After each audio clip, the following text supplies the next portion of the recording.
And what is up, y'all? Welcome into the stream. Thank you so much for being here. It is the final race of the season, and we appreciate you being here. And I want to shock the world here.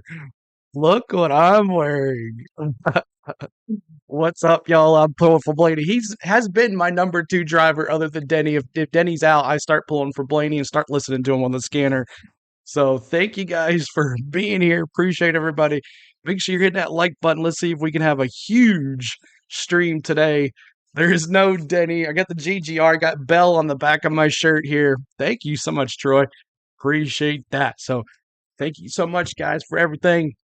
And we're here live here in Phoenix, Arizona for the championship race of 2023. It comes down to those 4 drivers, Ryan Blaney. It comes down to Christopher Bell. Comes down to Kyle Larson and William Byron. You guys have made your picks already. I see Ryan Blaney, 44% right now. Make sure you guys are hitting that like and subscribing as well.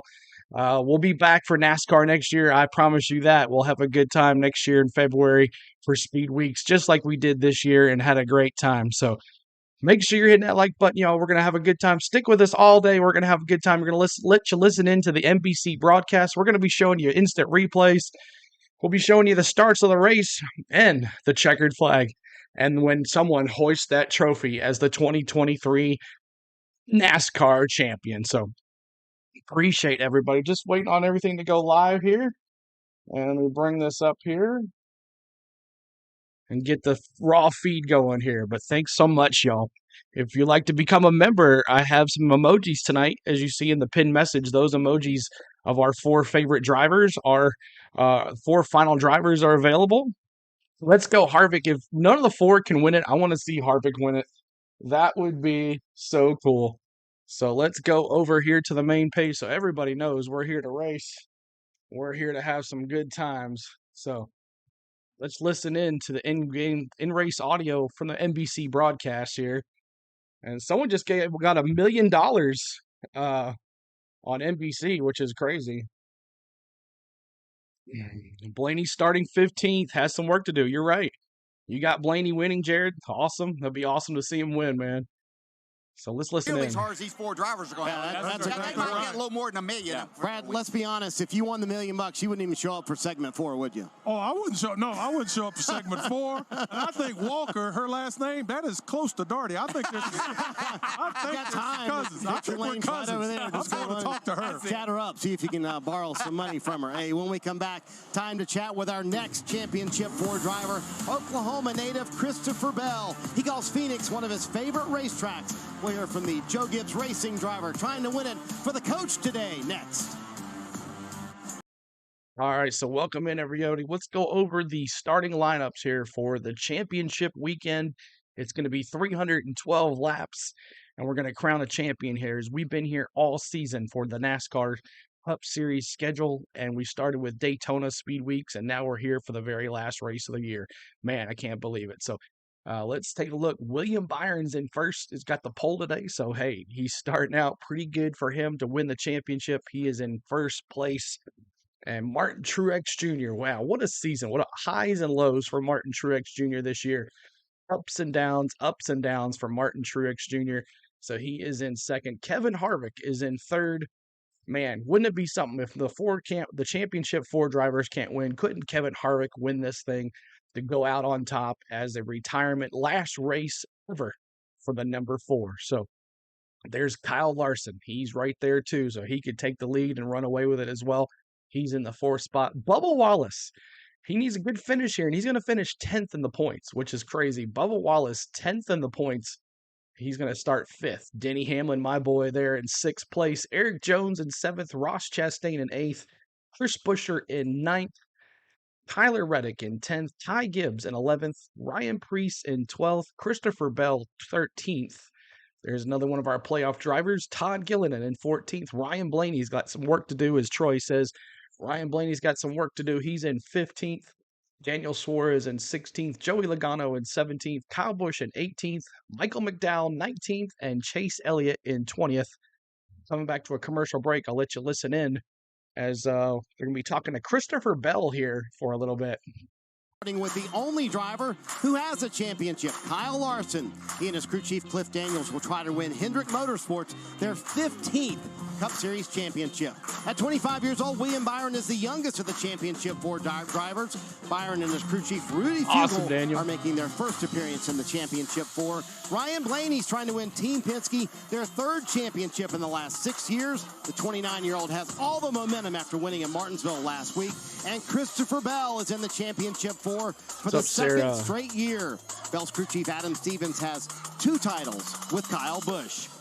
If the 20 team could win today, it would be the 6th Cup Series Championship for the coach Joe Gibbs. Bell has 2 wins on the year, including a timely one dropping that 2 weeks 5 ago at Miami that put him into the Championship 4. All right! That was my moment to make the Final Four. What's going on, Rob? Didn't quite capture it.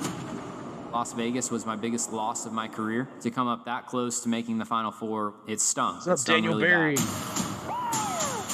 He can see a shot at the championship.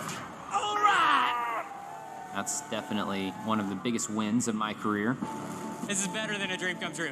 Crazy how we went from almost going a lap down to winning. Literally going from being one of the slowest cars on the track to one of the fastest cars on the track. He's been the one that's slowly rising to the top at the Gibbs camp. Hell yeah, buddy. Good job. For the first time, a driver has swept the first round of poles in the playoffs. Now champions are made, man. Good job. Christopher Bell joins us now, riding around the racetrack, waving to the fans. So, Christopher, second straight year you guys used a win in the round of 8 to make the Championship 4. What does it say about the 20 team that you guys can deliver in those pressure situations? All about resilience, man. To be able to win the races that we've won the last 2 years is something that I am really proud of and will cherish for the rest of my life. But none are bigger than this opportunity ahead of us today. Hey, Christopher, Dale Jarrett, I know that you have enjoyed all the week and leading up to this. I want to know, with the conditions today, you finally got some practice at a racetrack on Friday, and then watching the Xfinity race yesterday, how much of this racetrack is going to change, in your opinion, as to what you saw here back in March? Yeah, I mean, I would say that the March race is probably going to be our biggest tell as far as, notes and stuff like that, because our practice session that we had was really at nighttime. We concluded it at night, and we started in the sun setting, so the track temp was a lot lower than what it's going to be today. This place has lost a lot of grip over the last couple races here, and so it's going to be different than what we had Friday night. But it's a little bit of a unique weekend with having that 50-minute practice session and being able to work on your car and going through tech on Saturdays. So, I don't think any of us really know what we have. We're all expecting each other to be competitive, and I think it's going to be a great race, but it's going to be hard to pick out a favorite right now. Christopher, the last 30-some-odd weeks, it's been the first 100 laps. You've been chasing points, chasing stage points. Today, there's none of that. How do you approach today? Is it aggression? Is it calculation? How do you go once that green flag falls today?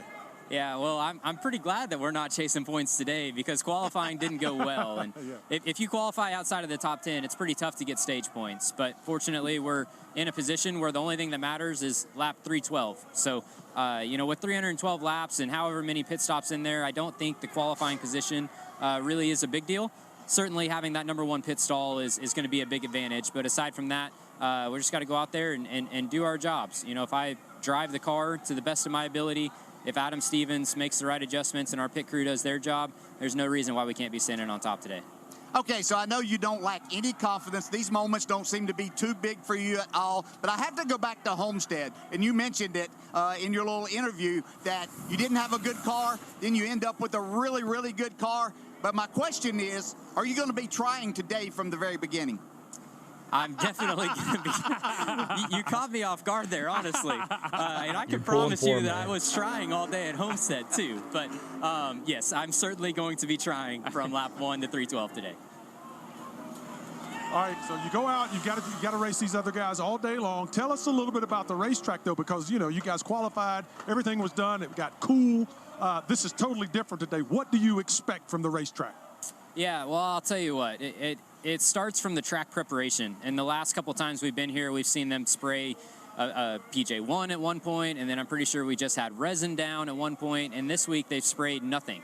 But there is still a little bit of that residual spray down from years past. And we saw yesterday in the Xfinity race that the top started coming in and getting sticky, and people were able to make lap time up there. So I would expect the top to come in and be a pretty viable option in the middle parts of this race. And you know, that's what we all want. We want to be able to move around and have options. So without that fresh spray, I think it's going to keep the bottom in play, where you're going to be able to kind of run the bottom or the top, wherever your car is working the best. Well, Christopher, we appreciate the time. Best of luck today. Thank you, Christopher Bell will try to win a championship. Let's bring in Jeff Burton and Dale Earnhardt Jr. Jeff, Christopher has been on the bottom of the odds sheet all week long. Is that a miss by the odds makers? Well, I think it's a potential miss for sure. Christopher Bell is an exceptionally talented race car driver, and this team at times this year has been exceptionally fast. I'm not so sure that they have the speed of everybody this weekend. We'll see. They've stepped up in big moments. You know, Christopher Bell, he's Toyota's homegrown guy. If you think about it, Toyota went all in on Christopher Bell, dirt track racing, late model racing, trucks, Xfinity, Cup, and he's never disappointed them. They believe in this guy 100%, and there's a reason because of what he gets on the racetrack. Yeah, the other thing I see about Christopher Bell this year is leadership. You know, they talked about, he brought to his team some concerns about execution before they made the playoffs, and they made changes, and here they are to battle for a championship. He also talked to the team in the offseason about trying to get better at Phoenix. Their numbers last year weren't great. They came back here early in the start of the year, had a great run, had a great car, and they come into this race very confident because of that. So the leadership from that driver as he gets older and goes through this process of being a Cup driver, back for his second shot in the Final Four, that's what I'm seeing a difference in Christopher.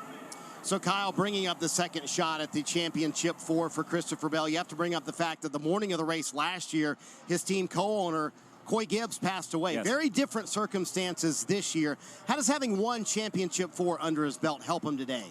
I'm not sure that even counts. I think this is his first championship attempt. I think you don't realize how much an event like that affects you, even when you think you put it out of your mind. I went through it on a little bit different basis with Adam's accident, but when you look at this, you don't know what's going on. You don't know which way to go. You don't know what decisions to make or where to turn. I think this is his first real opportunity, and I think his advantage is Adam Stevens. He's been on the box 7 times in the Final Four, has 2 championships under his belt, and with the maturity that we've seen him bring to the game in the last 5, 10, 15 races, these guys are primed to take that championship. Well, speaking of Prime, he said in our meeting the other day, in the words of Coach Prime, I keep receipts. And then he showed us a screenshot, DJ, of everyone's championship. It's like they really want 4 Christopher picks. Bell to win this thing. Championship 4 picks. How does he know? He was not in one of them. Is that a real thing in a driver Wasn't using in mine. bulletin board material as motivation? Oh, I think he gets a kick out of it, and it's his way to get back. We're the ones with the microphone all the time. This was his opportunity to go back at him, and I think that this young man, don't count him out if his pit crew does their job today. Anything you can use to get yourself a little bit more fired up, get a little bit of that grit in your crawl to get after it a little bit harder, heck yeah, you use it, man, every time. Speed has not been an issue for the 20 team. DJ brings up the pit crew. That could be a potential issue today. Speaking of pit crews, coming up next, what's up, Mr. Woodrow? Our crew chief, Steve Letarte. How critical will pit road be today? Steve will rank the Championship 4 crews. Plus, we'll hear from Kyle Larson. How's he feeling about a possible second title? And who do our experts think will win the title this afternoon? Find out coming up. All right, thank you guys for tuning in tonight. My name is CeeLo. On the Go at CeeLo is the channel. If you guys are just joining us for the first time this year, welcome in. We're going to be doing the in-game audio here, the in-race audio from the NBC broadcast for the race, and you'll be listening to our reactions and talking NASCAR in the chat. We would love for you to hang out with us tonight and watch the race with us or listen to the race with us. As we've been doing this all season, we've had a really good year, and we love to finish strong. So make sure you're hanging with us on the Go at CeeLo. and watching this race with us. Let me see your predictions for the win tonight. Who you got? Ryan Blaney, you got Kyle Larson, you got Christopher Bell, or you got William Byron winning this thing? Let me see your predictions in the chat. Who do you have winning this thing tonight? And then we'll talk about winning the race. Who do you have winning the championship? Let me see in the chat. Who do you have winning the championship? Chris Davis says William Byron. Mount Billy, hit that like button. That's right. 2311 is definitely rooting for Blaney. That's right. We're going to be rooting for Blaney here tonight. Blaney, Rowdy Bush going with Blaney as well. Larson, John Beasley says Larson. So let me see your guys. Don't be afraid to not say anything in the chat. Make sure you hit that like button. We're trying to get to 30 likes. 30 likes is our next goal, y'all. And we'll see if we can get some more folks in here today, as a lot of folks are showing their dang race again, but that's okay. We'll have fun no matter what here on the channel. So On the Go at CeeLo is the channel. We're going to be letting you listen to the NBC broadcast here on the channel. We'll be showing some instant replays as well. Daniel says qualifying. Tyler Reddick gets into the wall on his lap. Qualifying it around. Cole Custer qualified the car for Brad Keselowski, who was at home with his wife. Practice, AJ Allmendinger spins the front stretch. Lots of craziness going on. So let's go back into the radio. 18th on USA.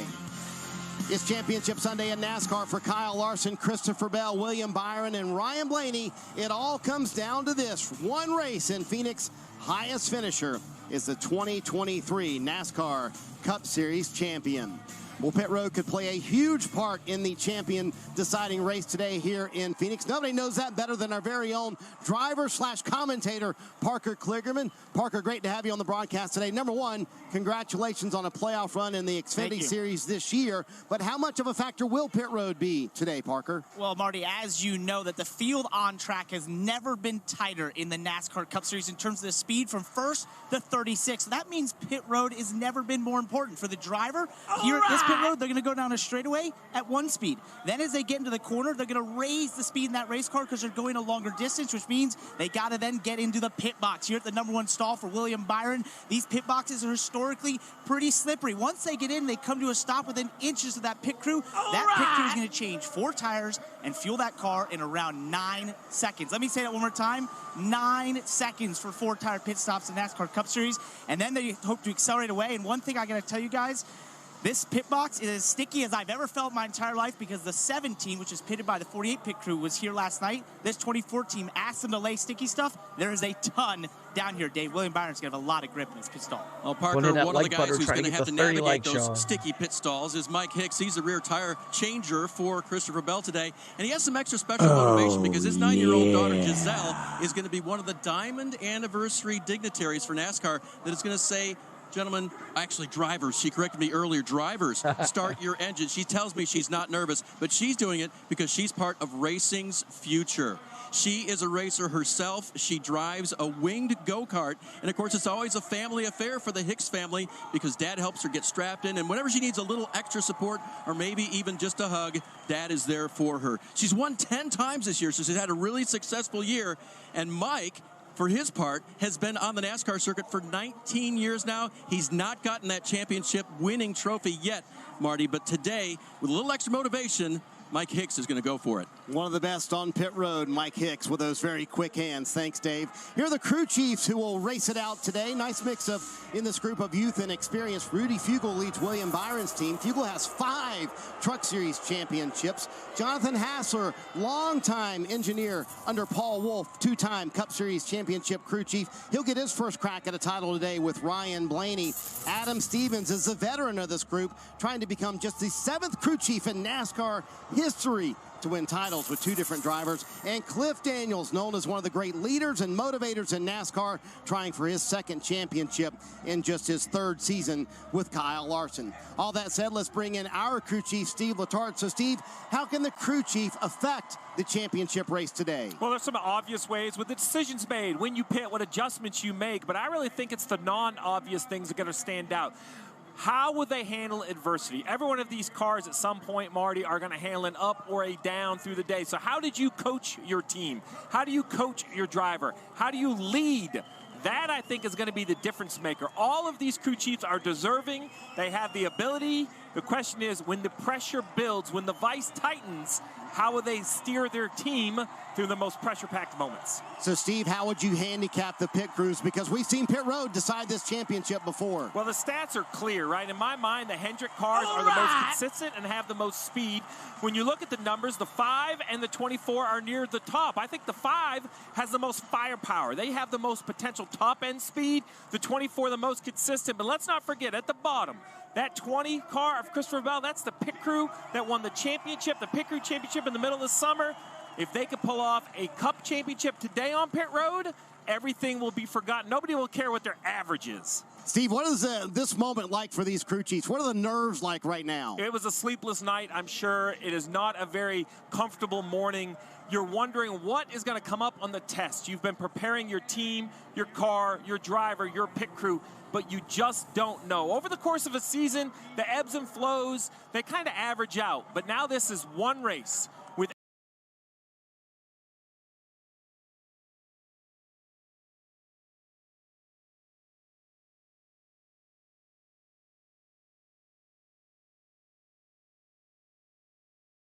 Sorry about that, guys. We had to update one thing real quick. Want to get the audio back here 1 second.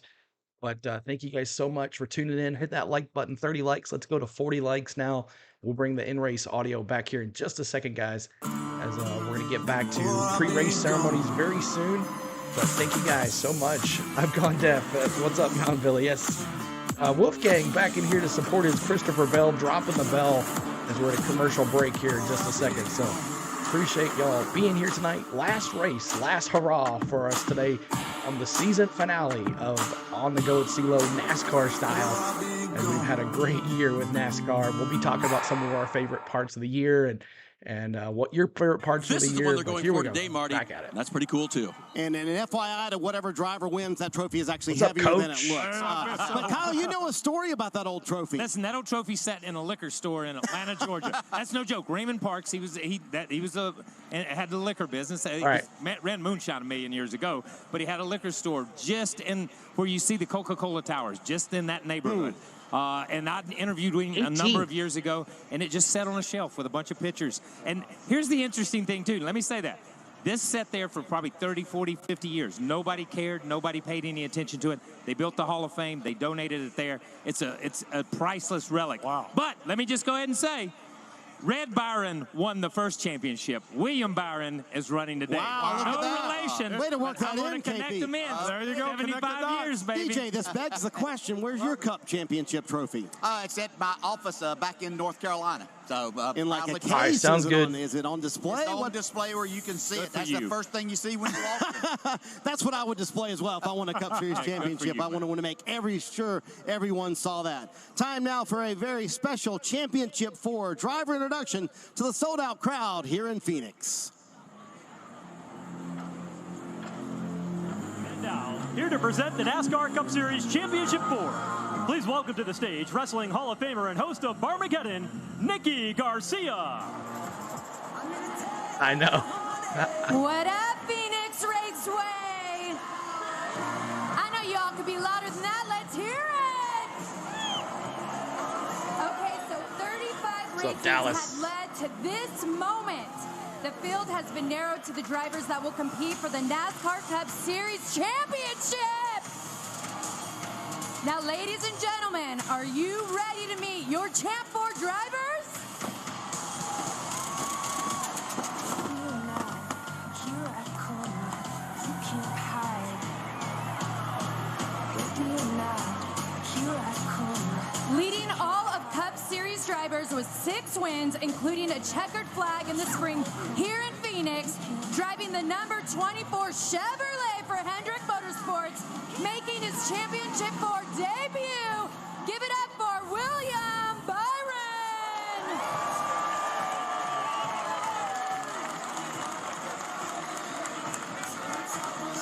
He was the first to secure his spot in the final round of the playoffs.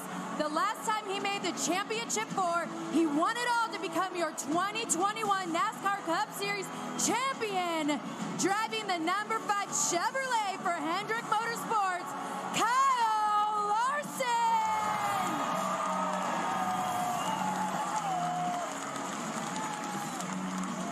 He punched his ticket to Phoenix with his win at Homestead Miami Speedway, driving the number 20 Toyota for Joe Gibbs Racing and making his second straight appearance in the Champ 4. Give it up for Christopher Bell.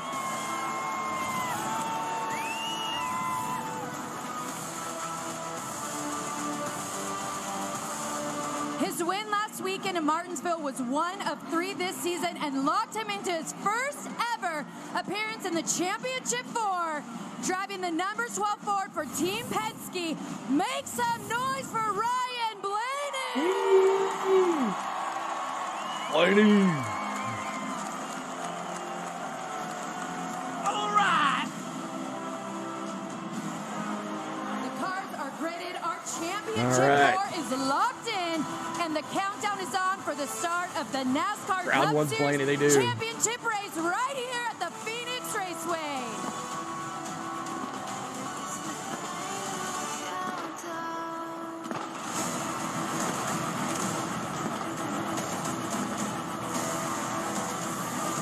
Thank you, Badar. Thank you. When we come back, we'll hear from the 2021 NASCAR Cup Series champ Kyle Larson. Plus, it's time for our championship picks. Who wins the title? Junior, Jeff, Steve, and the entire gang give their picks next. All right, so we're going to another commercial break. Let's take a look. We did earlier the 1 through 20. Let's take a look at through 21 through 36.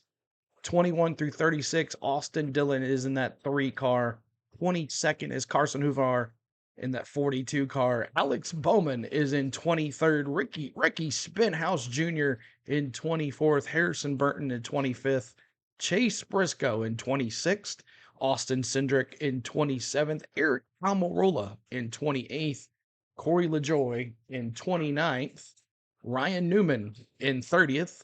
Brad Keselowski starts in the rear of the field due to his wife having a baby, so he was unable to qualify, so he's going to start in the rear of the field. Cole Cluster qualified for him. AJ Allmendinger is in 32nd, Ty Dillon in 33rd, JJ Yaley in 34th, and Justin Haley in 35th, and BJ McLeod is starting 36th. So there is the full rundown of the field. And we are ready for this race to begin. I hope you guys are ready too as well. Congrats to Brad. That's right. Wouldn't that be something, though, if he was in the Final Four and his wife had a baby, couldn't even qualify his car, and he had to start from the very back of the pack? I'm sure he wouldn't care.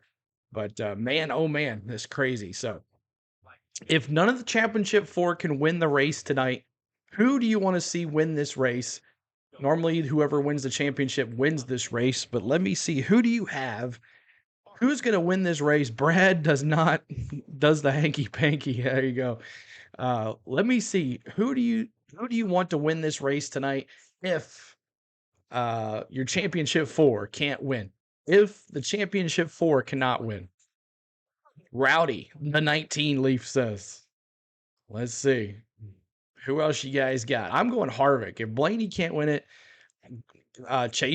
Lynn going Chase Elliott. Oh, the made-up username says the 23. Wow, Bubba. Wouldn't that be something to shock the world there? That would be crazy. That would be nuts. Bubba got it for Blaney. Yeah.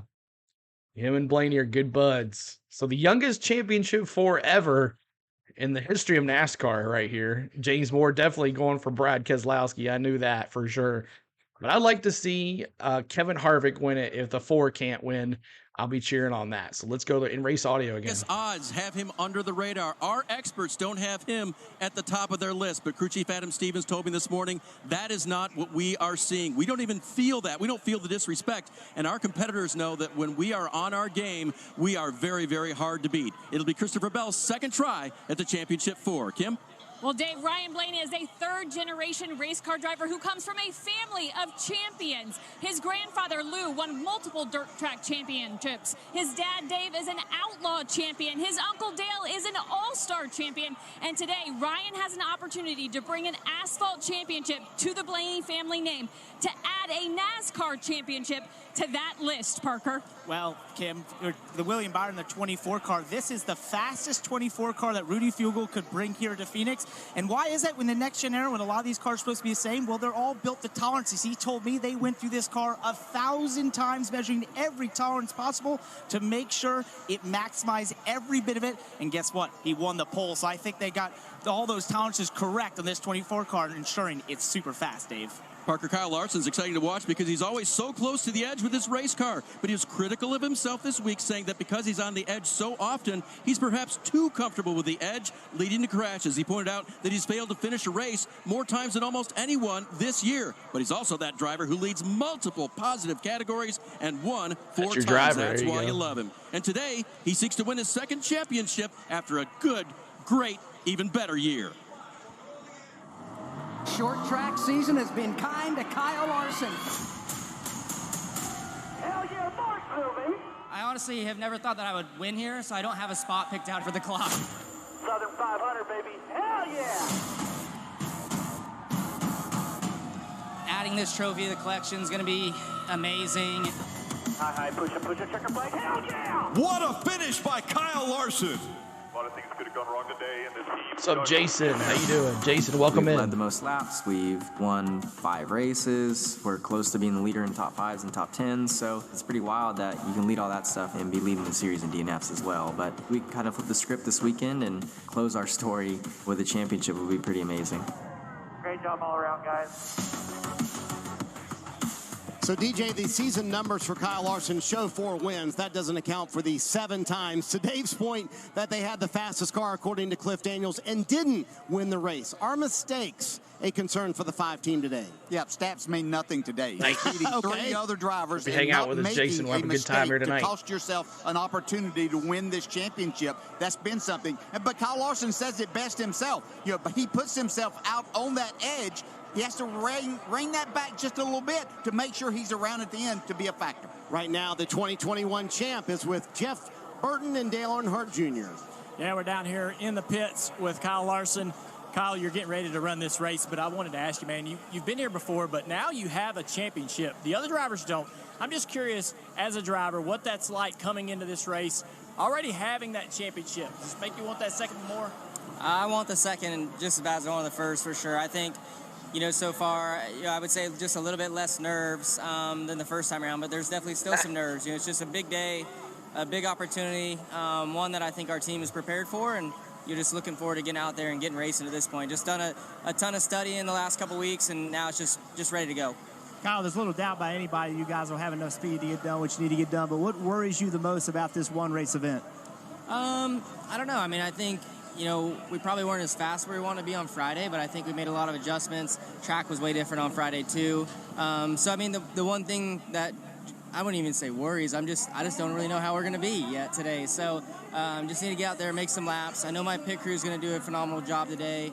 I know we can execute better than any team out there when we put it together. So just got to do our best to stay calm, stay focused, and execute a good race. Yeah, I heard you make those comments about your car in practice, and we really didn't hear much feedback from the other drivers. Not a lot of radio chatter about balance of race car. What were some of the things you were dealing with?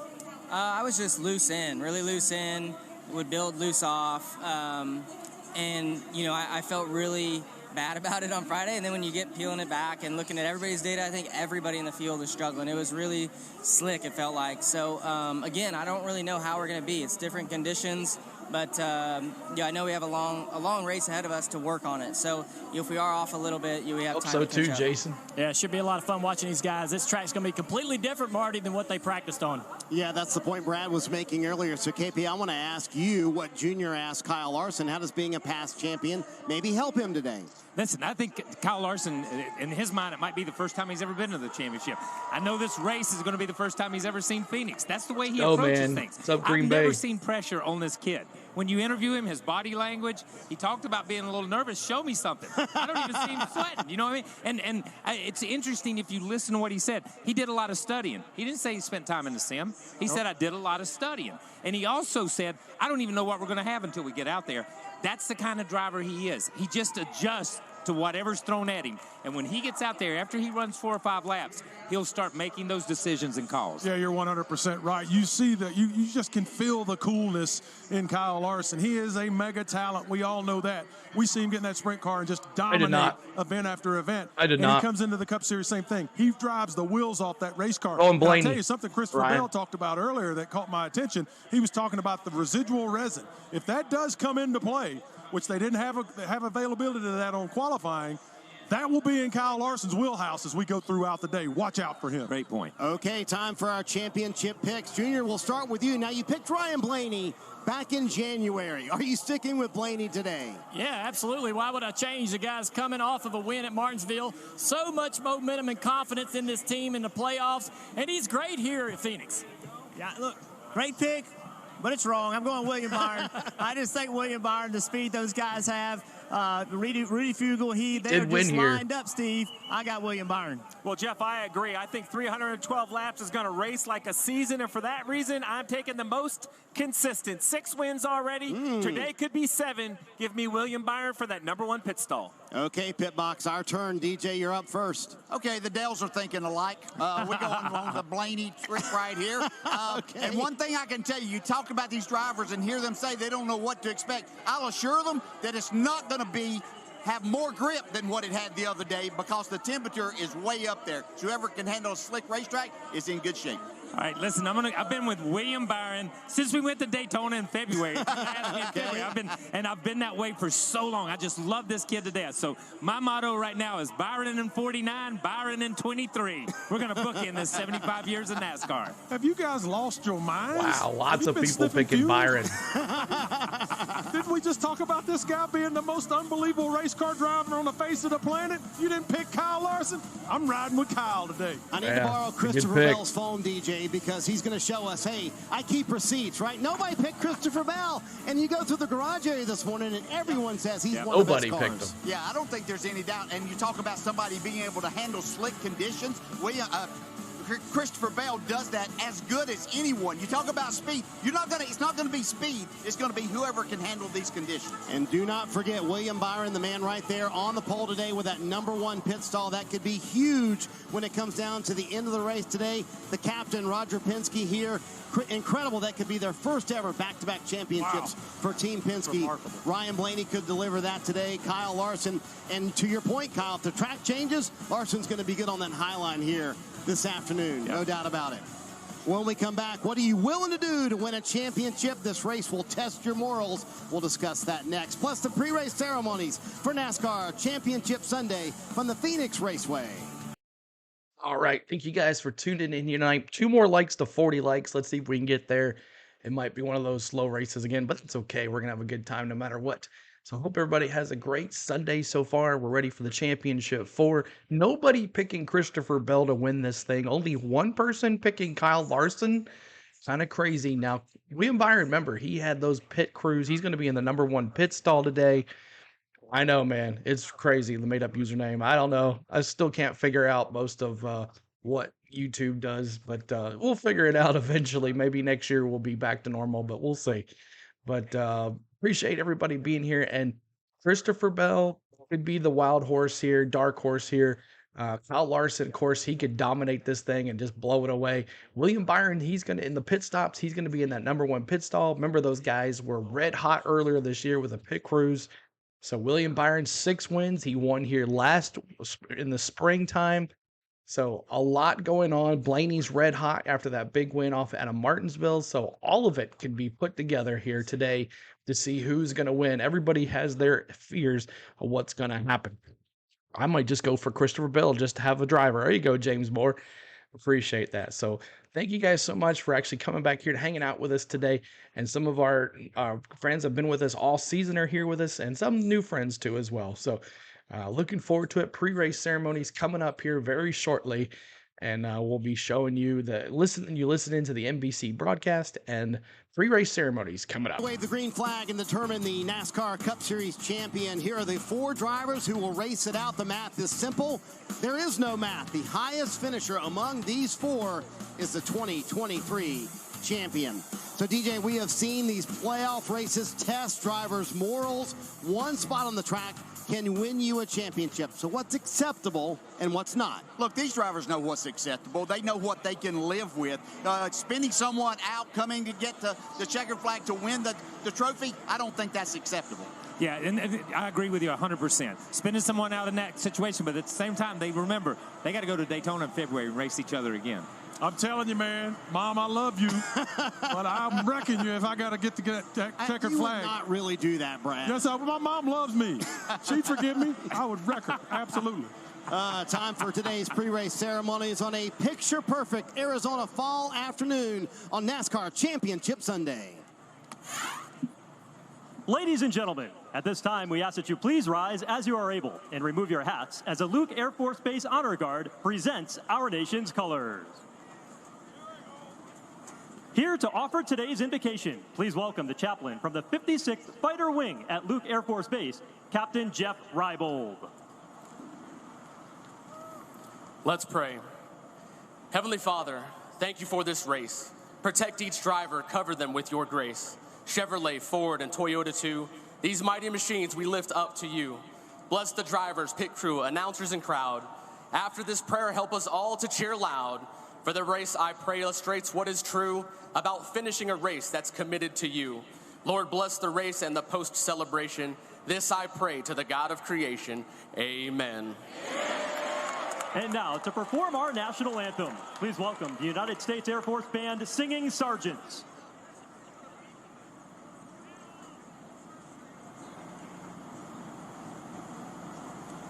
Oh, say, can you see by the dawn's early light what so proudly we hailed at the twilight's last gleaming, whose broad stripes and bright stars through the perilous fight o'er the ramparts we watched were so gallantly streaming, and the rockets rang glad bursting in gave proof through the night that our flag was still there.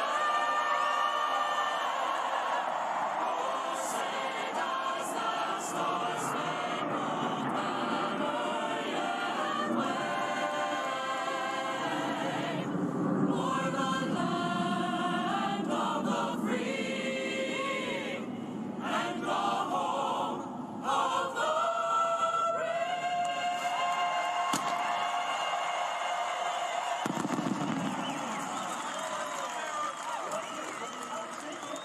On the other side, Dale Jr. will explain why the restarts here at Phoenix are so crazy. It's time to get the engine started and decide the 2023 NASCAR Cup Series champion next on NBC Sports. All right, another commercial break. Thank you guys so much for that. All the USA. That was a great last national anthem of the year. Man, can't believe we've made it this far, y'all. It would be cool to see if Caitlin Larson shotgunning in a PBR after the race. There you go. Mountain Billy going Larson. James Moore going Blaney. Let's get your last minute picks in. Let's see. We're trying to get to 40 likes. Hit that like button. 40 likes is our next goal. 40 likes on the channel. We would love for you to hit that like button for us and subscribe to the channel, as it's our last NASCAR event of the year, and we're going to be back next year for Daytona Speed Week. So appreciate y'all so much for tuning in. Let's see. Let's do this right here. Now if that works, see if that works.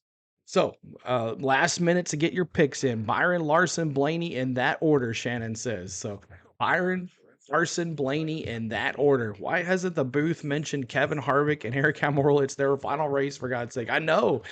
Can't change my pick. Let's go, Larson, John says. All right, there we go. So, I'm going Blaney. I'm going Blaney for the win. And if I can't have Blaney win, I'm going Harvick. So, that is my two drivers today. If Blaney can't win it, I'm going Harvick. So appreciate it, Rob. Thank you so much for tuning in here today. On the go with CeeLo. Just trying to make some stuff work. 2 more likes, y'all. Hit that like button as we're almost there to 40 likes. 40 likes. Appreciate it. They interviewed Harvick early. Yes, they did. It was a good little James Moore with the Christopher Bell. And James Moore, in the emoji, since you're a member, you can use the 20 emoji that's in there too. There's an emoji for the 20, the 5, the 24, and the 12. And that is it right here, James Moore.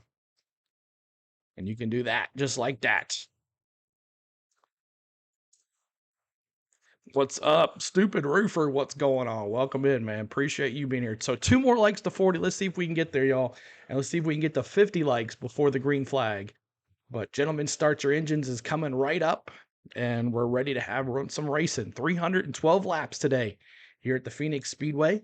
And we're going to crown a champion. So if you're a member, you have a special emojis today for all your drivers. Even have a Denny Hamlin in there if you guys want to throw that one in there too. And at lap 3, we're going to honor Dale Sr. So make sure if you're a member, make sure you find that number 3 emoji in our special emojis as a member, and you can put those in the chat. So at lap 3, we're going to honor Dale Sr. So make sure you're doing that, and we're going to have some fun. So here we go. Full year, but it all comes down to Phoenix today. How will the championship race play out? Let's get some updates from pit road, starting with Parker Kligerman. Well, Marty, William Byron is known for his use of iRacing and simulation, but what you might not know is what a team like Hendrick Motorsports does with that. On Friday, they had a team there till 1 a.m. working scenarios out that helped this 24 car win the pole. They also have an Xfinity Series driver there today running scenarios for the 24 and the 5 to help these Hendrick Motorsports car be looking as for fast one more as to they get to 40, possibly y'all. can in this championship fight, Kim. Well, Parker, for Ryan Blaney, it's been an entire Penske organization effort to prepare the 12 team to win this championship. At their competition meeting Monday, last year's champion and Ryan's teammate Joey Logano and his crew chief Paul Wolf walked the 12 team through every single thing they did to run well at Phoenix to win the title last year. Things that Blaney and his team are hoping to apply to get a little bit more speed. Ryan and his team told me they feel like they have a complete blueprint, Dave, of what they need to do to win here today. Kim, from his office inside the 20 car, Christopher Bell will be communicating with that man right there, Adam Stevens on the right. What is happening with his race car? Adam told me that's not intuitive to a kid that grew up racing open wheel cars on dirt tracks where the track changed constantly, and after 25 laps it was over. But he told me it's a part of Christopher Bell's game, giving that feedback that has improved tremendously in 2023. It could lead them to his first championship, Marty. Dave, if Kyle Larson can win the title today, it would be his second in the last 3 years. And he told me this week this one would certainly feel a little bit different. In 2021, he said everything fell our way. This year, not so much. While we've had speed almost every week, we've made so many mistakes this year. So pulling off the title today for the 5 team, in Larson's words, would be a little more special. You know, DJ, in this format, every year, the champion has won this race. Does that streak continue today? Absolutely. These are the 4 best drivers to this point. That's why they're part of the championship 4. They have 15 wins already. The rest of the field and all the drivers have 20. Yes, that's going to happen once again today. Kyle, how are the nerves right now for those championship 4 drivers? There are no nerves. They handed somebody their hat, their sunglasses, their nerves. They're in their happy place, getting ready to do the thing they love. Time now for a very special NASCAR 75th anniversary command to start the engines for Championship Sunday. At this time, we would like to welcome NASCAR President Steve Phelps. Back in February at the Daytona 500, we kicked off our 75th anniversary season. We had 3 things that we wanted to accomplish. We wanted to celebrate our rich history. We wanted to celebrate the great racing that we have today, and we wanted to look ever forward to the future and the next 75 years of NASCAR. So as we wave the green flag on the last race of our 75th anniversary season, we would like to say thank you to the entire NASCAR community, our drivers, our race teams, our racetracks, our many sponsors, and our television partners. Thank you for a very memorable 2023 season. You know, there's one other group that I would like to thank, and they are the greatest sports fans in the world, and those are NASCAR fans. Thank you for all you do. We could not do this without you. And lastly, I want to say good luck to our Championship 4, to Ryan Blaney, to Kyle Green Bay Larson, Packers, to man. William Byron, and to Christopher Bell, we look forward to seeing one of you and crowning you our 2023 NASCAR Cup Series champion. In celebration of NASCAR's 75th anniversary season, help me welcome our Diamond Anniversary dignitaries. Representing NASCAR's past, 7-time NASCAR Cup Series champion and inaugural member of the NASCAR Hall of Fame, the King, Richard Petty.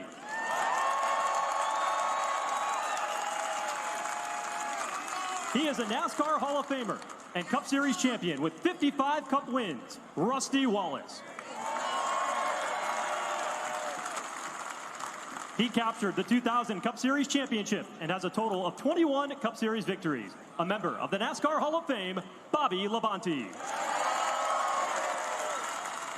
The first champion of the Cup Series playoff era. He had wins in 19 of his 22 seasons as a Cup regular. The 2004 Cup Series champion, Kurt Busch.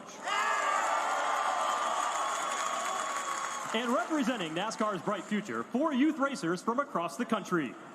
8-year-old Brexton Busch is a third-generation racer. In 2023 alone, he has amassed an impressive 30 wins.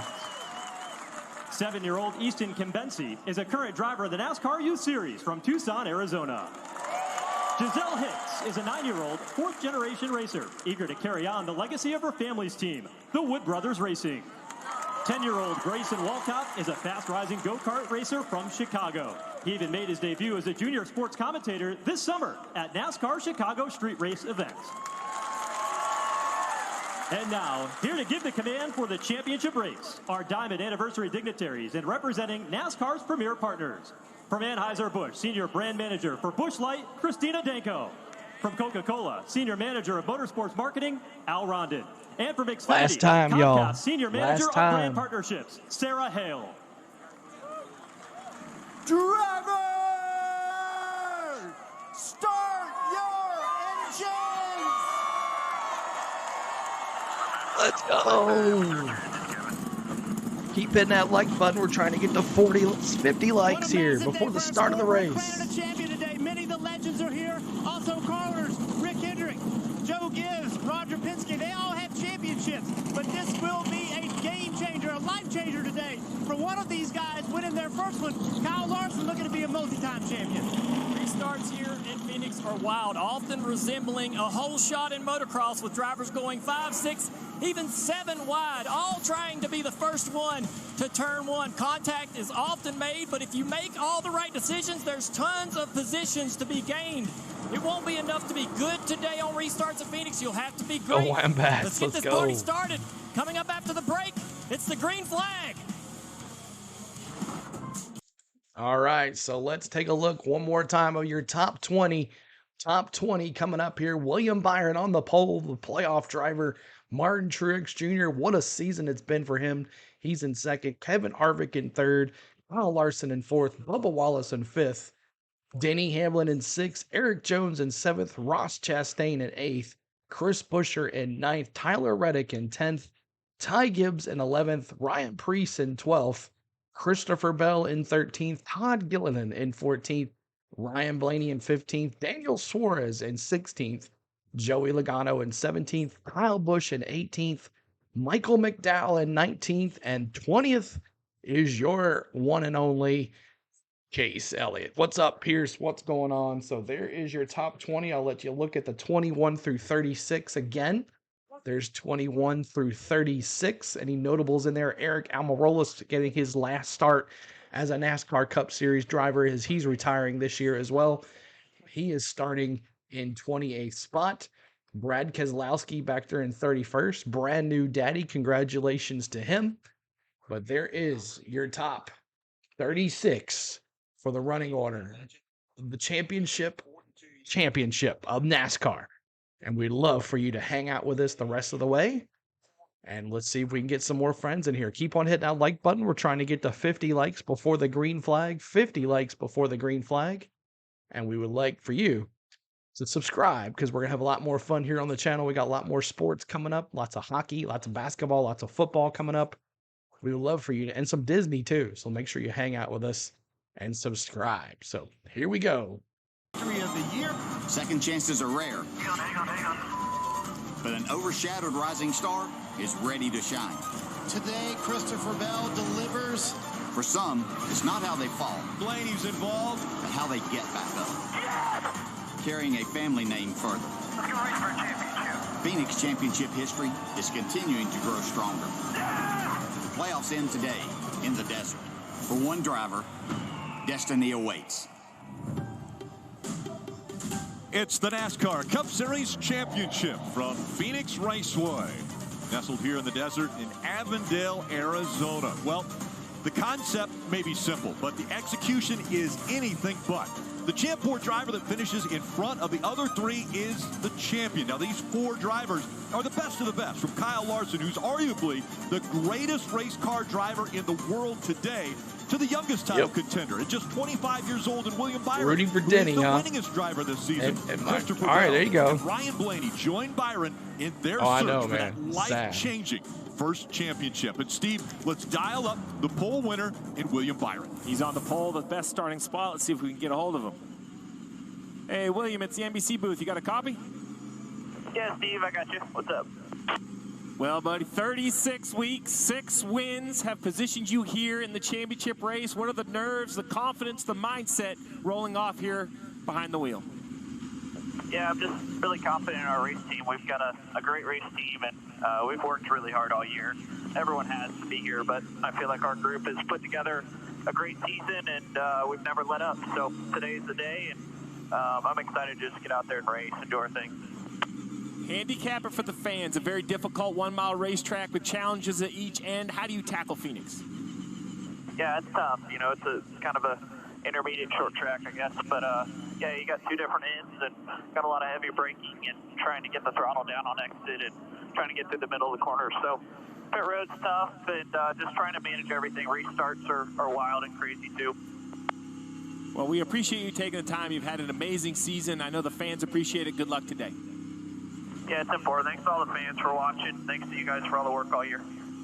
Well, William Byron has the best look out the I think so. windshield. No, I don't think so. I think everybody's going to keep it clean, John. Right, Steve. And his rise to this moment has been amazing. The 25-year-old only started racing 11 years ago, and since then has Make sure you're hitting that like button. We're trying to get to 50 likes, y'all, before the green flag. 50 likes. Hit that like button not for only a us. chance at a championship, but to complete a meteoric rise, the highest honor in American motorsports. He can remove himself from that full potential category and cement himself as one of the youngest champions in NASCAR Cup Series history. We'll see if the 24 team can get it done, Marty. Well, Parker, when it came to car selection for his teammate Kyle Larson in the 5 team for the championship race, Cliff Daniels told me that was an easy decision. They brought the car that started the playoffs with a win at Darlington. Then it almost won Texas, and it did make it to victory lane at Las Vegas. I said to Cliff Daniels Friday, that's a pretty good car. He said, no, it's our best car. Larson and Daniels hoping the best horse in their stable takes them to their 2nd championship in 3 years, Dave. Continuing through the starting lineup, Christopher Bell will be 13th Thank you for when that they take the green flag this subscribe, too, morning. by the way. It'd be interesting to see what he could do in this pressure-packed situation. It was a year ago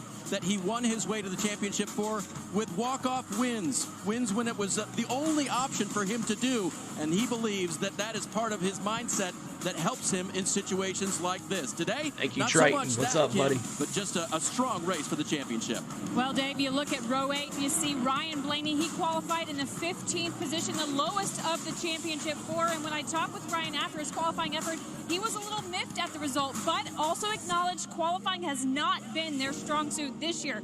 They have every reason to believe they can win this race. They had the fastest 15-lap average in practice. They feel confident about their race speed and this track. Ryan has finished runner-up in the last 2 Phoenix races. Well, that's where the championship 4 drivers will start. You see the other names on that list as far as the starting grid. The Toyota Tundra this beginning Hybrid of the start should be 1794 interesting. edition What's up, holds what Wolfgang? Good all to the see you here, my championship friend. 4 drivers are chasing. That's the Bill France Cup. This all-new Tundra has showcased the championship trophy at Phoenix Raceway throughout the weekend, including leading the field right now on the opening pace laps. There it is. What everybody wants. Steve, all right, as the field is making their way onto pit road to check their pit road speed, as a crew chief, What are you looking for on championship day? Well, when I talked to my driver earlier before he got in, that last communication through the window net, you kind of get to look into his eyes and see his confidence level or his nerves. The same on pit road. I'm climbing off the pit box one more time, walking around, talking to each one of my crew members, personally, direct, because in the end, they have to find a way to do it on their own.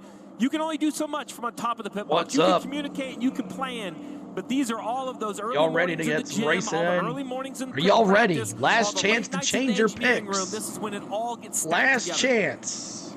So the field making their way off of pit road. We've talked so much about the fact that #1 appreciate y'all coming in today on the Goat CeeLo is the channel. This is what you're going to be listening to the rest of the race. That tells where they will restart. As we look now at the race analysis, Steve, a short race, just 312 laps. Yeah, really a sprint. The first stage doesn't require a pit stop, only 60 laps long. The second stage at 125 laps, they will need a pit stop. Final stage 127 laps, fuel window 90 to 94 laps. These Goodyear tires have good grip. They hold on pretty well, but new tires are an advantage. Gives the crew chiefs a lot of options. And for the championship 4 at the stage in during the regular season, they were worried about getting those stage points. The top 10 get them at the end of each stage. Here it doesn't matter. Again, it is as simple as whichever championship 4 driver finishes in front of the other 3, they have won the championship. But again, the 9 previous years, the champion has had to win this race to win that title. And while there's a sentimental favorite with Kevin Harvick, who wouldn't want to see him go out on top, I still think it's those 4. I think the championship 4, they've proven to be the best. That's why they're in this situation. I think they are raced with a little more respect, and I think that makes it a little bit easier. But this moment for Kevin Harvick has to be emotional. What's going on? What he's done in this sport, coming in the manner in which he did, winning so many races, 10th all time. This is a first ballot Hall of Famer. 3 more likes to 50, y'all. Help us get to 50 likes. Talked a lot about before the green flag. 50 likes before the green flag. Crews play a very instrumental role in who gets out front and could potentially win this race. Definitely, Rick. And you guys talked about the first pit stall and the advantage there. This 24 team told me it's worth a couple tenths of speed to be in that first pit stall, but also in their pocket, that 24 pit crew, the fastest pit crew in 4-tire stops in the 2023 season here in the NASCAR Cup Series. So for William Byron, he's got the best pit stall. He's got the fastest pit crew. If they can nail it, Marty, it could be looking at a very good day. So, Parker, are these pit crew guys athletes? Absolutely. I wanted to introduce you to Calvin Teague, who is a rear tire changer for Kyle Larson, and he injured his knee at Atlanta back in July. He was out 8 weeks after knee surgery, came back for the first race of the playoffs, did 7 stops that day, and they won the race. This pit crew is top 3. They've been top 3 all year long, Dave. They could deliver Kyle Larson another championship like they did in 21. Marty, earlier this season, the crew for Christopher Bell was #1 on pit road. That's why they were switched from a teammate that was not in the playoffs to Christopher Bell's race car. It has been less than 100% smooth since they got here, but they represent several sports backgrounds: football, baseball, basketball, and motocross. They know when it's game day. Today, they're going to bring it. Kim? Well, Dave, for Ryan Blaney's crew, I asked them what was their approach to this week preparing for this championship race, and they told me if you're going to win a championship, you have to be pitting like you want to win a championship each and every week of the playoffs. They feel like they've done that over the course of these 10 races. Specifically last week, they said nothing is going to be harder than what we did last week pit stop-wise. It's the last race for Kevin Harvick. Here's his radio. Hey, Dad. I'm so proud of you. Had a great career. Finish it off with one more. 4, buddy. Thank you. Good luck, Dad. Thank you, Piper. Keelan and Piper saying, Dad, good luck on your last race. No, last time here. Who the champion of 2023 Have fun. will be. No. Here we go. Green flag. Boogie, boogie, boogie. Let's go racing, boys. Green flag is in the air. Look at them spread out.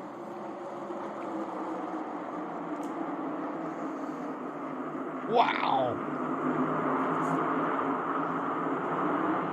Through 1 and 2 clean. And now the fight for second is on. Harvick on the inside. Martin Truex Jr. on the outside. Remember, lap 3, we're going to honor Dale Sr. We're not going to forget this time. Lap 3. Kyle Larson, he just wanted to know what he had in his race car. He's getting that right away as he makes a dive onto the flat. 3 wide for second. Come on, into turn 1. He's trying to hug that yellow line. Up the racetrack he goes. That makes Harvick have to go up a little bit higher than he wanted to. The 5 of Larson talked about that car being loose in practice on entry. He's probably a little bit nervous about sending that car into the corner. You guys for getting us there to 50 likes. Learning about how this car can handle, how much grip it has. They're doing that right now. Almost contact there, racing really close. It's door to door for All right, let's do it. They're at lap 3. It just hasn't reported it yet. Let's do it. On lap 3, we honor Dale Sr. If you're a member, make sure you're hitting that 3 in the chat in your community things. 3s. Honoring Dale Sr. Back here in traffic, this is what he has to deal with. He has one of the championship Fords, that 20 of Christopher Bell right in front. These are the 2 cars that I thought actually had the smoothest practice, but come qualifying time, they struggled the most. That's easy to recover as long as you're a little bit fortunate. You don't want to have to these cars around you to have an issue. Slips up a turn right there, entry just behind the 99. Daniel Suarez, his teammate back there. Thank you so much, guys. Dale Sr. There you see Christopher Bell on the inside. Dennis, Daniel what's down up? in the corner. Dennis, look. Like a trapeze spotter back there, just making sure if anybody gets close, he can help protect. Roles reversed to last year, right? Last year, Logano was racing for the championship, and Blaney played that role, trying to help Joey out. Multiple lines around this racetrack, and they're being searched out early. Blaney had a similar starting position last week at Martinsville, and over the period of the first run, drove through the top 10. Once this sort of settles out, this battle between Christopher Bell and the 99, I'm curious to see what the 12 can do. Still door to door as Bell trying to clear that 99, but can't do it. Now Blaney looks. William Byron leads this race, y'all. First clear. Will he drive up in front of the 99? He does. And now Suarez looks to the inside of Bell. All these drivers are going to run so many different lines. You see Bell sort of in the middle of the 2 cars in front of him, trying to find clean air for the nose of that car. All right. Here he tries to run just slightly lower than the 17 in front of him. This racetrack provides so many lines for these drivers to be able to find that clean air and keep those cars working. On lap 7, we're already seeing drivers on the apron as well as drivers up probably 3-4 lanes higher in turns 1 and 2. Toyota on board of Christopher Bell giving us this view. Even though it is wide, Rick, it still is difficult to make the pass on the inside. We watched in the Xfinity race last night, a lot of cars running side by side and trying to make passes. They were hard to make. Hitting that like button. We're trying to get to 60 likes, y'all. 60 likes. Learn more about the outside line, learn more about its grip, and gain more confidence. Put more rubber down out there. I expect it to be even more difficult to make passes on the inside. Here Christopher Bell tries to get by Kyle Busch. Take that spot away. And you see the 41 of Priest jump to the outside of the 17 there. Going to see that a lot as this race goes on. Drivers trying to get on the right rear quarter panel. And he's going to probably complete this pass. Priest into turn 3. And can't get down in front of that 17 of Buescher. But now, yeah, but he'll be able to carry momentum on corner exit, Rick. That's really the advantage in running the top lane, is that it's not about corner entry speed. It's about the speed you can carry through the middle and exit, and that's why it's so difficult making that pass on the bottom. You see right here, Kyle Busch right alongside Blaney will actually beat him down the front straightaway, carry a little more speed. It makes Blaney have to actually overdrive the corner, try to slide up in front of Busch. That's exactly what he did. Rubbin's racing. That's right, John. Busch there. And again, just in front of him is Christopher 11 laps Bell. complete. Bell made the comment earlier to us that just getting to this race was a very difficult task. Yeah, the challenge of reaching the championship 4 is a race in itself. To be able to execute 3 rounds of the playoffs, which are 3 races at a time, and then have the point reset where, you know, if you don't have the regular season that you need, you go back below the cutoff line. So, you know, it really is a race in its own being, trying to make the Final Four. And he's made it back-to-back years. He was here a year ago and wasn't able to close out the deal as Logano was able to win the championship last year. Dave. Rick, in the pre-race, you guys talked about how the cars seem to be the best in practice, but not, or one of the best in practice, but not that great in qualifying. Adam Stevens, the crew chief, was not concerned about that qualifying run because the practice was, in fact, so good. He said, we didn't change a spring on that car. That had the same 4 springs we had back at the shop when we were just thinking about what we thought would work well. So no concerns right now. Bell just radioed in just a little tight. That was on lap 11. Yeah, long race, 13 laps into this race, which is 312 total. Again, 2 stage breaks will be guaranteed cautions for them. But even under caution, you don't really get to catch your breath.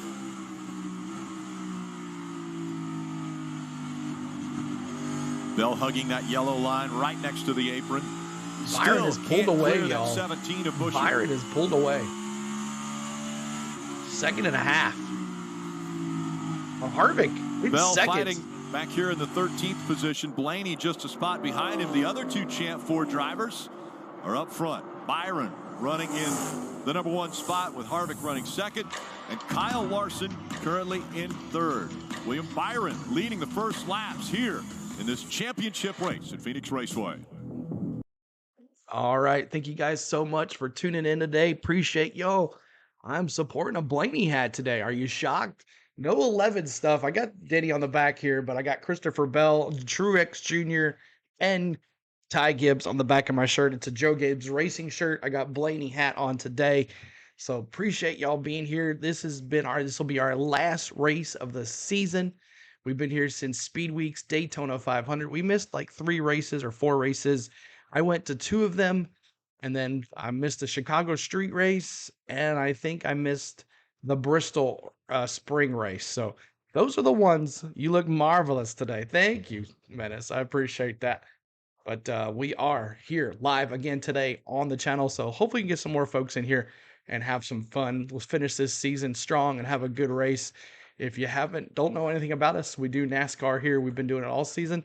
We do baseball. We do lots of sports. Our channel is based on my sports that I like, my sports teams that I like to follow, and my drivers I like to follow. And we love Disney as well here and a whole bunch of more stuff. So if you like this channel, make sure you check us out. We have a great time here, and we have a great group of fans in the chat, and we have a blast. So if you'd like to become a member and use our emojis today, we have a Byron emoji, we have a Christopher Bell emoji, a Ryan Blaney emoji, a Denny Hamlin emoji, a Dale Earnhardt Jr., Dale Earnhardt Sr. emoji, the trophy that they're going to win today, and a NASCAR Cup are your emojis today. And if you're a pro or higher, you've gotten a sneak peek of our newest vlog that'll be going live tomorrow morning on our channel. So if you have already checked that out, make sure it's all day. It's St. Martin. If you're a pro or higher, you get exclusive looks at the vlogs that come out or live streams that are just for you as well. So thank you so much for tuning in, guys. We'll get back to the audio in it here in just a second. Make sure you're hitting that like button. We're trying to get to 60 likes. 60 likes is our new goal. So thank you, guys. Yes, very soon, Jared. Very soon. Give me a week to get all that together and figure it out. So here we go. Joey Logano, last year's champion, currently in the 17th position back there in his Ford Mustang.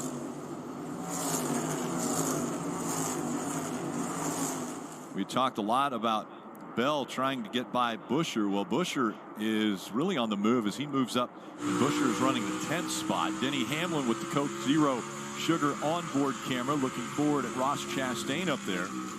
Denny Hamlin running in the 7th spot, trying to take 6th away from Chastain. I love when I see these two racing each other on the racetrack. I know that, they've had some run-ins, but Denny's been complimentary of Ross at times in the media and on his own podcast. But still, we know that they want to best each other on the racetrack. So a lot of fun for us to be able to see on that. One car is right now driving away. Denny, not a really good lap, this particular lap on the racetrack. Probably going to make some adjustments. Going to come strong later. I bet so as well. They came into this year hoping to be able to be in this championship race, but Denny Hamlin had the speed to get it done. Had some bad luck, power steering issue. That really cost him. He ran well enough, just did not have a clean last segment of these playoffs. And this guy right here also, Chris Buescher, he He was great this year. Good year. Love that for Star RFK. Wars He has car a fast race car. for Chris Buescher. And their disappointment Nice. is real for not being in this championship battle, but you can make yourself feel a whole lot better by having a great day today. Yeah, the 17 car was kind of, you know, running pretty neutral lap times in the 41 and Priest had driven by. Now he's found something in this car, and he's passing this 45 car Reddick, already passed the 54 Ty Gibbs. You see the other championship contenders behind him there. But this 17 moving forward, running some really good lap time. Buescher on fire, coming forward to the field. Steve, Chris Buescher really threw a manufacturer on his back this year. I know there was a lot of question if Ford could get out there and win races. Well, all of a sudden, Chris Buescher rattled off a couple wins, and everybody looked at him and went, well, okay, it must not be the manufacturer then, because he's running 660, y'all hit that like button. On notice. There's a lot of whispers about maybe the power or maybe the bodies or the things that were holding that blue oval back. But then when RFK, specifically Buescher, came to life and did it at multiple different styles of racetracks. First, a short track of Richmond, a race that I thought his teammate and owner, Brad Keselowski, had a chance to win. And then when the winning continued at a high-speed Michigan, that was it. That was the exclamation point that said a blue oval can win anywhere. You wonder if that's why Blaney is here in the Championship 4 and then topped it off with, hey, go to the World Center of Racing. I mean, it's always fun to win at Daytona. And a 1-2 finish. He had Brad Keselowski right behind him there, pushing him to the win. As a matter of fact, Brad Keselowski's back here, and congratulations to the Keselowski family as they just introduced a boy into their family yesterday. As a matter of fact, race car driver, James back Moore, home to the Charlotte, North Carolina area. Wasn't there for qualifying here yesterday, but was there for the birth of his son, and now is back behind the wheel of the 6 car today. Oh, yeah. Dave. There he is right there. Brad Keselowski from 35th starting spot is up to 22nd, so he's making progress. He got here about 11 o'clock this morning, making sure that everything was good to go for him in the race car. Cole Custer actually qualified it in 31st, and the team told me that was just fine. We just need to make sure everything was okay. Brad just radioed the crew. Car is very good. He might have a fun day out here, the new dad. And Dave, remember when you talk about Cole Custer, you have to refer to him as Xfinity Series champion now. Yeah, congratulations also Cole Custer for winning last night. He won the Xfinity Series Championship last night right here on this track. That's funny, James. William Byron still out front. He has a 1.2 second lead now, Parker. Now we know what's wrong with him. Right, Rick, and he and Kevin Harvick have been trading fastest laps back and forth, but Williams' team asked him before this race to give them reads on the race car. Sometimes he can go silent. They said we need a lot of reads, and just a couple laps ago he had this to say on the radio. Entry to 1. I am not super everywhere, I think. Slimy with the rears. Not really loose, more slimy. The 4 is moved up in 1 and 2, just moved up both ends. And that sliminess has developed into being free on the entry and free on the exit. The team continues to update him on the line that Harvick's been running on the higher side as he tries to drive away from that 4 car right now, Marty. Kevin Harvick in second right now, Parker, and his final full-time Cup Series start. You know, he admitted I haven't really shown much emotion until this week, and I asked Rodney Childers about that, and he said that emotion came out Monday night in a team dinner. Childers told me that Harvick got about 1 sentence into his team speech and started crying. Rodney said they all looked at each other. We'd never seen him have emotion like this. We didn't know how to react, but that shows you how much his race team means to him. Jeff, you've been through this before. What was that? It'd be crazy not seeing him on the track, y'all. Emotion on this day, hey, knowing I'm not going to be in a Cup car anymore. You put your whole life into it, Marty. You grew up as a kid dreaming to be able to drive a race car, and you've had the unbelievable opportunity to do it, and it's hard to imagine I don't think a he life will. without it. And as you get closer, I don't think so. He failed the first time. What's up, Chad? Thanks, man. Appreciate that. What am I going to do next? What hole is going to be left inside of me when I don't have this anymore? And it is a scary situation for a race car driver, especially someone like Kevin Harvick that has put so much into it. Yeah, it's I'll take a look at it. But I'll tell you right now, 32 laps into the race, he's thinking about being a race car driver.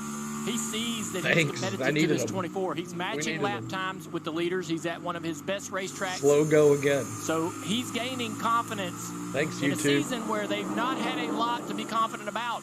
He is gaining confidence dark horse. in I this think race so. car. And we'll start to consider, like, what really could happen today. This might be a race where they could go out there and contend for the win. At the very least, continue that streak of 20 record straight top 10s at this racetrack. Yeah, Harvick, he has a cup. Yeah, that cup record of 20 straight, man. That is hard to imagine. And Hunt Brothers Pizza's been with him for a lot of those years where he's finished in that top 10 position. William Byron right now leading the field still here at Phoenix. All right, commercial break. We'll bring the audio back just in a second. William Byron leads the race by a second. Looks like Kevin Harvick kind of closing in on him. Kyle Larson there in third. Bubba Wallace still in fourth. Martin Truex Jr. fifth. Ross Chastain and Denny Hamlin. I guess you heard that they were saying it's always good to see those two guys riding side by side behind each other. Who's going to be good to each other? Who's not? But Ross Chastain, Denny Hamlin, then Eric Jones in eighth. Chris Buescher coming through the field. He's been flying through the field. He's now in ninth. Christopher Bell in 10th. And there's your top 10. So, yep, Bell's in 10th, Wolfgang. So we'll see what he can do. Top 10, closer and closer. Make sure you're hitting that like button for us. We're trying to get to 60 likes. 60 likes is our new goal on the channel. This is our season finale on NASCAR on the go at CeeLo. We'll be bringing you back the live coverage of Speed Weeks coming up here very soon in February. The season will go by pretty quick. And maybe if they do the Burnout on Broadway, we'll be downtown live for that here in Nashville. So last year they did not do it. The year before they did do it. We had a good time with that. So maybe they'll do the Burnout on Broadway again this year, and we'll bring that to you live. So appreciate y'all hanging out with us. 46 of y'all. Let's do a roll call here. Roll call time. We usually do it when we have about 100, but I don't think we're going to get up to that. But roll call time, it's close enough to 100. It's halfway, almost halfway. Roll call time. Let me see who you're rooting for and where you're from. Let me see. And if you're new and you have not spoke up yet, we would love for you to say hi at least. And we would love for you to do that. So the first person that sets high will give you 200,000 points to gamble with.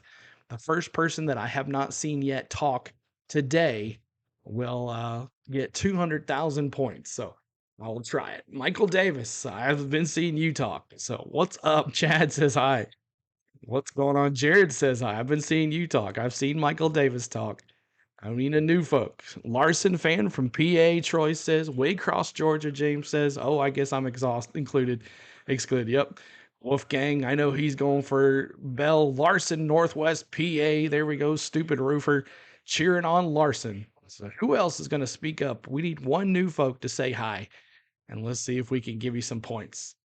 So we're going to be bringing back the audio here in just a second. In Florida, as always, Rowdy Bush. Jared Byron from Maine. Lots of Byron, lots of Larson, little bit of Bell from Germany. Good to see you, Wolfgang. I've missed you, my friend. Well, we're going to bring back the audio here. Good to see everybody speaking up, and hello. Monday, and it has been sold out since the summer as far as this championship race to find out who will win the Leaf, title. As we Larson see, for Ross champion. Chastain Leaf, what's up, has man? made his way by Martin Truex Jr. And so Chastain up into the top 5. Martin Truex Jr. after starting Homer on the says, front hey, row has fallen back to 6. Bubba Wallace also having a good run right now, running in the 3rd spot behind Kevin Harvick. And, of course, Byron still out front. Harvick, Indiana. Looking over to the leaderboard, you'll see that Bubba Wallace has made his way around Kyle Larson for 3rd position. Let's take a look at that replay. I saw the lap time on the 5, very, very slow. Here he is way up the racetrack. 23 to the inside down the front straightaway.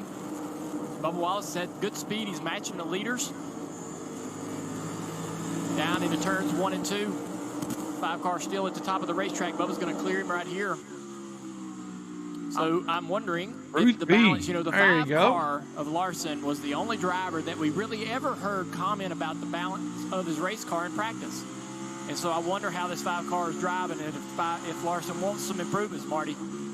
So Dale Jr., he was concerned about the car being too free. It is too free here in the race as well, especially in turns 3 and 4. In fact, a moment ago, he said, I just have absolutely no grip. And Steve, the quote from Cliff Daniels was, I can see that you're turning right in turns 3 and 4. We'll have an adjustment for that. Turning right in a left-hand corner, not a good thing, is it, Steve? It's not a good thing, but what has definitely changed in racing is that Cliff can see it. He's looking at data, real live driver inputs. I think that has changed the dynamic and the relationship of driver crew chief. Now you don't have to ask the driver every single question. Look at the data and then point your questions in How the do you do direction it? of what you see are being beat not by working or for what me. you need, as now the 5 under attack from the 1 of Ross Chastain. Yeah, These two have had an eventful year. You mentioned Denny Hamlin and Ross Chastain. Well, Kyle Larson and Ross Chastain as well, all the way back to Darlington. Yeah, the 1 car goes by relatively easy know. on the bottom, and here's the 19 of Truex as well at the top of the picture. Down the bottom of the picture, trying to close in on the 5 as well. If you're Larson, your challenge Closer's right getting now closer. is to He is. recognize that there are no stage breaks. You're not Tires are racing wearing stage out. Points. This is a race to lap 312. And you know that the key to winning this race is being in position. And so what the game is right in now, ninth Steve, place. is keep communicating, keep telling your crew chief. He can see it. But Let's do what it. exactly Honor am I Richard Petty. doing What's up, with? Kenneth Clark? And keep On making lap charges, 43, changes we to the car, honored so it's Richard better when Petty. it needs to be. Hit those 43s in the Many chat. times the worst run of the day is 43 this one, the in the first one. chat. The track Richard is super Petty, we slick. honor you, sir. Do not The panic Grill at this King. point, Kim. King Richard, 43 on lap And Ryan 43. Blaney currently running in the 11th position. He had a fast car in practice, battled a loose condition in practice. That's continued today. In fact, lap 13 said, I am loose in, loose off. Let's fast forward. What is he saying now about his car? Take a listen. I have no grip, no speed. I'm starting to get tight through the middle here, 1 and 2, but my entries are so loose, my exits are so loose. Front's starting to chatter, but I just need to be tightened up. So despite that loose condition, still finding speed on the racetrack. I'm going to throw it to you guys. You get a sense of panic in Blaney's voice. Well, I'll tell you right now, when you look at the speed, he just ran the 2nd fastest lap on the track. I know that he probably doesn't know that. Blaney having some issues. The car drives badly, but I would tell him, look, the laps are competitive. I know you're not happy about the balance. I know you think you're losing tons of time because of how badly you think the car drives, but you're not. Right. The lap times are good. We'll make the adjustments. Hang in there and finish this out. And I'm attacking the entry first. I don't want 14 to go to stage 1. Pressure-packed race of your career, you chasing the back of the car every time you enter the corner. Because if I get a little better on entry, you're going to have to help me. You're going to have to put the car in the right position for the other 2/3 of the corner. Championship 4 right now. It's Byron out in front. Larson's running 5th. Christopher Bell is 9th, and Blaney back in 11th. All right, another commercial breaks. Thank you for sticking with us. We're going to go back to audio here just as the commercial comes back, but thank you guys so much. William Byron lead still stays at about 1 second. Peter White passed away. Really? Wow. Blaney having issues is a good thing. He's set for B later in the race. Yes. So he is going to be coming from back from the behind. But Blaney have a little issue. Still in the top 20. He's in 11th spot. So your playoff drivers are William Byron in 1st, Kyle Larson in 5th, Christopher Bell in 9th, and then Ryan Blaney in 11th. So your 4 playoff drivers in the top 20, which is a good thing. 1 outside of the top 10. So 4 Chevrolets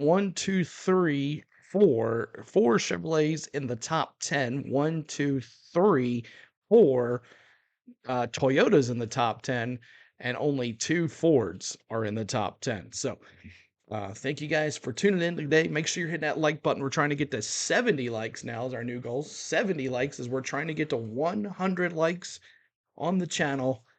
But Byron leading this greens to flag pit stops possibly coming up probably after, or actually pit stops will be coming up after the first stage, which is less than probably about 10 laps to go now. 10 laps to go now for the first stage to end. And the points, it won't be about points. It'll be about whoever finishes ahead of who. That's how that's going to be. So hope everybody's fantasy teams are doing well today.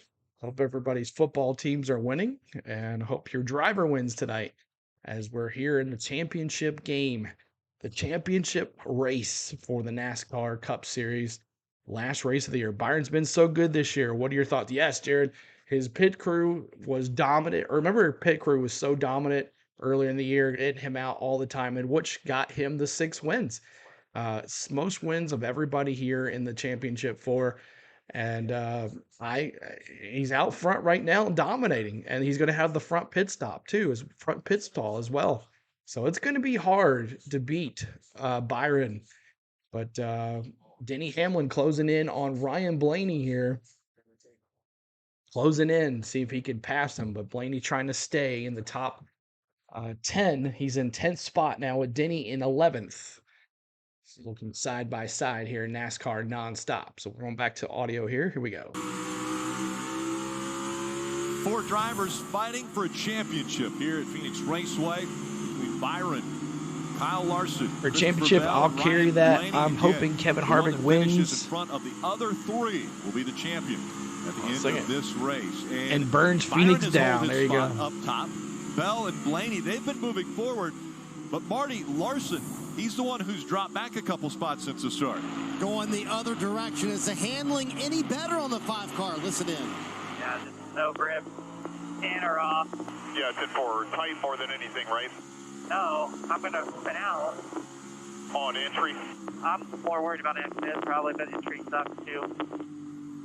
Way too free for Kyle Larson with temperatures in the 90s, Junior. I don't think that's helping that free condition for Kyle Larson either. I will say that I'm glad that they did not have a misunderstanding and him get adjustments under the pit stop to loosen the car up more. That would have been a really big, difficult situation to be in the next run on tires. So he's good there. To get that communication out of the way, but hopefully they can make the adjustments to help. 5 to go. Kevin Harvick right now, he is coming. He has got the Come bottom on, of the Kevin. racetrack working. William Byron trying to use the top. Everybody is slipping and sliding. Nobody has their car driving the way they want it to be. That's right up Kevin Harvick's alley. That's why that's where he's been so good his entire career. 3rd place. Places where it gets slick. Car slides around a lot. Tires wear out. Under 5 laps now, 4 to go in stage 1, and the gap went from 1.2 seconds to 2 seconds, or 0.2 seconds. And so Harvick has definitely closed the gap. Byron has been putting cars a lap down all the way to 28th. So Todd Gilliland currently on the lead lap. But William Byron looking very strong, but now for the first time, Parker under attack. Eric is rooting for Harvick. Trying to You're right. hold on Kevin Harvick here. What you heard about the 5 car is similar to what's happening to William Byron inside that 24. They told him to manage the build for the right rear, but it's continually built looser, and he used the word hovering in the rear as he goes to the corner. That is an uncomfortable feeling for a race car driver trying to lead a race here at Phoenix. That just means that rear end is not in the racetrack the way he wants. He tries to hold off his 4 car to end the stage 1. Got a lot of traffic in front of the leader, Byron, and also creeping into this battle for the lead is the 1 car of Chastain back there at the top of the screen, making a lot of great lap time. Just 2 laps to go in stage 1. William Byron in the Byron win this? Can Harvick win it? In his win here, he ran top 5 all but 3 laps. Oh, he's going on the inside. Keep that up as now the 4 gets to his inside for the lead. Kevin Harvick has just been working the bottom of the racetrack. He makes good time. Come on, Harvick. He's able to really roll right here. The lap car is up in the top groove in front of the 24. That takes away a little grip. In 3 and 4, Byron pulls back ahead down the front straightaway. Now the final lap of stage 1. And Harvick again hugging that yellow line. Again to the top of the racetrack, Rick. That lap traffic's giving it, making it a little difficult on the 24, but he clears again.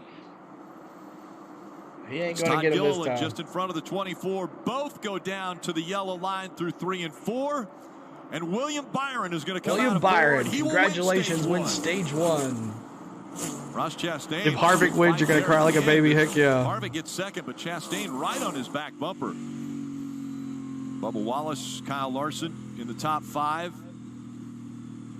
So we're under Truex caution. Jr., Busher, Eric Jones, Bell, and Blaney all finishing up in the top 10 at the end of stage 1. So Byron gets the first win of the day. He wins stage 1.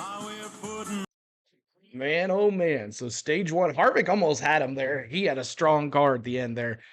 But we'll see what happens. So Byron finishes first. Kevin Harvick in second. Ross Chastain moves to 3rd there in those last couple laps.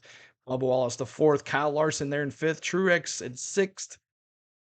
Don't have a driver for 2024. Going to be strange. Hey, Michael, you can always come along to the Denny side.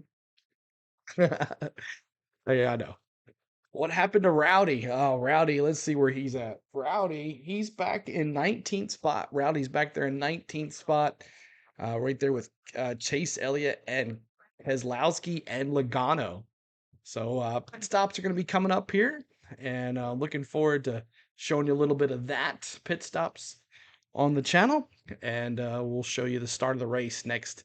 Green flags. We're trying to get to 70 likes, y'all. Trying to get to 70 likes. Hit that like button for us as we're moving to 70 likes. And we'll see if we can get some more folks in here too as well. As the likes go up, the more likes go up, the more YouTube pushes us out. YouTube's not being very helpful with the push lately on our side. So Kevin Harvick, William Byron, Kyle Larson, Ryan Blaney, Christopher Bell, Marky Do says, come over to, oh, look at Chase, look at Kenneth Clark saying, hey, come over to the Chase Elliott side. Come over to the Chase Elliott side, he says. Oh, that's funny. So trying to figure out what I'm going to do on Sundays for football. Probably doing some NFL stuff. I like to do some red zone, but I try to figure that out today on the scores and stuff. It's going to be a little hard and difficult, but I'll figure it out and we'll go from there. So we'll try it out maybe next week. See how it does. Some NFL red zone here on the channel. So hope everybody enjoys that. How's your fantasy team doing? I got to look at mine. I haven't seen it in a bit. I need to take a look at it. But we're trying to get to 70 likes, y'all. 6 more to 70 as we're under caution after stage 1. William Byron wins stage 1. Pause this. Okay. Do that right here. And see if it goes on. Pit stops coming up here for the race after stage 1 has been complete. Come on, can't be that far ahead. There we go. Here we go. Back to audio, y'all. Save up to 25% at pods.com during Pods Holiday Sale. And by Applebee's. Vets and active military eat free this Veterans Snowball, Day. bro. I'm not with that. I don't know what that means. Pretty close call for the 5 of Kyle Larson at the end of stage 1. Take a look at this. It's 3 wide, and Cedric almost sliding Cedric almost took out Kyle Larson. Yeah, there were 2 cars on the outside Larson that had been battling for the free pass. Cedric almost took out Kyle Larson. Beat Cedric back to the line to be able to get the free pass, and I believe those 2 were arguing about how they got raced on those final couple corners. First time down pit road today, Steve. 10. Here we go. Pit road. Let's see what these guys can do. Yeah, this longest pit road in the whole circuit. I mean, look at it. They enter off turn 2. They don't exit until off turn 4. They run nearly a half a lap on pit road, Kim. And for Ryan Blaney, we heard it, no rear grip. He said the entry is really bad. He's looser into 3 than into 1, but similar problem both ends. Crew Chief Jonathan Hassler said, we'll tighten you up, maybe a 1 change. And he said probably needs more than that, but we can start there, Dave. Tire carrier Jake Holmes has a wrench in his teeth. That'll adjust the chassis. Air pressure as well. Loose in, Marty. So Kyle Larson wound up falling back to 5th, Dave, and he said it actually wasn't terrible at the end of the run, but he said, quote, when the track has speed, I can't take advantage of it. You need to help my exit, Parker. Marty, William Byron at the bottom right of your screen gets into his pit stall fine here. He was building loose as well on the entry and the exit of the corners. They do 4 Goodyear tires and fuel, and that 24 team will land off first pit road. Once again, that 24 team, man. Very important as we see Byron, Harvick, anybody move up? Not really. On pit road. Everybody took 4 tires. Well, the past 5 years, the championship has been settled right here at Phoenix Raceway. It is life-changing for these drivers. Once they get out front and able to claim that title, it is something they will never forget. And a year ago it was Logano. Who will it be this year? All right, so appreciate y'all being here. Looks like Blaney's going to have to work for the win. Exactly. He's going to have to work for it. He's going to have to, it's going to be tough to beat that 24 car out front like that in that first pit stall. It's going to be tough to beat that 24 car, but 24 was on the pole. He's been leading ever since, hasn't taken up. Harvick kind of gave him a little run for his money there at the end, but of course Byron's tires were really tired at that time.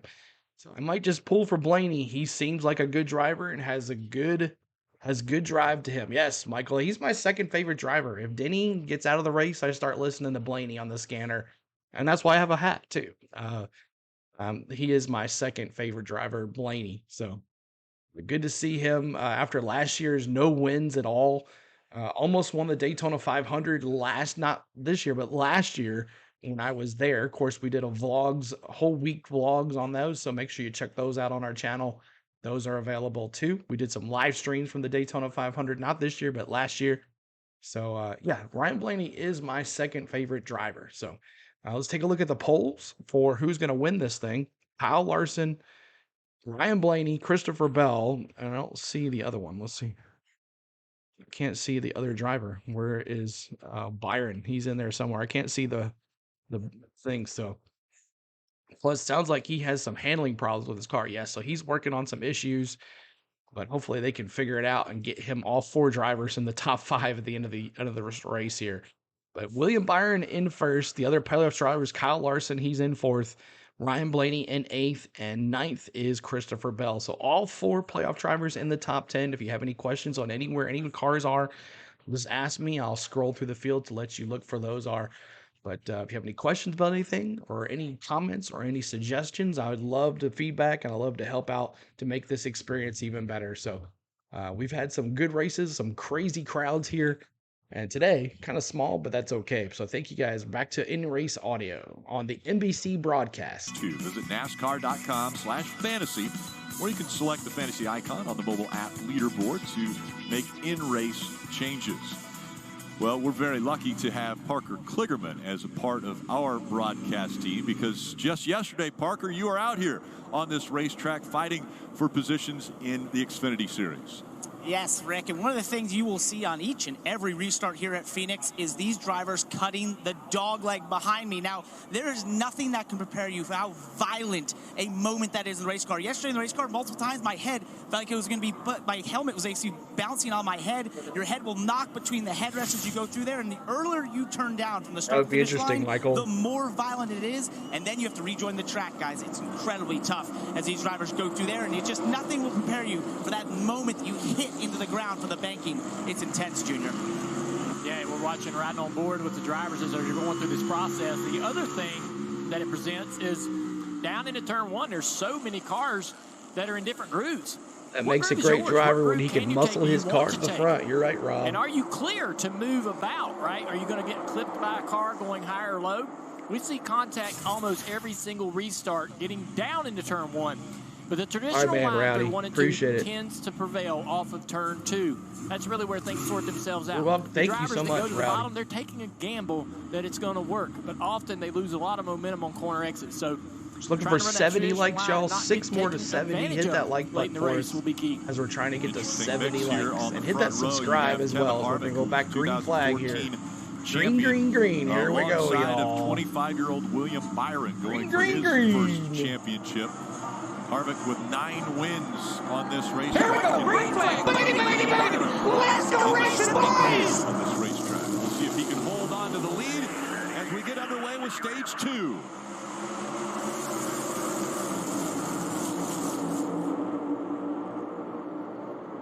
Another great restart. As the one now of Ross Chastain fighting for the 2nd spot with Harvick. Tucks in behind him as they go into turn 3. See a big wiggle, a big aggressive move out of the 20 of Christopher Bell. Ryan Blaney gained a couple on pit road, and here he is inside the top 10. Bell as well with the pit cycle running 8th. We're seeing Bubba Wallace in the 23 there, fighting for a spot with the 5 of Larson. Those 2 inches apart. Trying to settle it for the 4th spot. Blaney coming into the picture as well. There you see Bell. Byron continues to lead. Hamlin watches his teammate from Joe Gibbs Racing, Martin Truex Jr., skirt in front of him. Blaney on the outside of Bubba Wallace right here trying to take this spot away. Bubba's going to lift and give it to him and then put himself on the outside of his teammate. Bubba right here, who was running up in the top 3, losing a couple spots right here. And it's a situation that's difficult for these non-playoff drivers when they are getting raced by those drivers trying to win a championship. How hard do you race them? Probably not too early at this stage in the race. That may change later. So far the stuff that the Championship 4 have been bunched up as far as the field, because now the furthest back is Bell running in the 6th spot. Byron up front, Larson running 4th, Blaney is 5th, and Bell is 6th. Well, it's very close there. Yeah. Truex on the inside of the 17. Yeah, that's right. Yeah. Darrell Walter. He used to be my driver, Darrell Walter. A little wiggle out of Christopher Bell here. Yeah, it gets really tight off of turn 2. Just had to make yeah, he almost lost it. Trying to get underneath Buescher, and when he did, look at this. Look at the rear tires. Actually left a little rubber on the racetrack. The car almost spun to the right when he makes this move. The car almost spins to the right. Very reminiscent of how cars drove it down the back straightaway at Rockingham and worn out racetracks. But look at him. He had to live about wreck that race car right there, and I bet that surprised him. You don't make those type of moves often. You don't really know how the car's going to unload. Almost spun out there, Dave. No comment from the very flat line, Christopher Bell. He is just still in the gas, as you can see. And one of the reasons why he wanted to make that aggressive move on the 17 was how long it took to pass Chris Buescher in stage 1. I mean, it was laps before he got around the 17. I believe that adjustment helped the 20 car, and he wanted to dispose of the 17 right away. One of the things I think that creates that situation is probably just on those sticker tires, Letarte, is that air pressure in the left rear being so low, there's really no grip in that left rear tire trying to turn the car right. Not a lot of grip, and you got to be careful because it's not meant to be loaded that way. So it sounds crazy, but if you get that thing turned far enough back to the right, you can damage that left rear tire for the rest of the run. Also, guys, on this beginning of this short run right here, everybody's just locked on the bottom of the racetrack. It shows you that right now the racetrack still wants to be on the bottom, the shortest way around on new tires. Which one of these guys would be the first one to move up? Try something different. Track just goes through changes. As the run goes on and as the tires wear out, you cannot do the same thing with your car. That's why the top becomes good. You don't have to ask as much out of it. You don't have to turn the wheel as much. You don't have to drive it in the corners deep. Kim, how about Blaney running in 5th right now? Yeah, Blaney cracking the It was good. He was a strong competitor for Dale over the years. But when he started driving for Dale, he changed, it seemed. Take a listen. Brown, you're doing a great job there. Everybody with cars at that time, but good job down here. So 17 of 125 laps complete. That's what the captain is looking for today. Ryan looking to give Roger Penske his first back-to-back NASCAR Cup Series championships. We saw Blaney use the top of 1 and 2 down there, guys. Jeff, you mentioned who would go up there first. He ran the top in 1 and 2. I thought it looked great. Let's see what he does again. Now back to the bottom of the racetrack, and he actually puts his left sides under this yellow line. There's a little bit of decambered in the apron that actually turns the car, kind of right back, guys. I'm going to get my iPad. Right out of the car when you put the left front on there. So he's helping the car turn through the middle of the corner. You cannot use the apron in 3 and 4. It's too aggressive of a change, so you won't see the cars use it down there. We talk about Kevin Harvick and the influence he's had on racing. This is one of them. One of the first people I saw ever run the entire apron of 3 and 4 was Kevin Harvick. All 4 tires below that yellow line. Interesting to hear the captain, Roger Penske, talking about how good Ryan Blaney is doing and the team. That's kind of what Ryan Blaney was thinking before this weekend started when we heard it. Everyone's just kind of in sync right now. You know, everyone's executing really well, you know, on and off the racetrack. And that's hard to find. You know, it's hard to find everything kind of in motion together, you know, and everything going your way and everyone working together really well and things are piecing together. It's really hard to get, but we're doing it at the perfect time right now. So I think peaking at the right time is really important in sports. You see it all over sports. You know, teams peak at the right time, end up winning titles. And Ryan Blaney won 1 week ago at Martinsville to lock himself into this championship 4, so he has the momentum. He has the momentum on the top of that racetrack, too. I'm not sure about this turn here, but the last couple of corners, the top has been really good as he closes in on the 5. Larson sees that as well. He sticks to the bottom of the racetrack. Blaney's still to the top. Here comes the 20 of Christopher Bell closing in on the back bumper of that 12. Not quite as a good corner there for the 12 to be able to create momentum and speed down the front straightaway. And again, you see the championship 4 drivers right there. 3 of them, Larson, Blaney, and Bell, nose to all tail. riding together. As they're running 4th, 5th, and 6th here. And Steve, this stage, we're going to see potentially green flag pit stops. They can't go from the start of this stage to the end. No, I think they're going to split up kind of right in the middle. In the spring, they pitted around lap 119, 120. I would expect the same today. And the question is, how do you adjust in your car? And it's the story of kind of what About you his, feel like you have. For the 24, it's about very his difficult. brother He's led Brett. every lap. So how is he going to work on his car? You see the worst two early in the race, the 12 and the 20. They've made adjustments. The 5 is the one I'm very interested in. They were a little snippy on the radio, a little unsure of what to adjust. They've made a set of adjustments. Now when he looks in his mirror, it's not just 2 cars behind him, but 2 championship 4 cars behind him. That's going to close that vice, Marty. The pressure's going to build for Kyle Larson. Exits much better for Kyle Larson, Steve, but Cliff Daniels told him, don't overcook the entry into turn 1, and then gave him this advice on the radio. Some guys are using just a little bit of left front on the apron to turn their cars in 1 and 2. Don't know if that'll help you, just info. So earlier, Junior, Steve talked about all the information available to the crew chiefs. Do you want that much information as a driver? Absolutely. I want to know where everybody's running and how they're making speed. And this track has so many, it's a variety of ways to go through the corner here, particularly down here in 1 and 2. So tell me, are they using... So Byron continues to lead here. Harvick, Chastain, Larson here in the top 5, 25 laps in. Here, Blaney, who's trying to make the pass. Let me know where they're making time. I'll go try it. I'll go try it and see if I can make my car work there as well. Larson running in the 4th spot. Byron has been dominant to start this race. He has already been out front 85 laps. That puts him over 1,000 laps led this season. Geico makes cars. Commercial break as we're muted for the commercials. We appreciate y'all being here. We're still trying to get to 70 likes, y'all. If you haven't hit the like button for us, hit that like button. We're trying to get to 70 likes. Same with Wallace. I didn't like Rusty, but I did Kenny. Kenny still seems like a genuine guy. Yeah, he still seems cool. Brett seemed different. They were like night and day personality-wise to me. Yes, I still remember that 11 Jeff Bodine Budweiser car when he drove for Junior Johnson. That was always a cool one. And if you collected toys like me, you could never get that one because it said Budweiser on it. So it was always that 11 car with all red and no sponsors on it. I remember looking for that car high and low. I'd have to go to like trade shows to find the actual Budweiser on the toy racing champions car.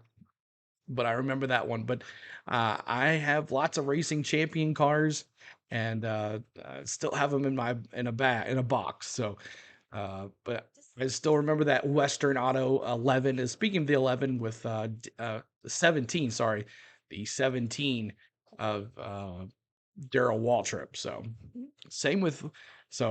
it's been interesting for you guys to show us your age and who what drivers you were watching back then. It kind of shows you how long you've been around in racing. And let me see, who got you into racing? Who was your favorite drivers before now? Like mine is Denny Hamlin. Mine started out as Darrell Waltrip, Sterling Marlin, and then I went to Denny Hamlin. So Darrell Waltrip, Sterling Marlin, and then Denny Hamlin were my drivers. So let me see who you guys had as your favorite drivers up till today. So Brett had that 26 Quaker State car. Yeah, I remember that too as well. That Quaker State car was pretty cool too. I remember watching him win. He won North Wilkesboro, right, with that 26. Marky Deuce says Mark Martin. Mark Martin, yes, Mark Martin. Shame that he never got one. Wolfgang says Dale Sr. Dale Sr., yeah. Harry Gant, yes, Troy. Troy, I think I mentioned last week, I went to Martinsville and got to see him win there in that Skull Bandit 33 car at Martinsville. So back to it. Here we go. Byron out in front, but it's been tight between Larson, Bell, and Blaney. They have been running. Cale Yarborough, that's right, Leaf. There you go. The second stage started. Blaney's lost a little bit of ground to these two, but now Bell's trying to get around the 5 of Larson. He's having to use the bottom of the racetrack. Larson has learned a little bit by watching these two. He's going to the top of the track. It's a bit of a defensive move. He's trying to find speed as well in the car, but he's getting a hassle from the 20 car. Watch the strength of the 20 car. Watch out where he gains ground. It's right in the middle of the corner. He's able to really get his car to turn. And now go back to the throttle. Should get alongside Larson here. Almost got there. Still looking at him, trying to show he wants the inside. Now you got to be precise. You got to hit your marks perfectly, not overdrive the corner entry if you're Bell. Bell's trying to take fourth away from Larson. Not able to complete the pass there, as we're seeing it. And Harvick's making a move on Byron again. Harvick's been working the top of the racetrack, Rick. He's got good speed. He's going to be able to get alongside the 24 down the back straightaway.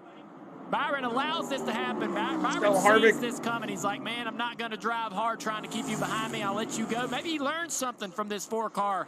Watching Harvick. We got a new leader, y'all. This racetrack, he's so good here. I would get behind this guy, see what he's doing, how he's making time. Yeah, if I'm Rudy Fugle, that's the instructions I'm giving him. I know we're racing the Harvick, 5, the 20, his last 12, race is leading this thing. 92 laps. Let's settle in behind the 4. I think he's a little better. The 1 might even be a little better than us. Let's figure out where. Give me some feedback on what you think we need with our car. The other 3 of the Championship 4 are going to continue to improve. We got to start adjusting on it. Hey, the last time Harvick finished outside the top 10, none of the Champ 4 drivers had even started a Cup race. So if you want to follow someone that knows how to get around here, there's your guy. Yeah, 20 straight top 10 finishes for Kevin Harvick. Look at Harvick. He is leading at Phoenix. Marty. In his final full-time Cup Series race leading at Phoenix, one of his home racetracks. You guys mentioned the 9 wins here, so he certainly knows what to do with the race car, and the car is better for Kevin Harvick as well. He gave Rodney Childers some very clear direction on where he wanted to go with the race car, and I think the further he runs up front, the longer he runs up front, Parker, the more confidence Kevin Harvick gets. Who knows? He might win this final race. He does look good. I hope so. For William Byron, that 24 car, he started off this run saying that it started freer than the run prior, but under that stage break there, you guys referenced the line that Kevin Harvick is running. Take a listen to what they had to say on the radio about Kevin's line at the end of last stage. So you guys said he was running the bottom.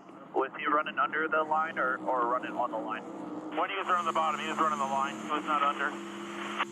Okay, got it. Yep. And that sort of theme has consistent throughout this race in telling them about the 4 and where he is running, as you referenced now. Once the 4 went by, they went to the top. Ooh, tight battle here, guys. Yeah, the 12 of Ryan Blaney has look at 'em all. looked like he's been shot out of a rocket here. It's unbelievable what he just did. Where'd he come He from? went from being about a second behind these 2 to going right by him 3 wide, and so Blaney now has the advantage over the other 2. Yeah, he sat They back there and fixed watched something this 20 during that pit against 5 stop. battle. Was able to regroup. Caught them in a situation down in turn 1 and 2. Was able to go underneath and buy them both. Now the 17 of Chris Buescher has closed in, taking another position away from the 5 of Larson. Larson just a little bit off today, just a little bit struggle in the balance of this race car. Can they make the adjustments on pit road to help this 5 out? So Buescher has made his way up to the 6th spot, and now Blaney looks like one of the fastest cars on the racetrack, Kim. Yeah, Blaney able to make passes, and he had a little bit of motivation. He lost a spot before he was able to get past those guys. Listen to what he said on the radio.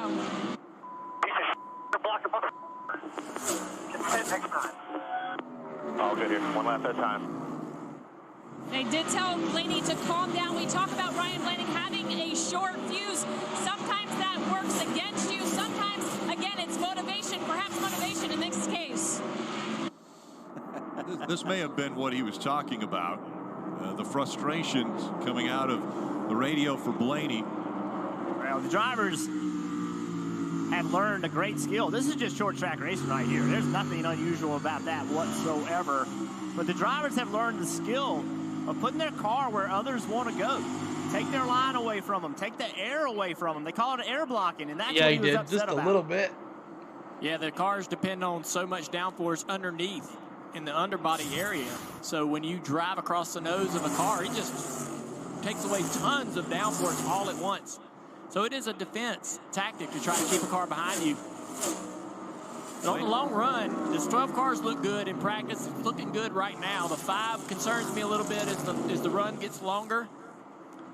He's losing more and more time to the cars around him. And now, well, if we look at up front, Harvick and Chastain are running 1 and 2. Byron, Blaney, and Bell now are 3rd, 4th, and 5th. So this is the closest that any of the Championship 4 contenders have been to Byron this early in the race. What I love about this race, Steve, is that we have a situation where you can take off fast with your race car, have a ton of speed. It might cost you later in the long run. We have cars that have long run speed. We have cars that have short run speed.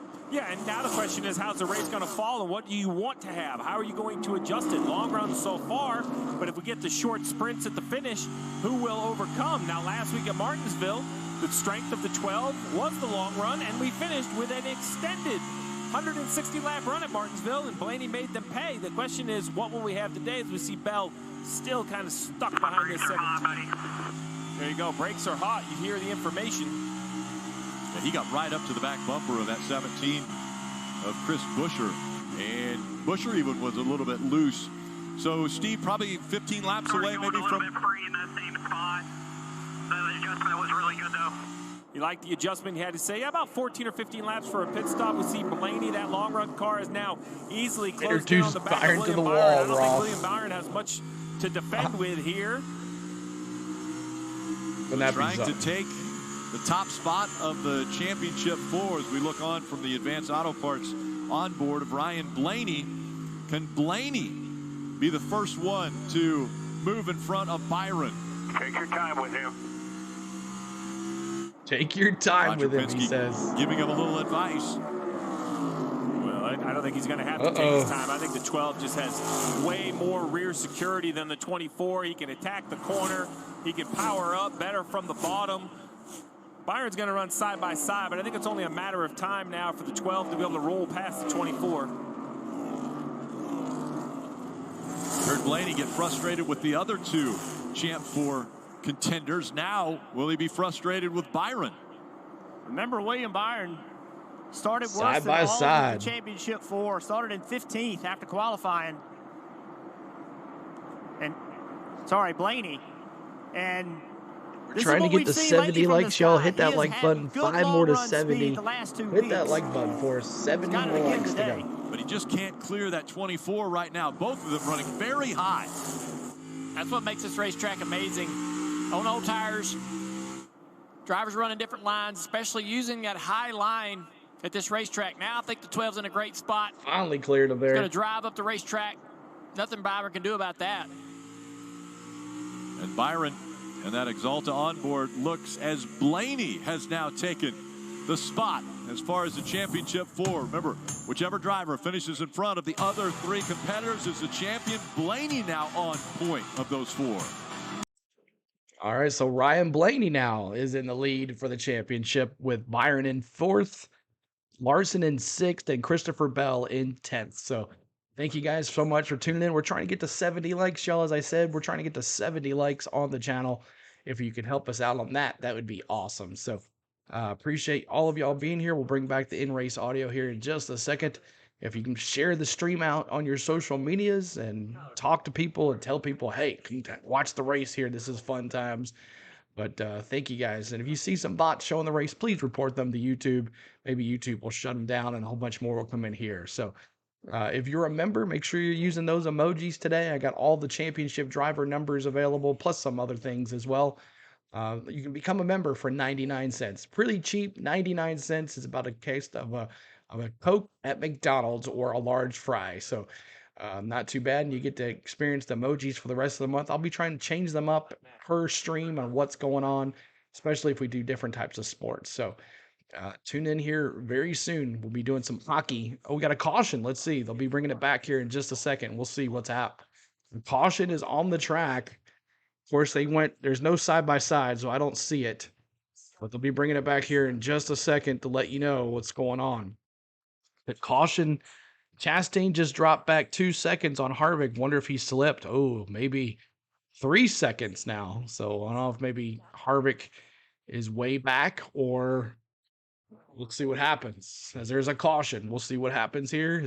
I'll have it ready when it comes in. But it happened during a commercial, so we'll see what's going on here. Who, what happened, and what did what.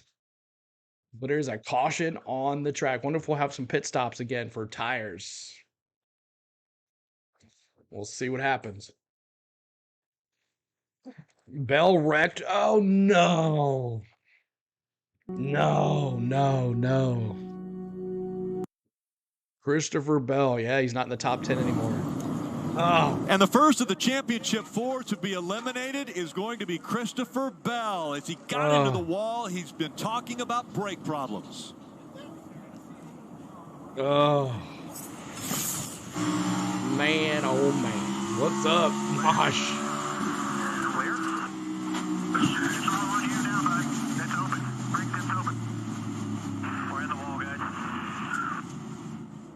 So we're on board. You could hear it. As soon as he touches the brake pedal, the right front rotor explodes. There. It looks like it's a flat because in the end it is a flat tire. The rotor goes through the wheel. The tire goes down. The 20 of Christopher Bell has no option but straight into the wall. We heard him complaining about brakes. The radio you heard was the crew chief coming back saying, hey, it's all on you. There's no more cooling available. And you see right here parts and pieces of the brakes coming off. Heavy damage day over. And then right here, look, this is important because see where that spark is? That's basically contact between the wheel and the caliper. Dave.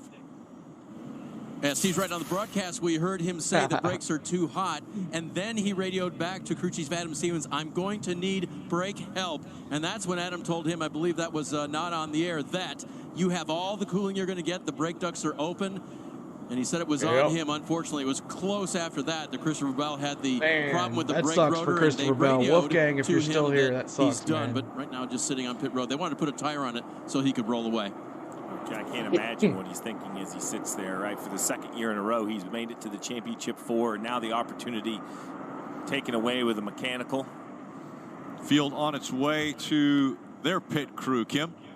And that run much better for Ryan Blaney. He said, I fired off decent. I had more rear grip. The rotation through the center, still pretty good.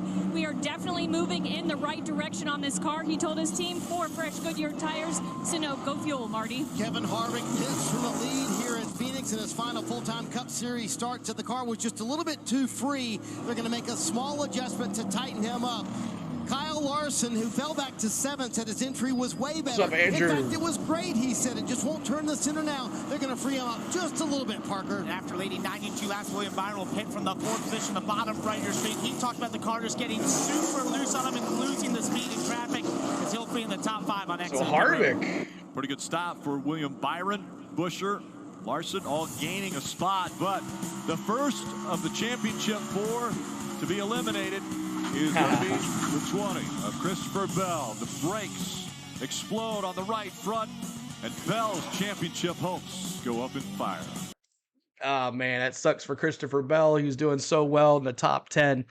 Hey, anything can happen here in this race, guys. No one is safe. Maintenance issues, it hits hard. So appreciate everybody for hanging out here today. Thank you so much. We're trying to get to 70 likes, y'all. If you haven't hit the like button for us, make sure you do.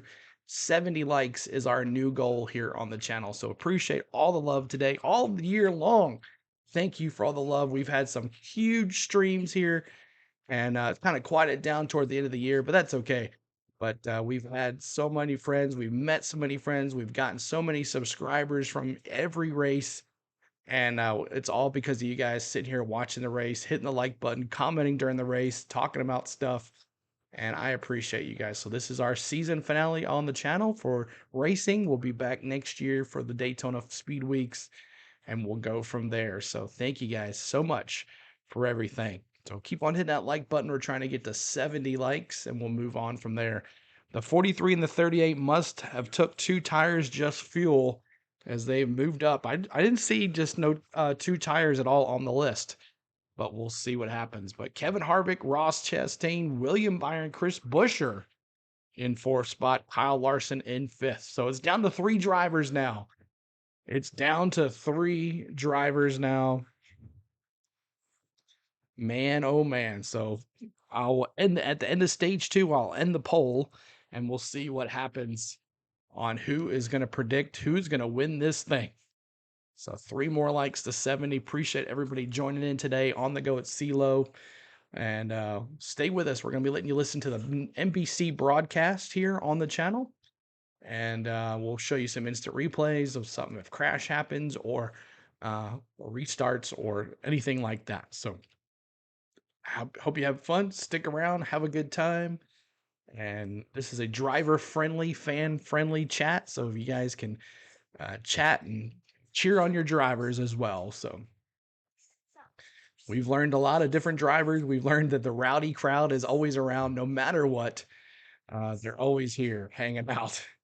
The rowdy crowd, as Kyle Busch is in 20th spot. 20th spot. Let's see here. Refresh this again so I can work here. I'm bringing it in here in just now. Come on, come on, come on, come on, come on. It goes from metal to red hot to white hot, and when you clamp it, it grows in diameter and it contacts the caliper, and when that happens, it's literally an explosion. This rotor explodes when he steps on the brake pedal like that. It goes through the wheel, the tire goes down, a flat right front tire for Christopher Bell. Championship hope's over. And you see this car blow the right front tire, and I think that he took the car up the racetrack into the wall. We're watching the steering wheel here, but when it blows, he doesn't drive down across the racetrack. He was talking about it, the brakes messing up. Massive angle. He actually allows the car to get into the wall as soon as possible to lessen that contact and lessen the impact for the driver. A lot of things we're seeing these drivers do, but great description from Letard on how that rotor can explode and fly apart. Smoking. It not only is detrimental to the car where the rotor exploded, but all the cars around him. Parts go Here we through go, the grills, green flag. parts flatten other tires of the other cars, so there's things to be concerned about. And during that pit Here stop, we go, Blaney green did flag. not Blaney, make Blaney, a stop. Blaney. Let's go racing, boys! From 3rd to 7th. 2x2 once again. Harvick and Chastain up front. Byron, the furthest forward of the championship four, running in the 4th position now. And you see him fighting to the inside here for that 2nd spot. What a mess it is back there in row 5 and on back. 4 wide, 5 wide, 6 wide. Insane. And the restarts just get crazier as the race goes 7 laps on. complete, y'all. Oh, contact right there to 44. Priest is up to track his teammate. Briscoe gets into his left rear quarter panel. How are they going to blend in with all these cars? It's going to be difficult in turn 3. Made it out of there. Now they're going to go into turn 1. See how this works out. 4 wide. Oh my gosh.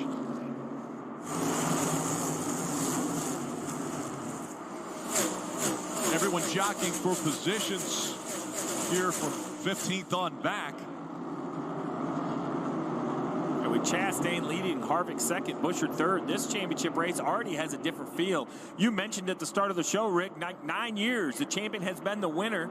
And I know this is far from over, but I can't really remember a championship race where they weren't 1, 2, 3 or 1, 2, 3, 4. They really dominated the laps led. An interesting one of the competitors out early with Christopher Bell and the mechanical issues he has had to deal with, as we see Byron trying to get by the 17 of Buescher. What's up, Jake, man? Welcome in, dude. Appreciate you being here. Chastain now leading in front of Harvick by just about a half a second. Martin Truex Jr. in the 19, the regular season champion, eliminated from the playoffs earlier than he was hoping. Wanted to get to the championship 4, but wasn't able to make it out of the round Ross of 8. Chastain, the new leader. I think the best 3 cars are at the front of the field right now. The 17 of Buescher, Harvick, and Chastain have shown me as they've drove through the field that they can pass. They have great short run speed and long run speed. All right. And now that means that your championship contenders are always going to be dealing with dirty air all day long. One will not have the advantage, at least now, of clean air as we go throughout the rest of this run. And the championship could come down to a pass. The incredible move at Martinsville to get into What's the up, Dominic? championship Welcome four. in. You're Not welcome. as lucky this year. Ross Chastain Go for Larson. was There you eliminated go. in the round of 12. He was able to win this year earlier at his home track in Nashville. Make sure you're hitting that like button. We're trying to get to 80 likes, y'all. 80 now out in likes now front here on the channel. by half a second over Harvick. Parker. Right, Rick, and as we see that 1-car lead right now, I think we saw the signs of this earlier in the race. At the end of stage 1, he actually was catching Kevin Harvick and William Byron were leading really fast towards the end of that stage, and then stage 2 came on the radio and said the drive off in this car is amazing, meaning he's just able to plant that throttle on the exit, so you're starting to see the strength of that 1 car. Remember, although we're talking about the championship 4, a lot of these teams fighting for different points positions, that one team came in here in a tight battle from 8th to 12th in points, and with the day they're having right now, they could rocket themselves 8th in the points, which would be a great accomplishment for this 1 car in this season. RG5 gave it my 2 favorite drivers are top 2 in points, so Parker, we're good. A really Awesome. dominant performance in Nashville. Welcome in, Earlier, RG5. led 99 laps on his way to that win. See, we can go to 80 likes, y'all. 80 likes is our new goal. Compared to the previous year when he was in victory lane multiple times. Nashville, his first win in 2023. I was there for that one. Very strong to finish out the season here. Currently, you heard that battle he was in, 9th, currently sitting in 9th. So kind of the front end of that window, that opportunity for Ross Chastain. A lot of financial benefits for Trackhouse. A lot goes along with those points from 5th to 16th. Justin Marks, Pitbull, the primaries as far as the Trackhouse. Pitbull just dropped his most recent album that was titled Trackhouse. So Trackhouse, conglomeration there of entertainment, racing, and the music world coming together.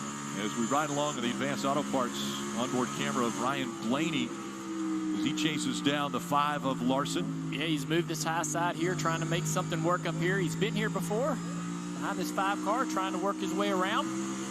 Took his car a while to fire off on long runs. Looks like they've improved the short run slightly here to allow him to attack here on the 5, but also with Byron running 4th, he's a bit limited and being kind of held in position 2. Right there in front of Blaney. Blaney can see it. He's wanting to try to gain as much ground as he can as quickly as possible. Look at that, high entry, low exit, driving across the racetrack. So many different ways to run through turns 1 and 2 for these drivers. Way up into the entry of turn 3 here. Just moving all over the place, trying to find speed. Christopher Bell out of the race early, one of our Championship 4 contenders. Dave's got him. Yep, he's here. Christopher, were you surprised with that brake issue, or were you driving the car in such a way that you knew it was possibly going to happen? Well, I mean, that was my first time I've ever exploded a rotor in my career. So, yeah, I was surprised, but, you know, early on in the race, I had a little bit of... And the second run, it just kept getting worse and worse. So, I don't know, just obviously a disappointing way to end, but super, super proud of this 20 team. All of our partners at DeWalt and Ream. To be in the Final Four is it's something that we're really proud of. And there was no sign of it yesterday in practice? Not from my standpoint in the car, no. How will you look back at this, Christopher? You're out so soon from a championship possibility. Yeah, I mean, it stings to not have the shot Jake. at the end of it. Obviously, we were all 4 really, really close, and we all 4 showed strengths at different times. So I think it's going to be a great championship race, and whoever it is going to be well-deserving. Thank you. I'm impressed. I can't imagine what the interview has to be like to give. He stood there, he answered multiple questions, looked right at the camera. I mean, I know it wasn't his year last year, and once again, disappointment this year. His talent is clear. What also he can do next behind year, the wheel, you're right, Wolfgang. Year in and year out, week in and week out. He's going to have his year, and I think treating an interview like that guy says a lot about who he is and his character. He'll be here again, and he is a exceptionally talented race car driver. Had a frustrating year, but they rallied and had some really key moments. Still He'll tight. build on that. It's hard for him to see that today. But when he looks back at this in his career, he will recognize that it was part of the growing process, and it'll only make him tougher. The other Championship 4 contenders, Byron, again, running 4th. Larson is 6th, and Blaney is 7th. You see the yellow line under their name. Those are the 4 drivers. Want to mess NASCAR, but he'll be back in no time. That's right, Jake. From Larson's be back. Cars.com onboard camera. Couple more months. We've seen Blaney put the pressure on Larson, and now running different lines, trying to find a way around. Larson's car has been great, you know, on the short run. Not fantastic, but able to maintain. You know, if he gets the track position on the other 2 championship contenders, I think he can keep it in a short sprint. How have they helped this car on the long run? It's not been good the first couple of rounds through tires. Have they made the changes to try to keep this car where it needs to be? Issues right here with the 2. Looks like the 2 of I'm going Blaney there, Wolfgang. Right where the wall or the wheel looks like it's about Austin to come Cindric, off on this 2. tire coming off. Broken toe link, or the tire itself is trying to come off. Look at the contact there with the right rear. Let's see here. He's sideways, coming to the start-finish line off turn 4. Contact with the right rear. Hit the wall. Right there. Austin Cindric. He's trying real hard. You know, he struggled today. He did not have the speed. It's been a frustrating year. Just trying to make something happen, and back in the car, came around, smacked the wall, damage. Don't care who wins. Yeah, it should be just fun. It's sort of a good race now. And he's on pit road to get those repairs. And here's the 19 of Truex trying to get around Byron on the inside. Byron using that high line. And the it should be momentum interesting to keep that position. as the top 4 drivers, now 3, are struggling. Truex trying the shortest way around the track again and gets to the door of the 24. But not able to complete the pass as they go through the dog leg and down to into turn go 1. as now we have 50 in here. Thank you guys so much. Hit that like button. Trying to get to 80 likes. And now the championship 3 or 5th, 6th, and 7th. And once again, Byron seems to be coming back to his competitors. Want to take a look at the Xfinity fastest lap. And William Byron turned it on lap 3, completing a lap around this 1 mile oval and just over 100. He's coming back next year too. They re-signed him, James Moore. So Chastain still out in front. Then it's Harvick, Buescher, Truex Jr., and William Byron, the first of the Champ 4s. We ride along with his Exalta onboard camera. The youngest of the playoff drivers, Parker.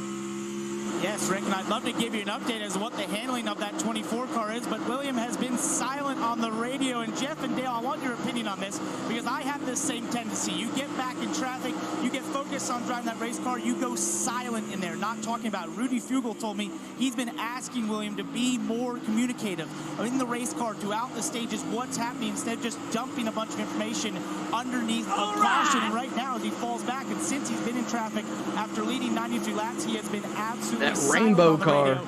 No information for Rudy Fugel to work with. So what were you guys like as a driver? Silent or were you vocal? I wanted the crew chief to ask me what he wanted to know. I mean, I'm concentrating on driving this car the best I can. I want to run through this next corner as best as possible. I can't be thinking about what I need to share with my crew chief.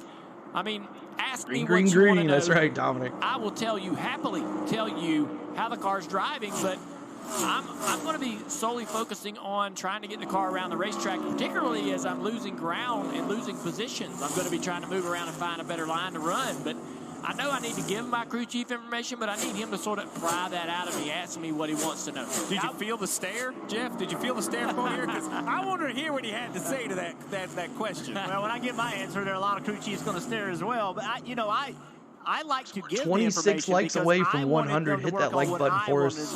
Trying to get to 80 likes, too much information. They can only fix so much on a Sunday. You've got to decide what. I think they're just hanging out, James. I think they're just hanging out. They got one more stage to go. I need this fixed.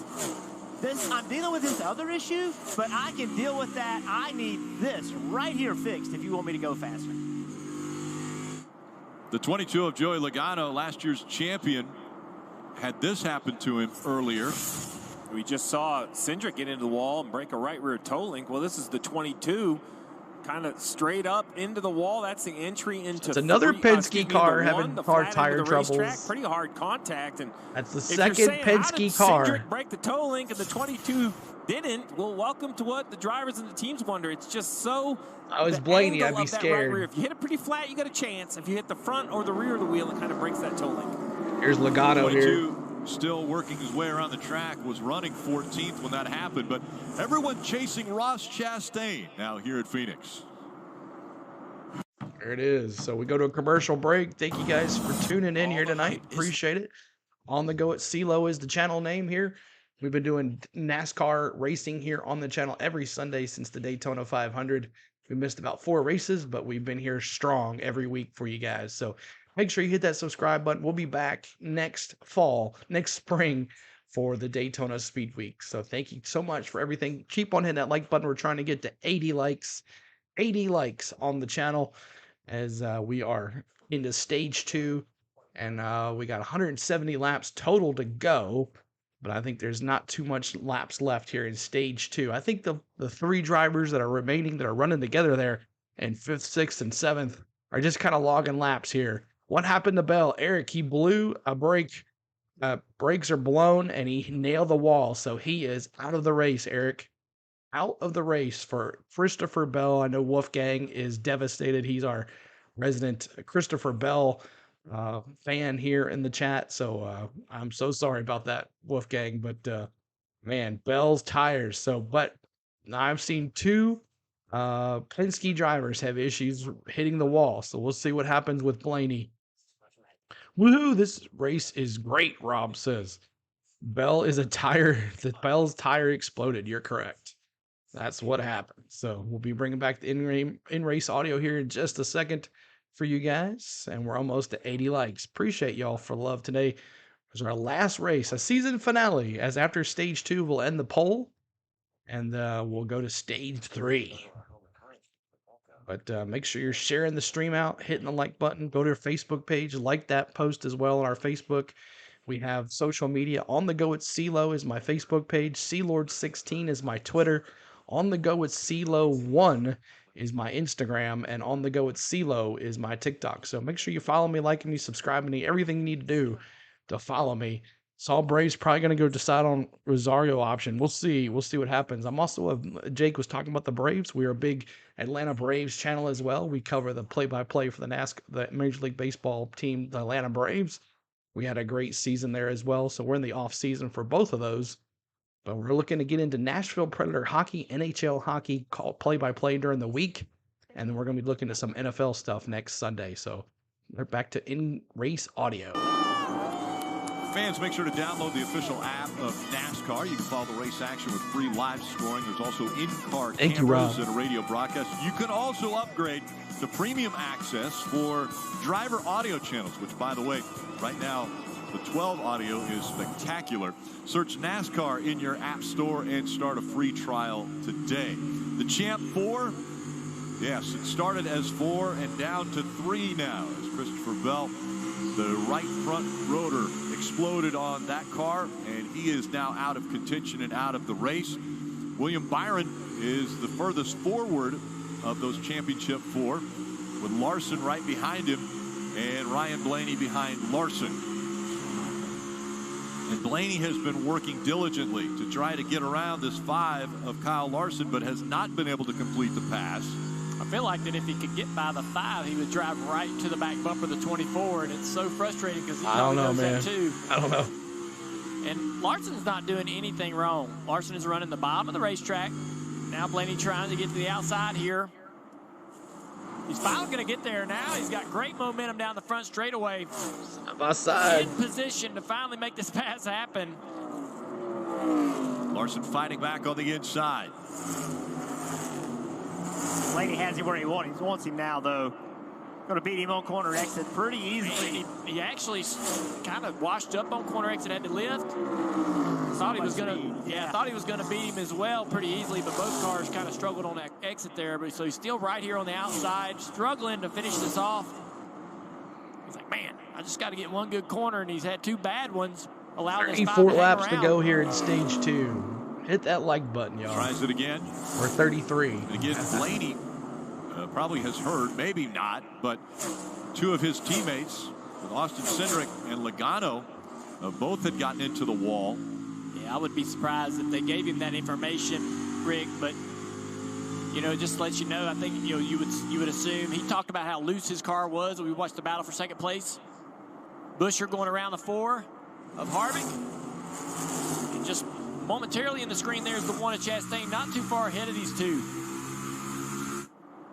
There's the distance from first to second and third place.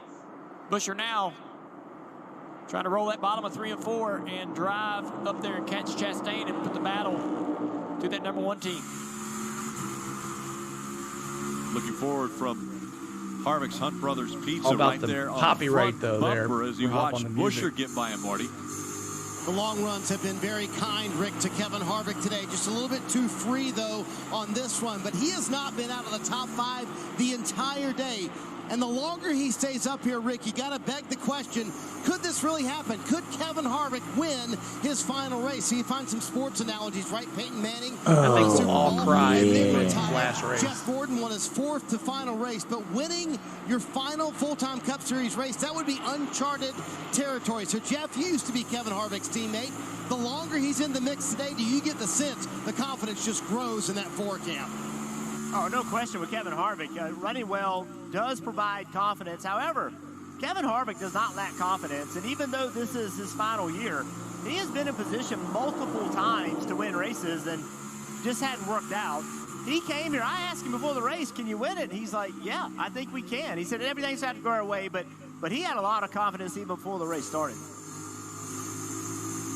Harvick in 3rd place. Take a look at the progressive telemetry on Kevin Harvick. Shifting happening here. Right now he's in 4th gear as he brakes, goes through the turn.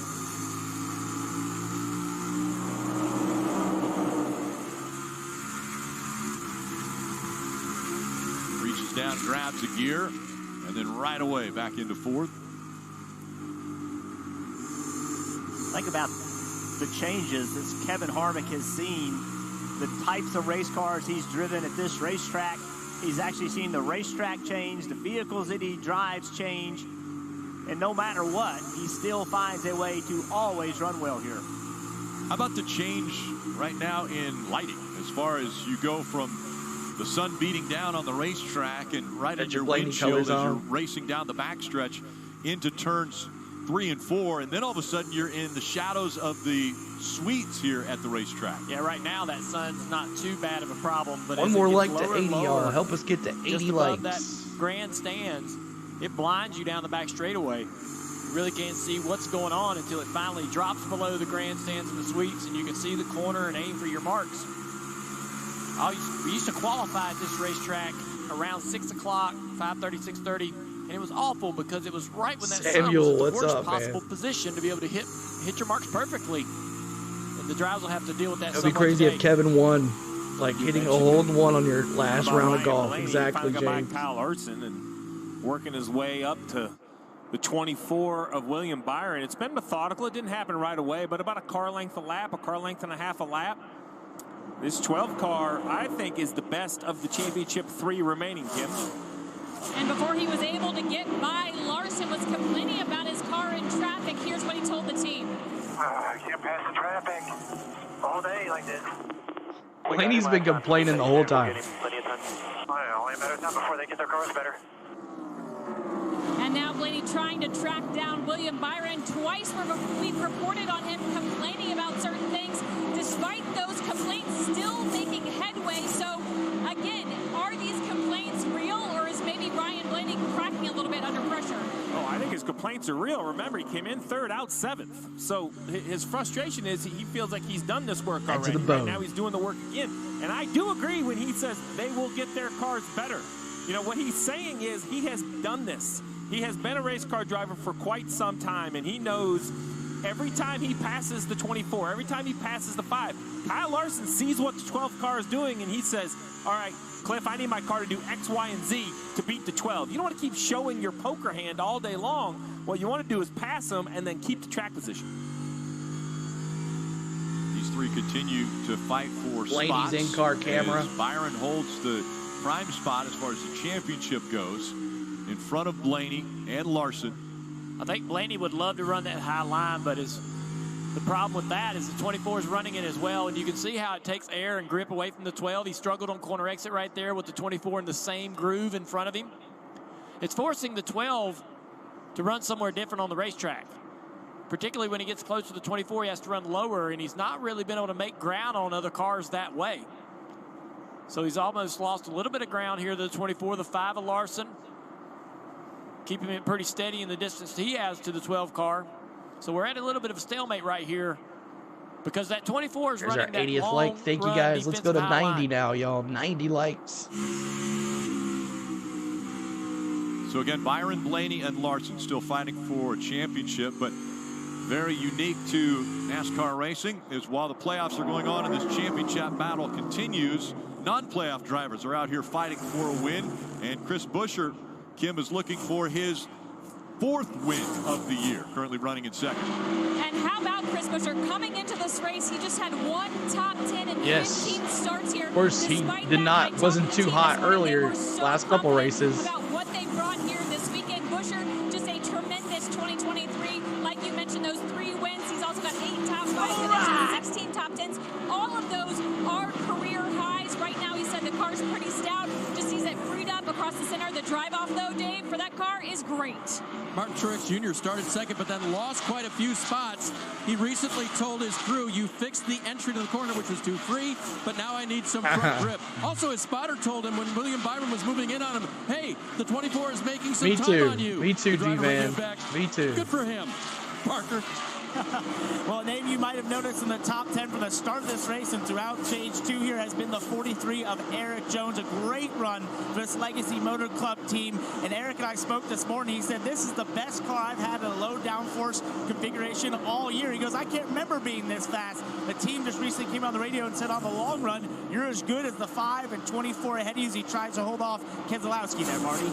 Parker, talk about a team that could use a top 10 finish today. How about Daniel Suarez sitting just outside the top 10? A moment ago had a whale of a battle with Brad Keselowski for that 10th position, and he came on the radio and told his team, listen, I just can't get back to the gas like those other guys can. Way too free at the end of the run. Only 18 laps remain in stage 2. 18 laps to go. Front, already 51 laps today. Byron's led the most laps at 93, and he's currently leading the Champ 4 contenders. All right. Thank you guys so much for being here tonight. Thank you so much for all the likes. We're at 80 likes. Let's see if we can get to 90 likes. And we're almost to that 100 mark. That's our goal tonight. 100 likes. See if we can get there before the checkered flag is done for the night. But thank you so much for everything. We're on our season finale of the year. We'd love for you to subscribe. We'd love to come back next February for Speed Weeks in Daytona. Will be live right here on the channel. Brad moving them down. Come on, Brad. Let's see. Let's take a look at the back of the pack. Keselowski there in 10th, the new daddy. Let's take a look at the back of the pack here. 21 through 36, some notables. Tyler Reddick in 23rd, Chase Elliott in 21st. Let's see. Harrison Burton there in 26th. Last car on the lead lap is Todd Gilliland. Of course, Christopher Bell out of the race due to a brake issue. He is in 36th spot. Austin Cindric in 35th there. So the dinger there in 31st, 3 laps down.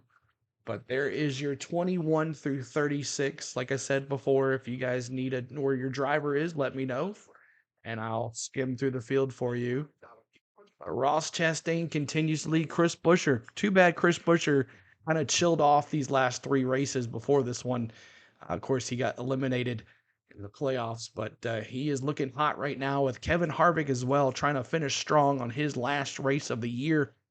In 3rd place, Martin Truex Jr. in 4th, and William Byron, Ryan Blaney, Larson. There's your 3 playoff drivers, the only 3 left. One of those guys is going to win a championship tonight. So what do you think, guys? Do you think this is going to be interesting? Stage 3, these guys are going to race each other pretty close. There's going to be some craziness. Do you think there's going to be a wreck between these 3? What happens if they all 3 wreck? What happens if they all 3 wreck? And none of them, would that be crazy if all 3 of them wrecked? Byron, Blaney, Larson, 5th, 6th, 7th. Bubba Wallace, he could finish in top 10 in the points if he finishes within the top 10. So that would be interesting. So trying to get to 90 likes, y'all. Hit the like button for us. We're trying to get to 90 likes on the channel. So we're back to in-race audio here now. A new leader in Phoenix as Buescher has been able to take over the top spot from Ross Chastain. Get down in the Chris corner Buescher. Here. Gilliland, the lap car, is going to go in the middle of the racetrack. It's going to run the one a little wider than I think he wanted to run. That's going to give some momentum to the 17. They battle down the front straightaway. Buescher eventually taking the spot. And I wondered about this as he was driving through the field in stage 1. If this guy goes up and takes the lead, think about all the what-ifs, right? Had such a good run, went into the playoffs. That was a surprise. Ran deeper into the playoffs than I think a lot of people expected. then had a pretty bad rough round, and here's some contact as well on the racetrack. Yeah, contact with 7 car right here. Great job by Corey to keep from wrecking that thing. And the 6 car of Keselowski, Chris Buescher's teammate, he started dead last today. He has driven that car all the way into the top 10, running in 9th place. So RFK, look at that, James Moore. Blaney and Byron are battling here as they are Wreck is actually very running possible. down the 19 Exactly, Truex. Dennis. That's going to present some challenges to Byron. Can Blaney take advantage of it? Blaney lost a little bit of ground in the 24 here over the last couple of laps. 10 to go in the stage. Kim, what are we learning on the 12 car?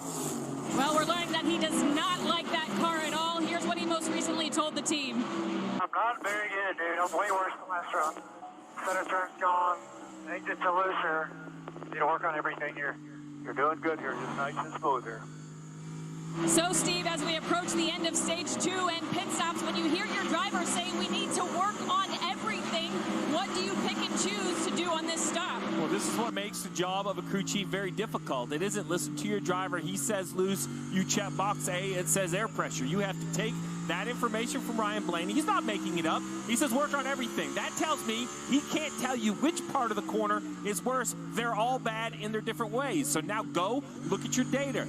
Could contact with your war room back home. Where do they feel like they're losing the most? These are the decisions that will determine the championship. Jonathan Hassler has to make these decisions. He has to get his team together. 8 to what go I in do stage love that 2. Jonathan has on his side is that man, Roger Penske. This is the most I've heard RP on the radio in any race. And I think Ryan, as we all know, short fuse, fiery temper. And the one person that I think naturally is going to diffuse that is when RP's on the radio. I think that not even what he's saying. When he hears that voice, he goes, okay, this is a different race. There is more on the line. Roger's here in attendance on the radio. So I like that Jonathan, the crew chief, has the team owner on his side and on the radio. See Byron getting by the 19 of Truex. And I see a little difference as well in that 12 car. Just doesn't have the speed on the long run that he had earlier.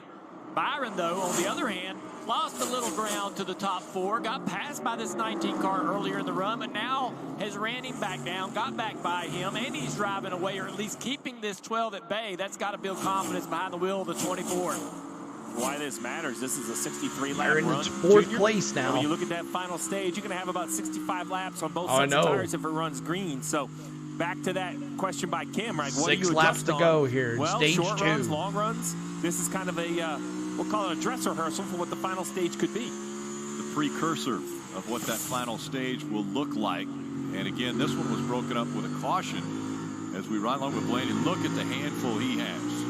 Yeah, you saw his right hand just in frustration, right? Just, I got to get better. Here he is, still continuing That's to right, fight. Rob. Get on the outside. It should be interesting between these 3. And he knows if he could have that rear grip, how much better he would be. But William Byron is saying the same thing. Neither one is. Ooh, Truex just blocked him. Blaney out of control on corner exit. You can just see the body language in how he's driving, the frustration over how this car drives. And he's still beating on the... He almost took Truex out. Of the seat because he can't do what he wants to do, and the car just won't produce the way he wants it to produce in the corner. And then he'll lose that ground that he's losing right there, and then he'll take time, regroup, drive back to the back bumper of that 19 car, and then Hudson does things. Hello, welcome back, man. Oh, wow, where you been, Hudson? Lose that downforce that he needs.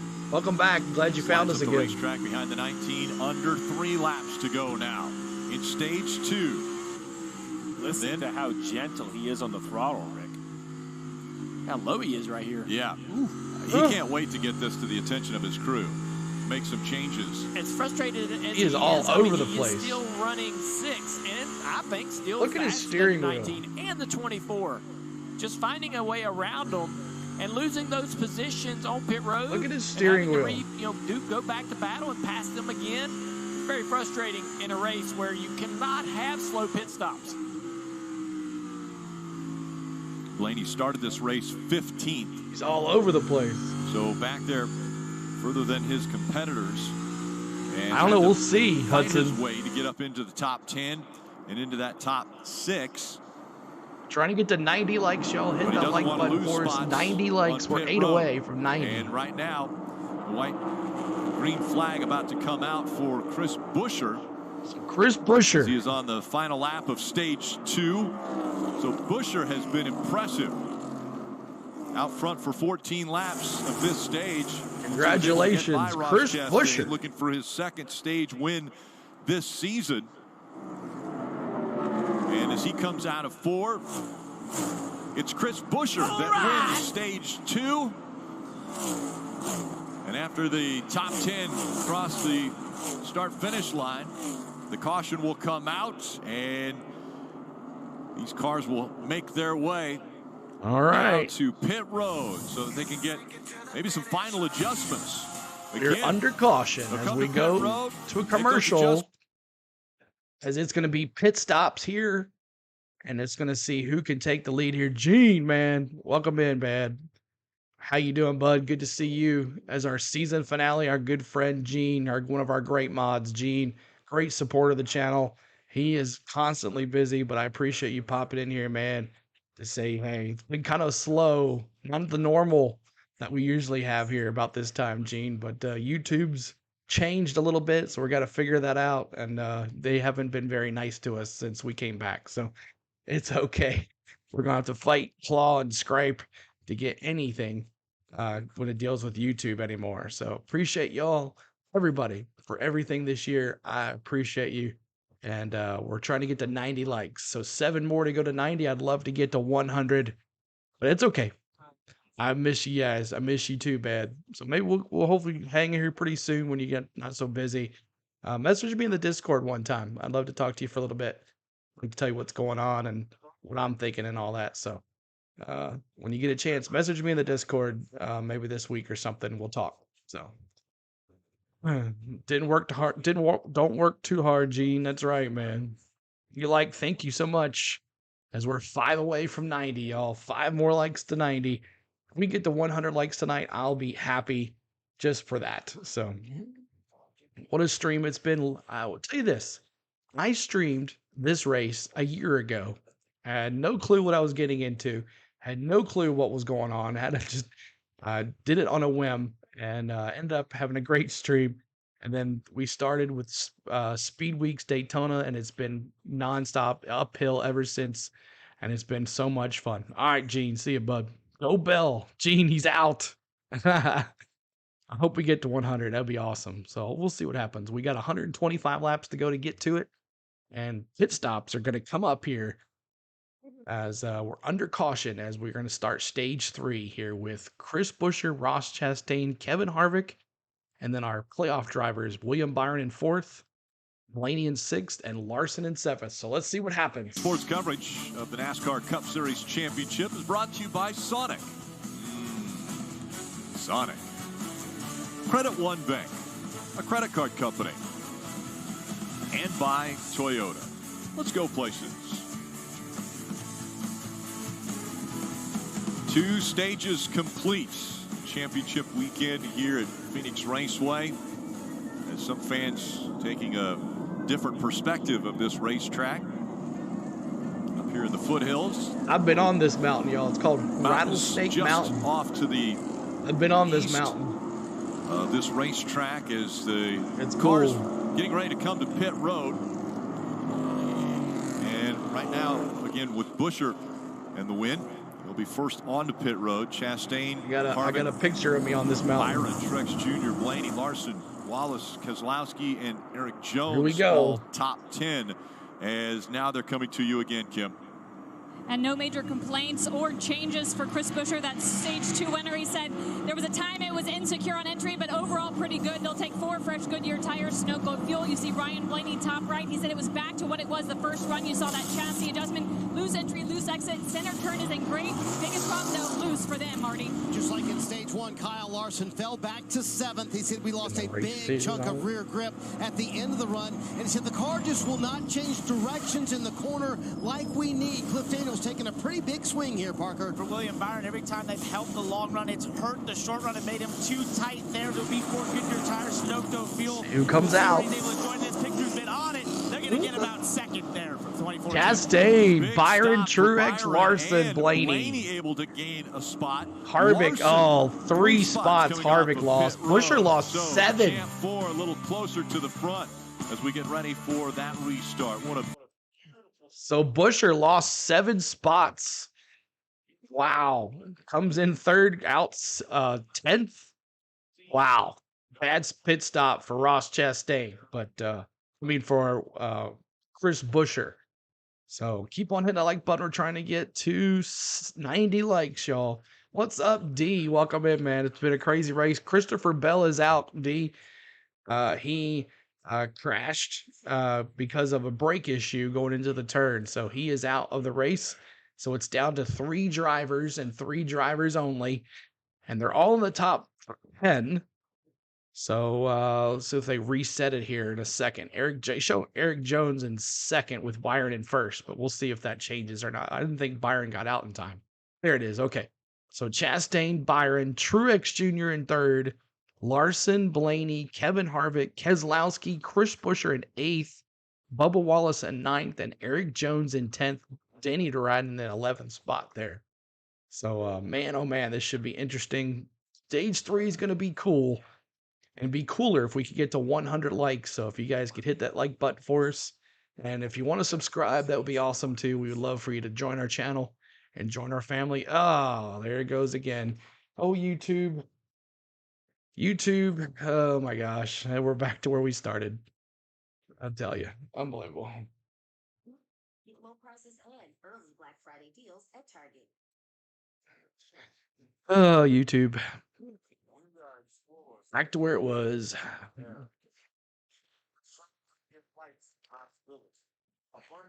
All right.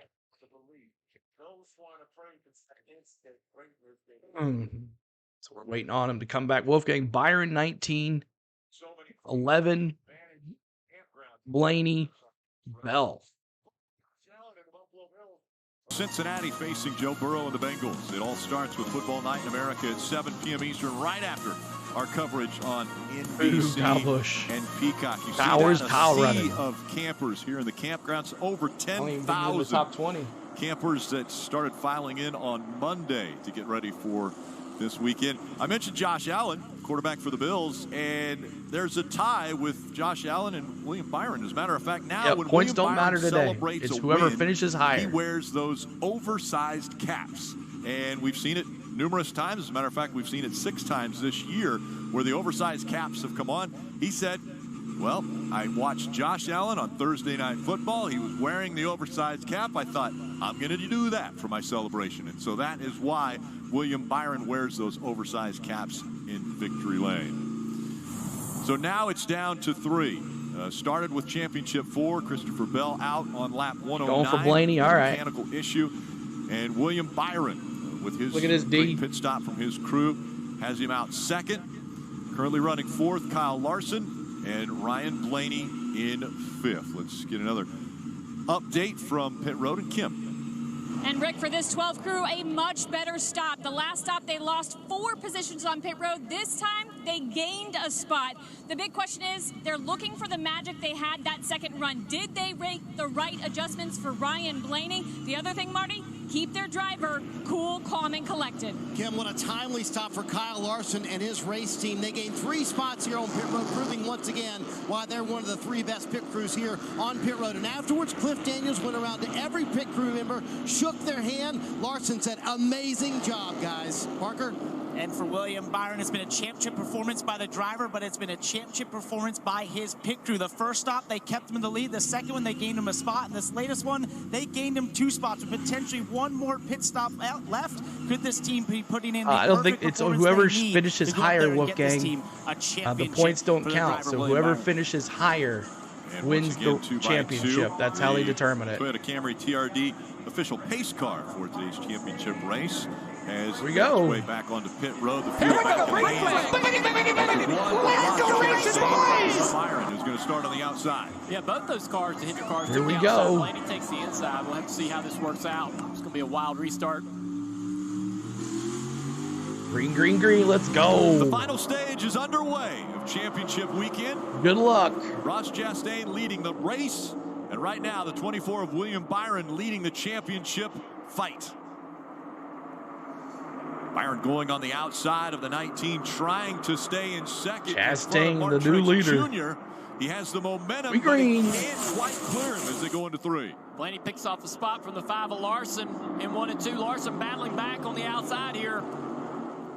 Larson lined up in the inside line where the control car of Chastain was, and it gave him that advantage on the launch to be able to beat the 5 through turns 1 and 2.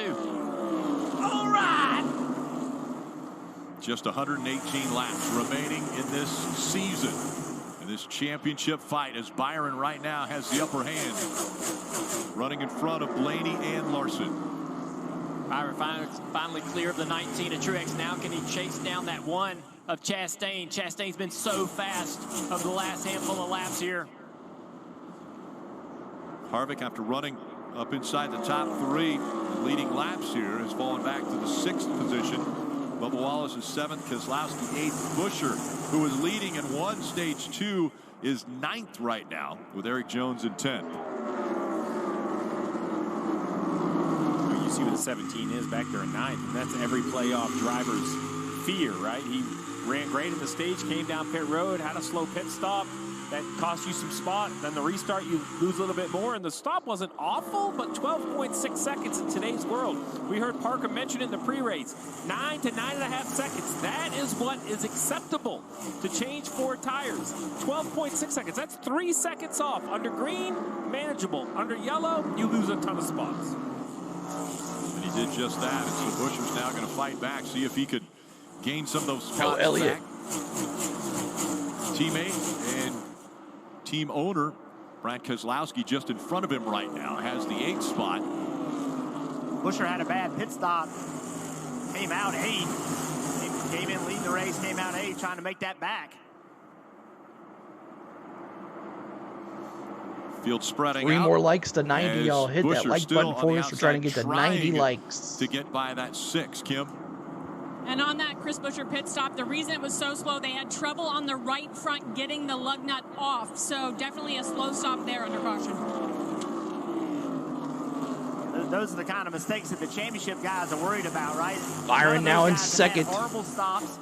Some have been a little better than others, but as this race winds down, Steve, we've seen many times it can boil down to pit stops. Oh, no doubt. I mean, that's why qualifying was so important. 115 to go. William Byron, pit stall 1 of the championship 4.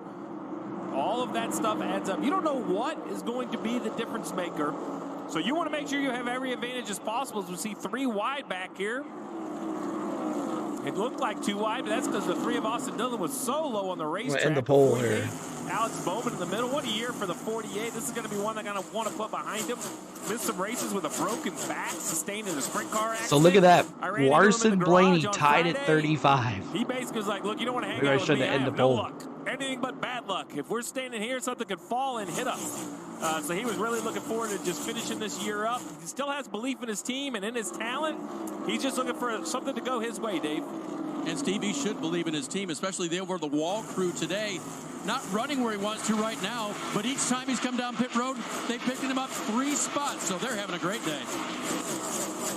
Bowman and his teammate Chase Elliott, both after missing races this year, missed the playoffs, and neither has been to victory lane. Chase Elliott trying to keep a streak alive. Once he had won in the Cup Series, he had won every single season after that. But you see Chase Elliott now running in the 22nd position.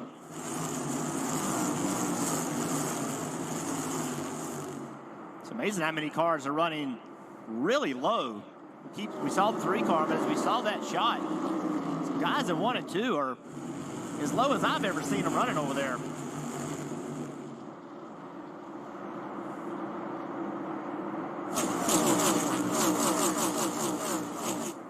Cars on the unconventional route there, as we saw him cut the dog leg. We had mentioned the fact that the 4 of Kevin Harvick retiring at season's end. A teammate of his, Eric Almirola, also has made the announcement he won't be back with Stewart-Haas Racing or behind the wheel of the 10 at the end of the season, Parker. Right, we're retiring from full-time Cup Series competition for Eric Almirola here. And last week, he came so close to winning at Martinsville with a strong top 5 run. And as we've watched this race go on, he has steadily been moving forward that number 10 Ford and now knocking on the door of the top 10. And what a great way to end your time in the Cup Series if you can go out there and just get a solid top 10 on a run where he's moved forward throughout this race. Right now, just fight a little loose condition on the long run, but overall, a great run for Eric Almirola his last time here at Phoenix in that number 10. Almirola running 13th, still up front. Ross Chastain has about a 1-second cushion over Championship 4 driver William Byron. I rebuild engine. All right, so we go to a commercial break as Ross Chastain continues to lead. I was at that race when he won in Nashville. I was there for that race, the one he won. William Byron, the playoff driver, in the lead right now. If the race ended right now, he would win the championship. But Martin Truex Jr. in 3rd, Blaney in 4th, and Kyle Larson in 5th. 2 more likes to 90. Help us get to 90 likes, y'all, as we're moving on to in stage 3 with almost 100 laps to go. And this race is going to go pretty quick, and we're going to be interesting to see. Predict the 2024 season now, Hudson says. I'm going to go, of course, I'm going to go the JGR drivers. It should be interesting to see what that 4 car does with what's his name in it, Barry in there. I think the Hendricks will be fine as well. We see how Trackhouse has a stronger year than they have than this year. We'll see if RFK has a stronger year than they did this year. Hopefully, what's his name? Keselowski gets a win. Hopefully Keselowski gets a win today or beginning of next year. They're also strong in Daytona. Who's going to watch? Who do you think? Do you think being out in LA for the Busch Clash is good, or do you want to bring it back to Daytona? You're a Truex fan, but I'm pulling for Blaney, D says. So 1 more like to 90. 1 more like to 90, y'all. If we can get to 100 likes, I'll be happy no matter what happens. We can get to 100 likes. So I think JGR, Denny Hamlin coming back. 2311 is going to be strong with Reddick and Bubba. Again, JGR is going to be good with the 4 drivers returning. It'll be just curious to see how the 4 car does without Harvick. That should be interesting. So a new driver will be in the 10 car as well. The 10 car will be a new driver in there as well. So it should be interesting. I want the championship race to move to Vegas. I don't know. I like the championship race here. I thought it was good in Homestead as well. Wouldn't it be something if it was Daytona? Like starting in Daytona, end in Daytona.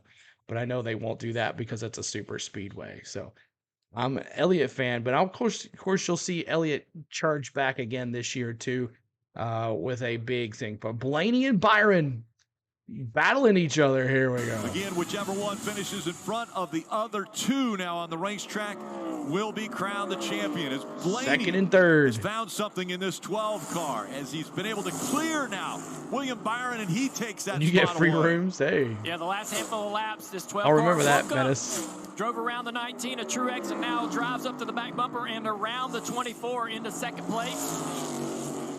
He was talking about how he didn't love the car the last run, needed to make some changes. They had heard everything. Looks like to me they've actually improved this car over what we've seen all day long. Car really didn't have a ton of short run speed, really good long run speed, but here we are firing off well, Kim. So Blaney moves the 2nd. Blaney likes the car. Let's go, Blaney. Nothing on the radio, just completely focused on what he's doing on track. And when I talked to Ryan this morning, part of the prep he did for this weekend, he said he studied hours and hours of S&T data Move, of Ross. the other 3 championship drivers to try and get a leg up on what they would do here at this racetrack. All right. The question to me now is it's clear, as you point out, the short run speed is there. With a 100 laps to go in the race, 1 pit stop required. Who's going to be? Who's it going to be? Only to affect the short run, or will it hurt the long run? A very interesting report from Kilm. Being able to study SMT 100 data laps to from go other now. drivers, 100 laps to go. Get the data from their car. Where they're using the gas, where they're using the brakes, how much throttle input. And although you may not can drive the car just like that, it teaches you what they are looking for in their car, where they believe it's got to be the best to make lap time. And now the 19 is putting Please redeem Elliott. We can do it. To a very difficult position, Parker.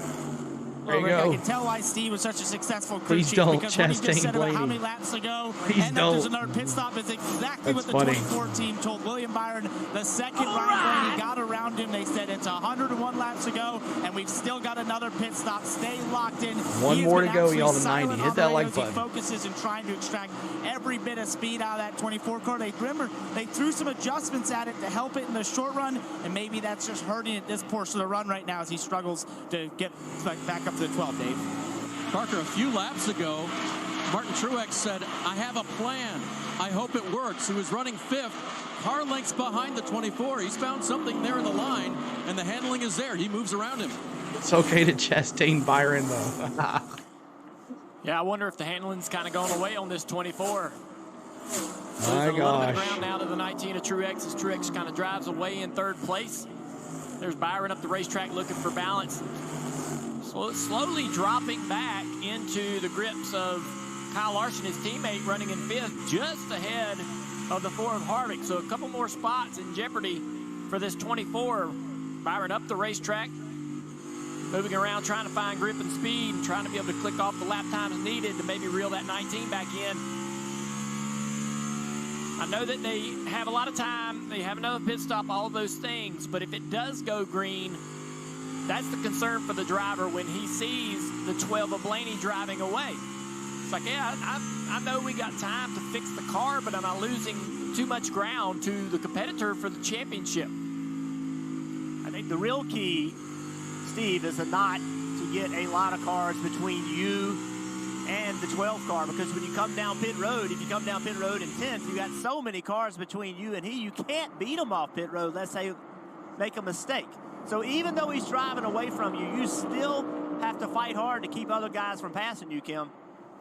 And Steve had a great question. Did they adjust on the 12 car to set it up for a good short run fire off, or did they set it up for the long run? Here's what Ryan Harvick said fell about the off. car. He's in 6th. I mean, he just doesn't have that strong car. So what is the car doing to give Ryan the indication that over the long run he feels like it's going to go free?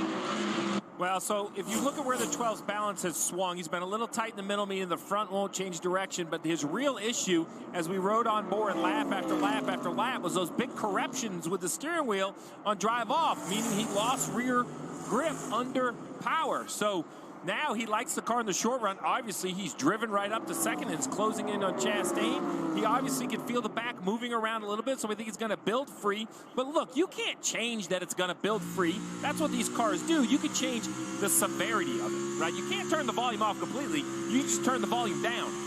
What I really liked was that was the calmest we've heard Ryan Blaney on the radio yet today. And you know, we heard Christopher Bell's sound earlier in this race before he had his issue about you had to peak at the right time of the season. This race is their whole season. So you also have to peak at the right time of this race.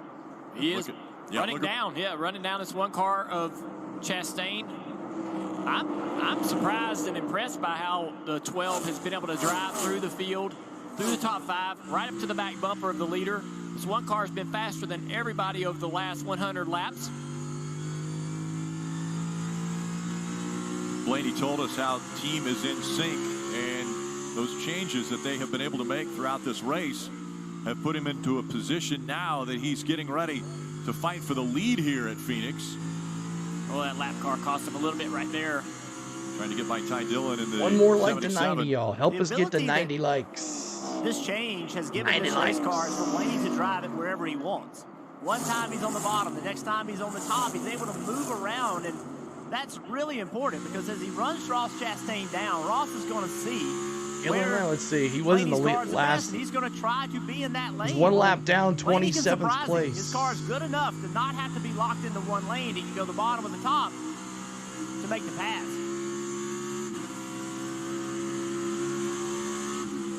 Blaney's family lineage has been involved in racing and sports and has had great success, from his grandfather, who's a modified dirt track legend, and Lou Blaney, to his dad and uncle, his dad Dave, such a standout sprint car driver, as well as one of the best when he got behind the wheel in NASCAR. His uncle Dale actually was drafted by the Los Angeles Lakers back in 1986 in the 4th round.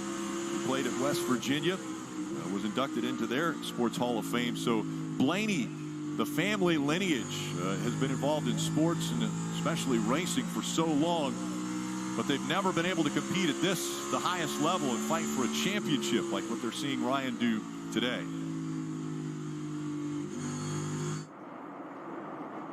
Goodbye, Hudson says. 0.4 of a second separate Chastain and Blaney. All right, man. See you, Hudson. Appreciate you hanging out with us, Blaney holding the top of the championship for advantage right now. We've come a long way. All right, so another commercial break as Blaney continues to be the top driver right now. Byron coming off. Pit stops are going to be coming up pretty soon. They're not going to be able to go 87 laps to finish this thing. So it should be an interesting, if it goes green, the green flag pit stops for a championship for these 3 drivers. If you're just joining us, Christopher Bell out of the race due to a brake issue, hit the wall back and I can't remember what lap it was. It was stage 1, I think, or stage 2 when he hit the wall. So it's down to these 3 drivers, and it's not based on points. It's whoever finishes higher. And could we see a winner and a championship winner? Normally the winner wins the race and wins the championship all in the same thing. So appreciate y'all hanging out here. We're trying to get to 90 likes. We're looking for 1 more like to 90, and then see if we can get 10 more likes to 100. That is our goal tonight. 100 likes on the channel, and we hope to be there. So thank you guys so much for everything.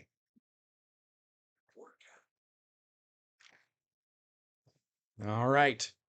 So we're just waiting on the commercial to come back. I'll be bringing back the audio for the race, and it should be a good time. So looking forward to it, y'all. And I am looking forward to a new season next year.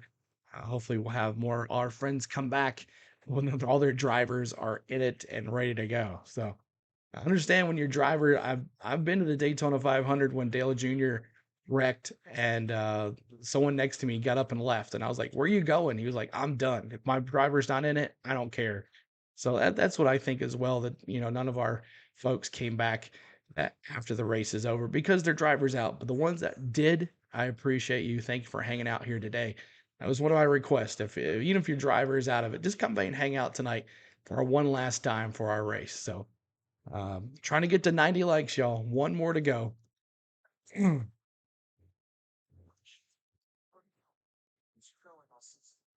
1 more to go.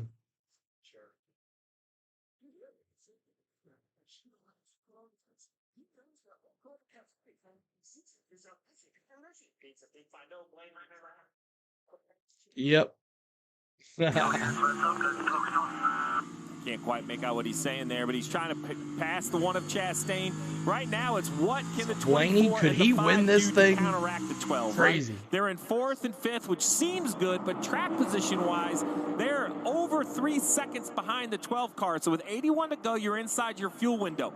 Now it is, how much are you willing to gamble Jake. with everything on the line? Coming around lap 240 for green flag pit stops would be very early, but with over a second of tire fall off, you would make the 12 car stomach ache, because if you're the 24 or the 5 and you pit while you do go down a lap, you will instantly be gaining over a second a lap. It only takes 3 or 4 laps and you'll cycle in front of the 12. So we're going to see which crew chief dares to gamble, Marty. Yeah, how much are you willing to gamble if you are Cliff Daniels, crew chief for Kyle Larson? And Steve, here's the other dilemma for the 5 team. They've been on every side of the balance today, but exactly right. Too free the first run, too tight the second run, now too free on entry on this run. How fine is that line Cliff Daniels has to hit? And oh, by the way, when do they pit, to your point, Steve? Well, so the problem about the balance, it's not the same for everyone. We talk a lot about speed, and I think the viewers understand cars are faster than others. Other cars are easier to drive, and yet again, other cars are easier to adjust on. Sometimes it's like a strike zone. It's big. Anywhere you throw the ball, it makes improvements. You can move it around left and right, make the car a little tight, a little loose. Other times, the strike zone is non-existent. Half a pound of air, and you go from loose to tight. Those razor-edge cars, those are the ones you hate to have in a race like this. Because now the decision Cliff Daniels have to make, it's under a microscope. If he hops over the balance again, you know, that will be maybe the end for the 5 car. I mean, look at the 12. He was frustrated with his car. I'm sure he still doesn't love it, knowing Ryan Blaney. But great speed. Run the 1 completely down, only 3/10 off the lead. Yeah, he ran him down, but he's not been able to pass him. Really loose getting in the corner right there. And he's gotten frustrated with Chastain. He feels like he's taking the air away from him.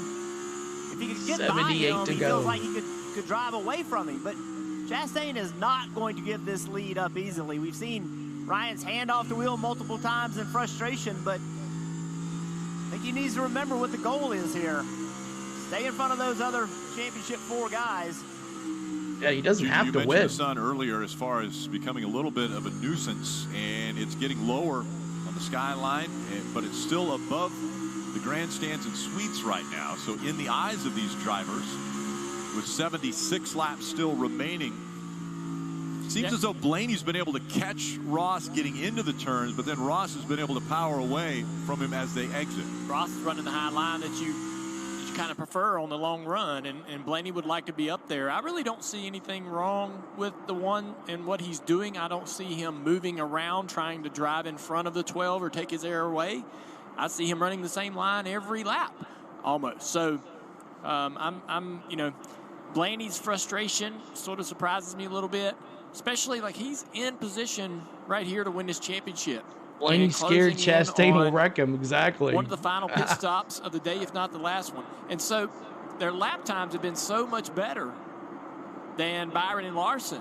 I would, you know, I'd caution Ryan that, hey man, y'all are driving away. If this stays green, we're creating the advantage right now. Don't get too worked up about the 1 car. I know you want to get by him, but we're creating a great advantage for ourselves as this pit cycle might start under green flag. Just behind these 2 is Martin Chastain is too much of a competitor, and he runs for a different manufacturer. Update with exactly. Truex, the highest running of all the Toyota drivers in the field right now, running 3rd. That plan that he hoped would work was conserving the tires, running a little bit lighter so that he'd have more tire at the end of the run.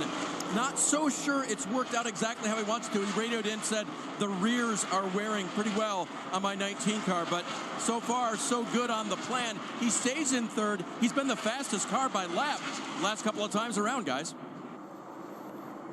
Well, that's something I love to hear, is the fact that, oh, here we go. Here comes Byron. Pit road, Steve. 24 of the 5 chases, and both Hendrick cars. Here we go. They're coming first. Now it comes down to the pit crew and the counter by the 12 of Blaney. Marty.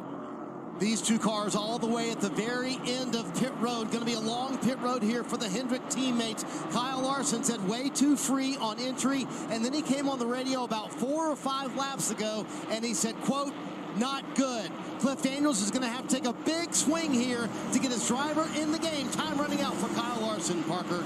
Right, Marty, for the 2014 William Byron, he said something for the first time today. He was just too tight. All the leaders are in. See the adjustment there. Rudy Fugle came on the radio and told him not much longer, and then just a couple laps later, the 24 and the 5 were the first of the chip before the blink. They come on pit road, and he loses to the 5 car there on pit road. A huge leapfrog by the 5 of Kyle Larson to get out from behind his teammate Ryan Blaney on pit road, servicing his car. You see the long, tedious pit road, the longest of the series. You see the 1 in front of him right there, so close for Blaney. Checks up a little bit to make sure he doesn't speed.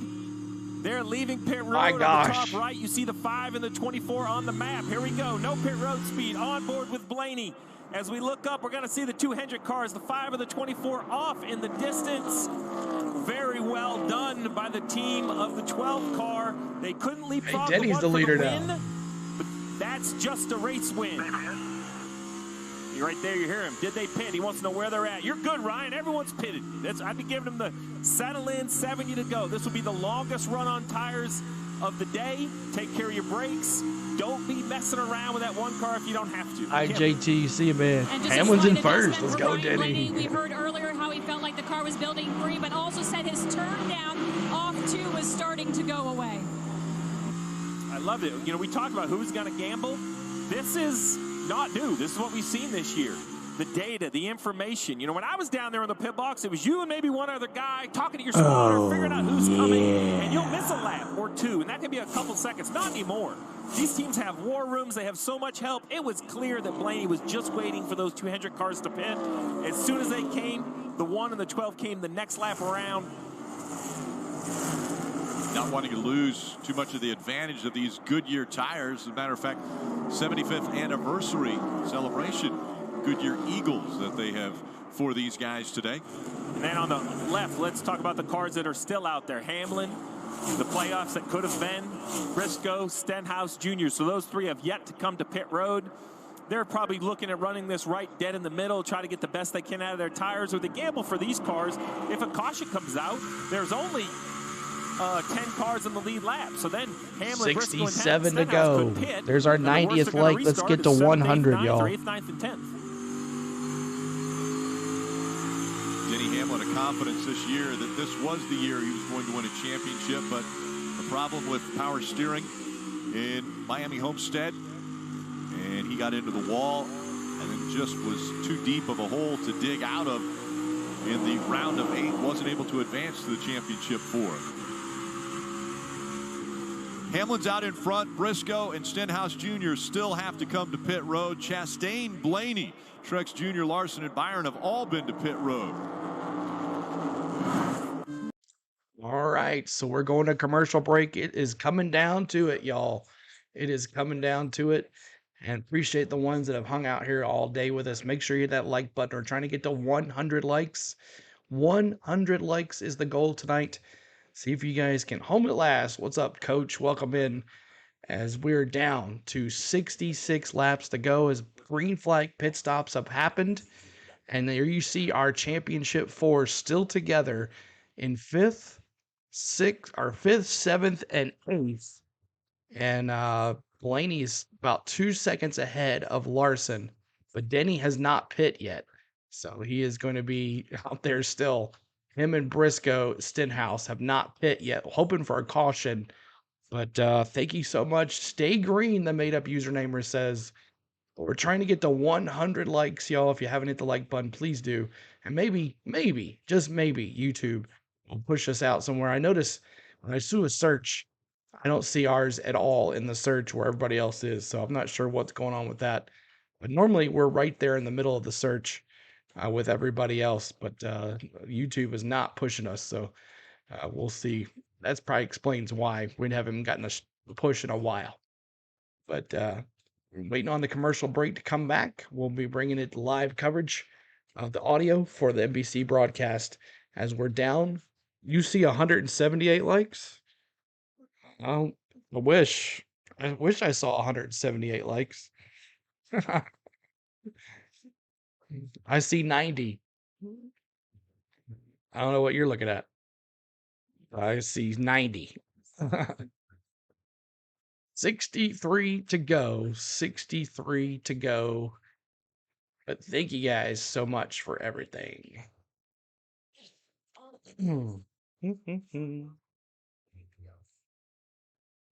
Just waiting for it to come back. Waiting for it to come back.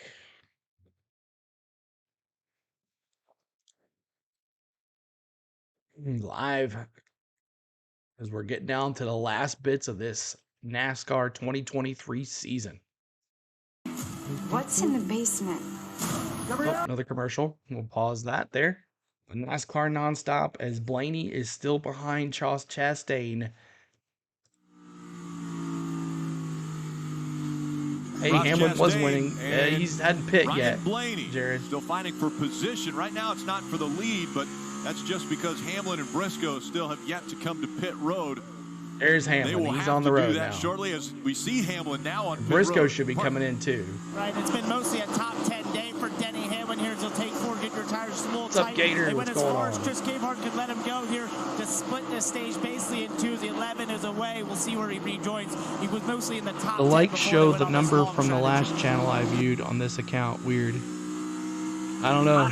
So weird. We're going to back me all the way up to him. Or got it nice and smooth here. Doing great. That's Ryan Blaney talking about the one. Chastain win today? I don't know. Him up, and it's going to back him up into a battle with the rest of the competition behind him, namely the 5 and 24 Byron. Lap times, though, would say different. Weird. The 1 and the 12 car That's both weird. running just a little bit quicker, even 2/10 that last lap. That's crazy. Than the championship contenders of I Larson don't and know. Byron. That's crazy. And I don't you know, see that either. I think that the 12 would definitely drive by this one and drive away. Chastain's going to make that nearly impossible. And I would caution, you know, would you caution so weird. Letarte not to burn his car up? Makes little sense, Not to burn exactly. his car up trying to mess with this one. What's I do everybody think else what you point showing the out about likes? lap times are I show important, right? 92 Blaney on only my sees my what he end. sees out the windshield or out the mirror.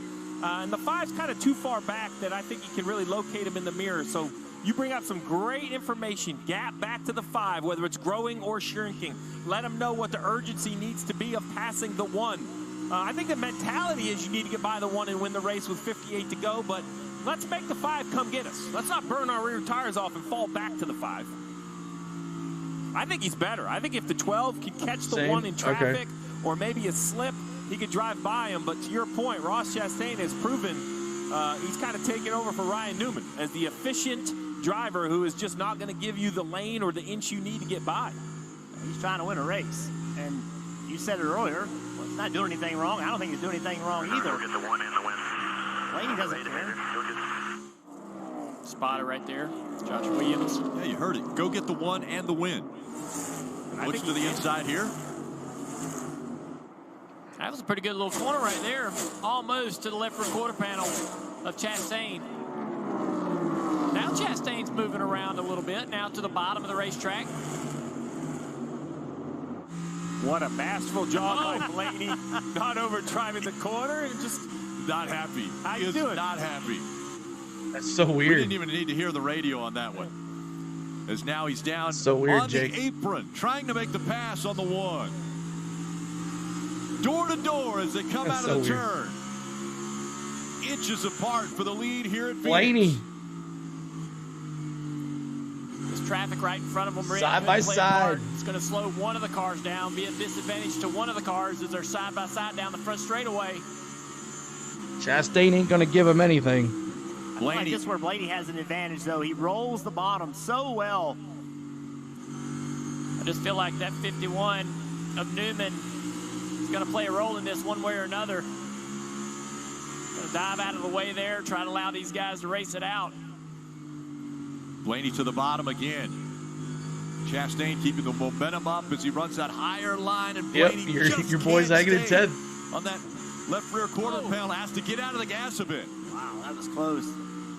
Now look who's here. Yeah. Oh, Blaney. Oh, he hit him Blaney from behind. To the 1. Here comes the 19. He just nailed Chastain. For the lead.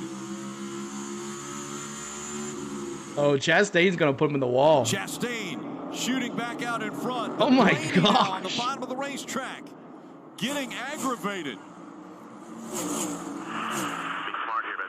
Be smart. All right. Blaney's got a pretty good position on him in this corner. Oh, my Be gosh. smart, man. Be smart. Spotter letting him know. Big picture, be smart. Whoa, And Blaney's in front. He takes the lead away from Chastain. Chastain trying to get back underneath him, though. Don't get me smart with him here. Inside corner. Inside. And Martin Truex Jr. might be the faster car of the 3 as he's closed the gap now. Almost contact for the 12 into the outside wall off of 4. 51 laps remaining in the season and this championship hunt. Okay. That 19 Good to know. right there is bothering that 12 just a little bit on entry there. Thank you, Whoa, Coach. Blaney way loose. Blaney. Big wobble. Be smart here. They're He's trying to worried talk too much Blaney about down. winning this dang race. Just finish second. They're too calm. They need to get on the radio with authority. Ryan, here's the deal. Tell him what's going on with the guys behind him.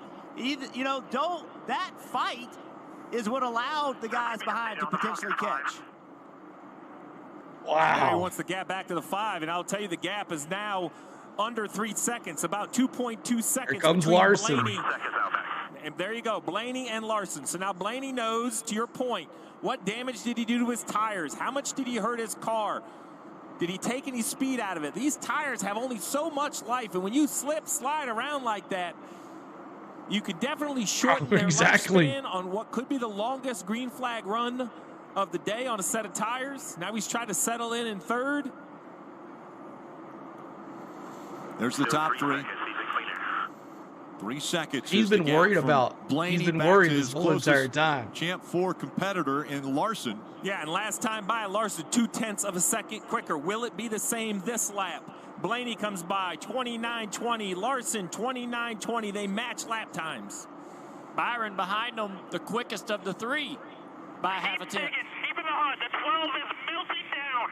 Stay in the freaking hunt. 12 is melting down, he Rudy said. Fugle is scanning, and he is selling, and I love it. The 12 is melting down. You know him. He can imagine it. I like 3 that's second some lead. motivational radio right there. You can hear the excitement. Look at him. That is a red-faced, fired-up Rudy Fugle. I believe that, you know, to Blaney's defense, everybody for years has driven home the idea that to win the championship today, you've got to win this race. And so, you know, he thinks that is the only goal and the only way that he gets that championship today. He thinks that, and you are right. That's how it's always been. But what's the same between the 1 of Chastain and the 5 of Kyle Larson? They don't drive for the same owner, but they got the same manufacturer emblem on the hood. And that's what I see right here. This is going to be an awesome finish. In Ross Chastain that was ridiculed of how he treated other Chevrolet cars back at Darlington in the spring. Rick Hendrick called him out. Ross Chastain isn't doing anything wrong, but he is not going to help that blue oval Ford of Ryan Blaney clear and take the lead. Now, I think he's going to race Truex the same way. I mean, this is how Ross races.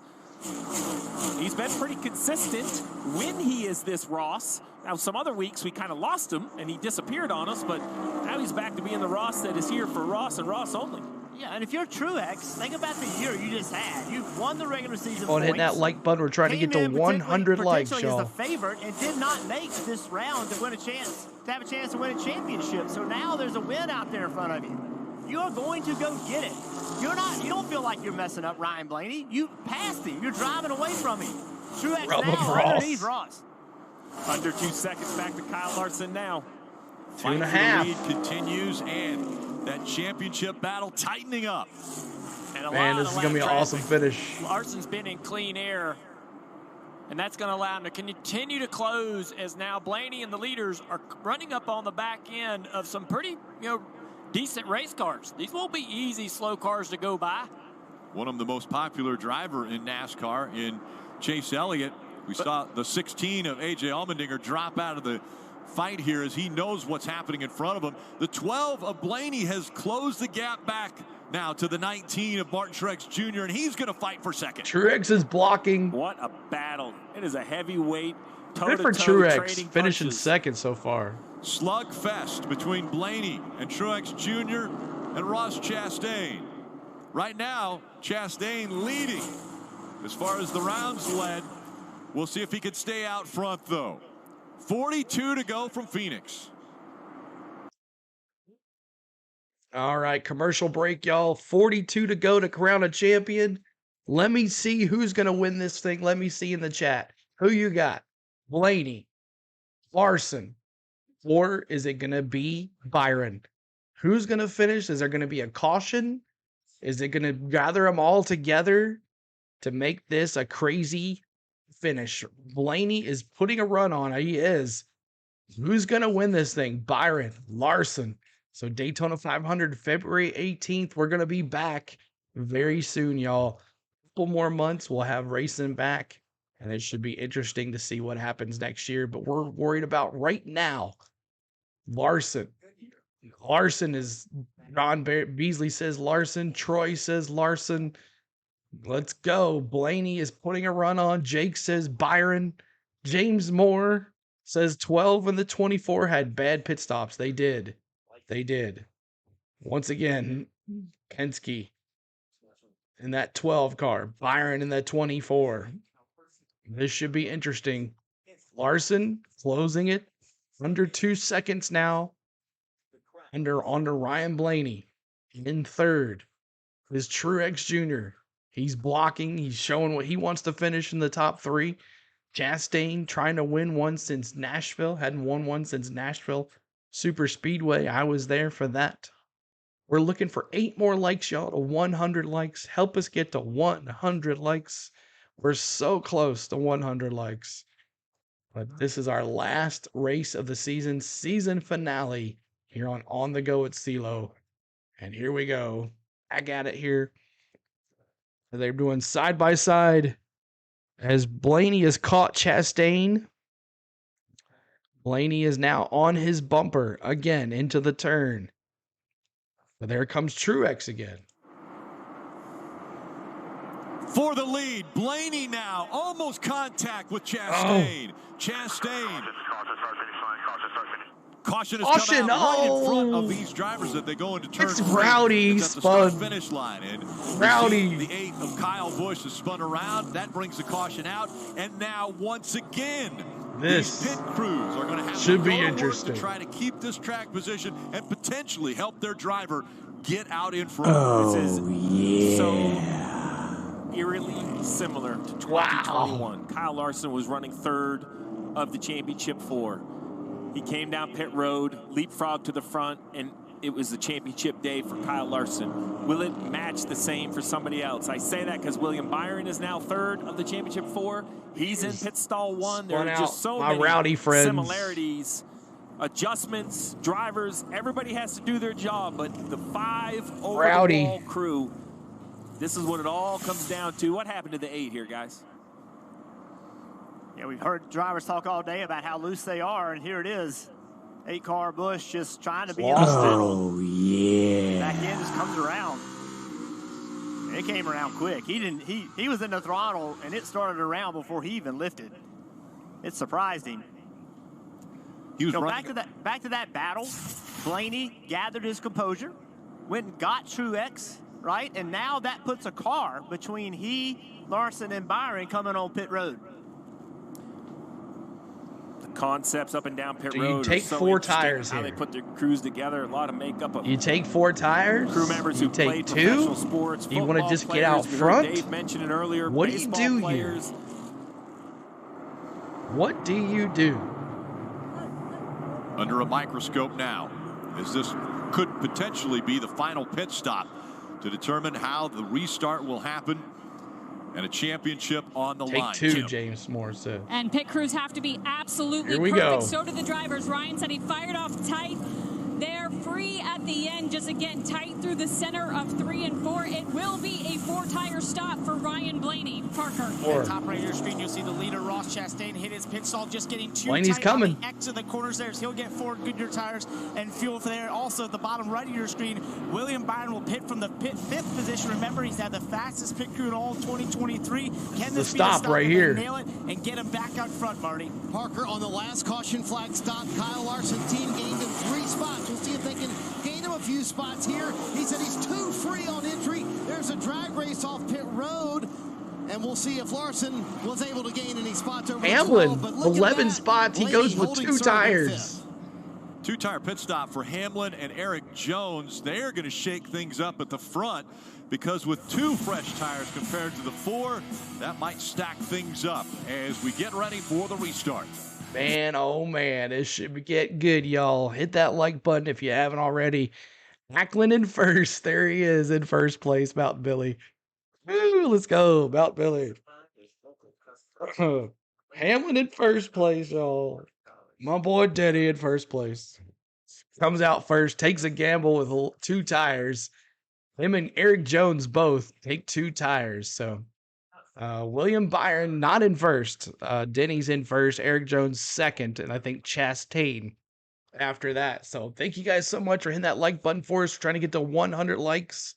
Get us to 100 likes for our final race of the year. We would love for you to have 100 likes tonight. And make sure you're hitting that subscribe button too. We would love for you to join our channel. And we'd love for you to see us next year on the channel here for the Daytona Speed Weeks. If I'm not there, we'll be streaming them right here. So, oh, we went down 1. So, down to 91 likes.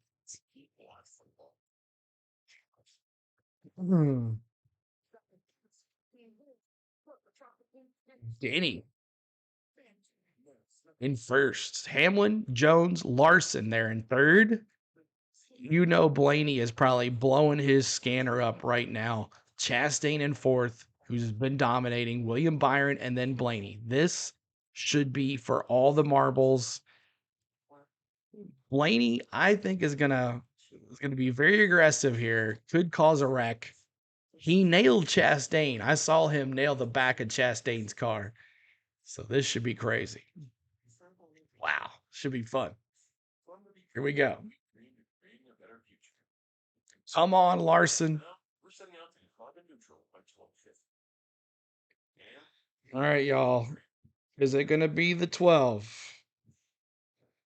Is it going to be the 24? Is it going to be the 5? Who's going to win the championship? Here we go. Back at it. Out in front of the others. And so now Byron and Blaney will have to fight to try to clear that 5 if they want to win their first championship. Larson looking for championship number 2. What a race. It's been good, Rick. Sarah. Total time, you see it just over a second, but it was a little bit everywhere. Kyle Larson, a little bit better running his pit road lights. Tammy says the 5. A second faster than Blaney. Just driver time, just rolling pit road speed. And then the pit crew backed it up with another 4 tenths. We're not counting seconds anymore. We're counting tenths of a second, Kim. That's right. That stop not great for Ryan Blaney's crew. It looked good, but between the 2 tire stops we saw and then the fast Everyone's gonna stops wreck. from Hendrick, they lost 4 spots on pit road. Right now, the crew just trying to calm him down and keep him focused. Everyone you pick and watch is wrecking. Yeah. Kim coming down pit road. Kyle Larson told his team, "Let's do this, guys," and they delivered once again, just like they did in 2021. The stop before this, they gained him 3 spots, and this one, they gained him the critical spot he needed. He's might ahead have. of William Byron and Ryan Blaney, Parker. And Marty, this is the caution that the 24 team wanted. Just a couple laps ago, they were trying to pump up their driver, William Byron, told him we just need a caution, and we'll get them. They believe this car might be the fastest on the short run. The driver was so happy with the car, he asked for no adjustments. We'll see if that 24 can muster the speed here in the short run and get by his teammate in the 5. All right, Jeff, Dale, what do you like? 2 tires across the front row. They had to choose behind it. Larson chose the bottom, Here we Chastain top, and then the championship cars split behind them. Maybe one last time. We're going to tighten those belts one last time. Green flag. Boogity, boogity, boogity. Let's go racing, boys! The control car of Denny Hamlin in the bottom, trying to restart on old Come on, tires, Denny. an old left rear. I give the advantage, obviously, to Oh, he Denny. has to be, Get man. good drive, not spin He's those got to rear tires. be I like livid that right inside line now. as well. Watch Ryan Blaney. How aggressive is he going to get? Is he the one that's going to try to make it 4 wide on the outside into turn 1? And they have to remember to stay in line until they get to the start-finish line before they can veer out of the line that they are in. Green flag back in the air. Come on. Now just 31 laps to go. Deep into the Larson corner. did not get a good launch. Here comes Larson. 3 wide per second. Larson way down on the apron. Here comes the 1 of Chastain. And go 3 wide. Big momentum on the around outside. Denny. Now, the 11 of Hamlin fighting back. Come out. Blaney on the outside of Byron back there takes that spot away. He's in a pretty good position right here if the 5 gets off this corner Wow, y'all. and bottled up. Larson's got to clear these 2 guys. If not, they're going to be right on him from behind. Larson up the racetrack, and he slides up in front of the 11. The 1 way up against the wall. Larson trying to take the lead away. Blaney had to lift right there. The 24 takes that Wow. spot back away. Byron. Larson can't clear the 1, but he's in front of the other 2 Champ 4 contenders. Now a big run by the 12 of Blaney. He tries to go to the high side. As Oh, the I thought 24 Byron hit Byron Denny. way down, cutting the dog leg. Blaney countered it, though, with a lot of entry speed to stay alongside him. Byron did a great job of shortcutting the front stretch. Chastain, Larson, Byron, Blaney. It was a good move. Oh, he's trying to block. Trying to cut down on that 24 on entry. Oh my gosh, what a race. He knows, oh, he's finally clear. Oh, did he get loose? Oh, I thought he did. Straightaway dog leg to try to close a little bit on that 5 and does. Byron looking on now. His competitors for the title in Second, front third, of him. and fourth. Larson really needed to get by Chastain on that restart. And then was not able Chastain. to do it.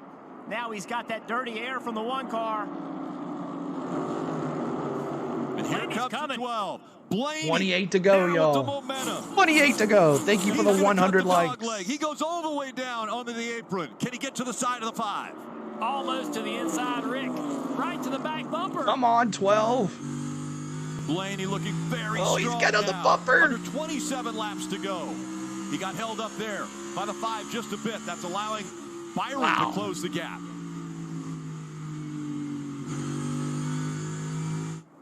Here comes the 24 of William Byron back into the picture.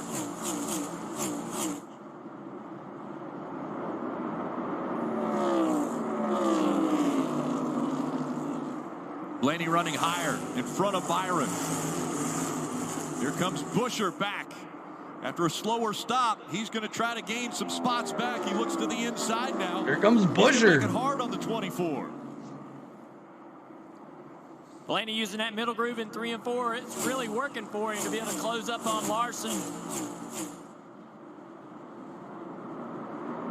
Going to try this higher side in 1 and 2. Chastain pulling away. Almost a second. Francis now over this championship battle between Larson, Blaney, and Byron. Oh, yeah, Rob. It's great. Blaney, 200th of a second. 3 second. and 4. Thank you, man. I needed it. Between the top 2 Champ 4 contenders. Thank you, sir. Appreciate you. Blaney down to the bottom of the racetrack. Just can't really make time on this 5-car. Larson doing an incredible job in these final few laps. Matching the lap time. Hasn't really been able to do this all day long. We're seeing the best out of Kyle Larson when it matters. 2 of the pillars of greatness of NASCAR on the bottom of your screen with Rick Hendrick, owner of that 5-car, and Roger Penske, owner of the 12-car. Blaney way up the racetrack, looking for any possible grip. Pretty big run off turn 2, trying that. Anyway, around the 5. Blaney now. That middle lane. 23 to go. Does Larson go block the top? You just saw Blaney make ground on him over here in the top. Nope, back to the bottom. Thank you, Francis. Blaney's happy about that. Wants that clean air. Can he create the run he needs right here? Just getting so close. He's going to stay higher than Larson as Larson ducked back to that yellow line. Thank you, Sarah, for that super chat. Drifts up the racetrack super sticker. Right in front of the Blaney gets a little loose. Larson, big loose right there. Now Blaney to the outside. Larson oh my gosh! Up the racetrack, trying to take the line away. They're gonna wreck each other. Now less than 21 laps to go. Contact right there.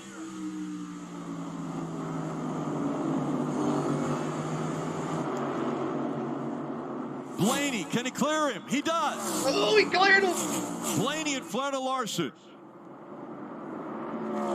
And what does Larson do? How does he bring the fight back to this 12? He wants to jump on the right rear quarter panel as well. Try to take that line away. Blaney's in second now. You're still a long way to go. Nothing out back, you and him. Byron's a second back from these 2. All right. This should be awesome. The 12 car just so good all weekend. Blaney pulls away from Larson. Now 0.3 of a second the gap between these 2. And Chastain has put 2 seconds between himself and Blaney. I did like that radio, though. A long way to go. This Let's battle go. has been epic, but there's still 19 Thank you, Sarah laps, D, for that super chat. miles. Appreciate that, the cars Sarah will D. continue to change. The brakes will fade. Tires will heat up. There's confidence in that 5 car. You got one of the greatest, if not the greatest, current race car driver behind the wheel. Come on, 12. Now he has something to chase. He'll move around. He'll try to find speed. He'll find it too. Look, throttling up hard through the middle of the corner, trying to get to the left rear of the 12. It's not over yet. He's trying really hard to 17 to get go. to the inside of Blaney because Blaney likes that turn down off of 2. That's where he's got speed. If he brakes, can get next Jared. to him, it would prevent Blaney from doing that. Take his advantage away from him. Blaney changes his line. Oh, this is going to be a crazy ending. Biscuits and gravy.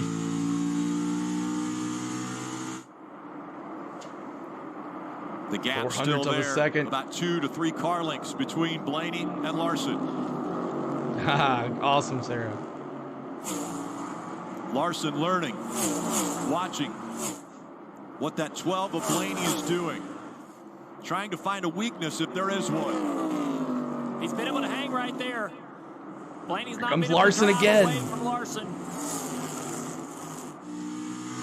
Great exit though there for the 12 off of that corner. Back into the shadows again. And now Blaney win the title. Will be a great day, Menace says. Chastain is gone, man. Chastain is pulled away. 2.1 seconds in front of Blaney.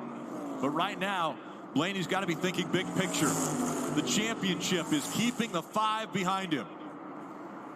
Byron is not going to lead. He's a second behind, so it's between these Larson two guys. Seeing the championship pull away from him.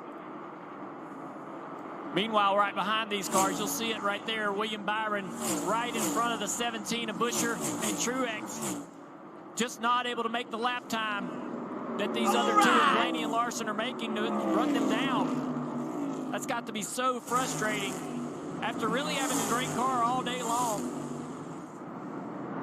And it fell perfectly for William Byron with the caution coming out when it did. His pit crew installed 14 laps. It had worked the previous 3 years. The person winning the pole and getting that first Could stall there be another caution? The championship, but it might not happen this year for William Byron as he runs in the 4th position, and he is 3rd of the championship. Could there be another one? Kyle Larson is tasked with trying to run down a faster race car than his. He's being asked to try to make the car that he has do something that the one in front of him won't. You're good. You're good. It's one of the most impressive 200 things miles an hour. The 12 almost into the wall, maybe into the wall off of turn 4 there, but how incredible to watch these great, incredible race car drivers under these conditions. This is what we wait for all season long, and here we are with an incredible drive. Green, white checker. Oh, that would be amazing. Did a great job of defining what Kyle Larson's role is right here. Also, T-Man, Dave Blaney. Is Blaney's role to maximize everything in his car with a lead over Larson? Or is it to, hey, be smart.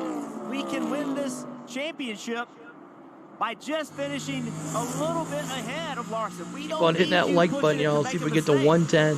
If I'm on the box to Ryan Blaney, I'm telling him to go. I want him in his race rhythm. I want him in speed rhythm. That's where he's comfortable. That's where I want to put him. If he makes a mistake doing it, so be it. But you've got to put him in the position he's most comfortable, and that's attacking. 10 to go. Less than 10 to go. Chastain, 1.7 seconds now. I think they are. He's closing in. Larson falling back. Larson a little bit quicker, half a tenth quicker that last lap. Caution, yes or no? Now 9 to go. With the laps winding down, Larson's got to put a push together right now if he wants to catch and get by that 12 of Blaney. Watch that 5 car. Larson gets in that situation where we see a quarterback in football trying to put a pass into a place that doesn't belong and throw an interception. That's a position Larson is being put in right now. He's got to find some speed that the car doesn't have. And when you do that, it's very easy to overstep your bounds, get the car in the wall, spin the thing out, but it's time to go. Yeah, he did, Macon. You're correct. Blaney Junior picked him to win it. Rick Hendrick watches on. That time by Blaney a tenth quicker than Larson. Both drivers faster than Chastain. Wow. I didn't know about the Derby winner. Buscher still right on the back bumper of William Byron. Blaney, Larson, and Byron running 2nd, 3rd, and 4th. The title right now in the hands of Blaney. Can he keep 7 it to go. in his hands? 24, way up the racetrack, allowing Buscher to get underneath him. The other big mile marker on the screen, Kevin Harvick, is running 7th right now. Remember, that streak of top 10 finishes still alive for Harvick. He can increase that number. It's at 20. He's looking to make it 21. Wow. One of the more incredible stats in our sport. 20 top 10s in a row. All right. Or 20, yeah, it's incredible to be able to extend that streak, and it looks like it's possible today. 6 to go. Into the sun. And through 3 and 4, Blaney still chasing after Chastain. Got a second and a half. Closed the gap to almost a second and a half. Seconds. Again, faster than Larson. The last 2 laps.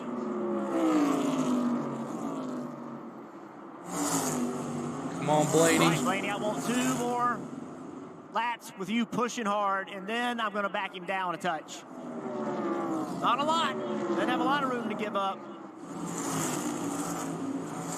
It's been a heck of a year, y'all. Brad Keselowski, I think, made a little bit of wall heck of a year. See some damage on the 6th car. He's able to keep it going. Looks like all 4 tires still have air in them. He'll be able to nurse this home. Should stand in green flag conditions. Under 4 laps to go. Top 20 for Keselowski in 12th Blaney spot. Still with a sizable He's gonna get advantage it. over Larson. 1.4 As nobody seconds cares about separating Chastain winning this. Blaney for the race win. Every person on this team, on this 12 team, is hoping nothing happens. No yellows, no issues in these final couple corners. Right. Ross Chastain wanting to end on a high note this season as he's out front by a second and a half, looking for his 4th career win. Oh yeah, Ross Impressive Chastain. run for Chastain today. He's already led 154 laps. This is 155 as he has just 3 to 2 go. laps to go. 2 laps to That's go something you could in this stay NASCAR focused on season. in the offseason. If we can get to that championship 4 like we were a year ago, what would that win have Blaney been? is going to win the championship, y'all. Unless some craziness happens here. Jeff Burton, that 12 car, Blaney has backed it off just a touch with only a couple corners left. 1.4 seconds separating 1 and 2, and about the same separating Blaney from Larson. Now, 1 lap to go, presented by Credit One Bank. Come on, Blaney. Chastain. Chastain looking for the race win. Blaney looking for a championship. Chastain down the backstretch for the final time. Blaney is going to run in his tire tracks. You know, winning is in his family's DNA, and Ryan has just crested the mountain of all wins. Ryan Blaney is a NASCAR Cup Series champion. Oh, man. Thank you, guys, man. I'm getting emotional. Thank you, guys, man. What an awesome year, man. Thank you so much. Cannot wait to celebrate with you guys. RP, congrats. Thank you, guys. Congrats, Ryan Blaney. You deserve it, man. Hell of a job for driver. Proud of you for sticking with it all year. Way to go, Team 12. Congrats, Jonathan, everybody. Y'all deserve it, man. So cool. One hell of a job, man. One hell of a job. Great job. I do. Congratulations, buddy. Great job, you, Jonathan, the entire team. 2023 NASCAR Cup Series champion.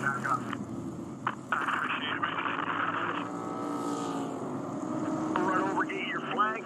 Come on out, celebrate. Start finish line for us, buddy. Great job, team. The respect of his peers being shown right now.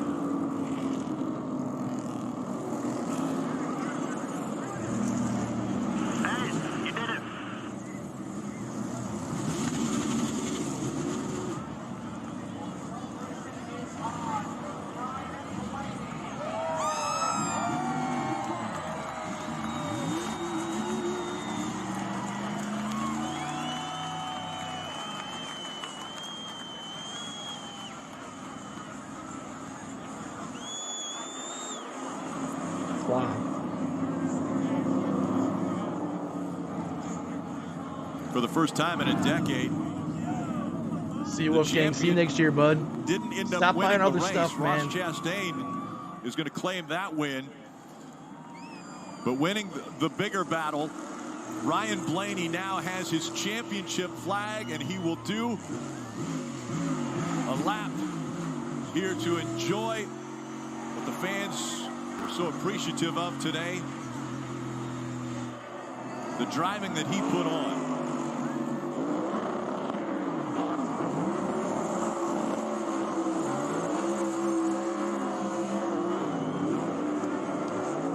The flag's not going to survive this burnout.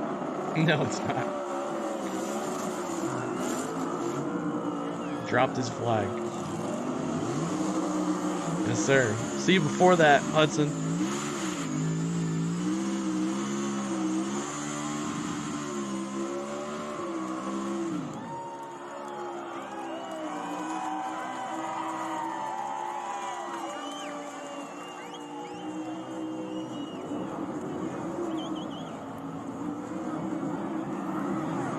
He'll unstrap and climb out of the car and listen to the crowd.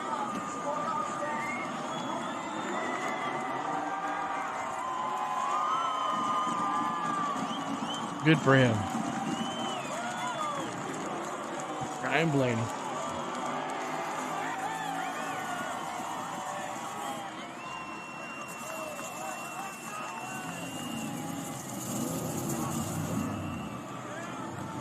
Rick, not only did the flag barely survive the burnout, the car barely survived the burnout as well. Almost wall Great contact. race. Almost Thank you, a Sarah, fire for that as well. super chat, too. That belongs to you as a Cup Series champion, Ryan Blaney. Boy, a rough pit stop. You somehow put the team on your shoulders. An incredible battle with Kyle Larson. What did you say to yourself before that final restart, Ryan? It was just time to go to work. You know, I mean, we did a good job of getting where we need to be, and those guys had 2 good pit stops, so just need to go to work. And, you know, hoping our car was good enough, which it was. So just so proud of this team.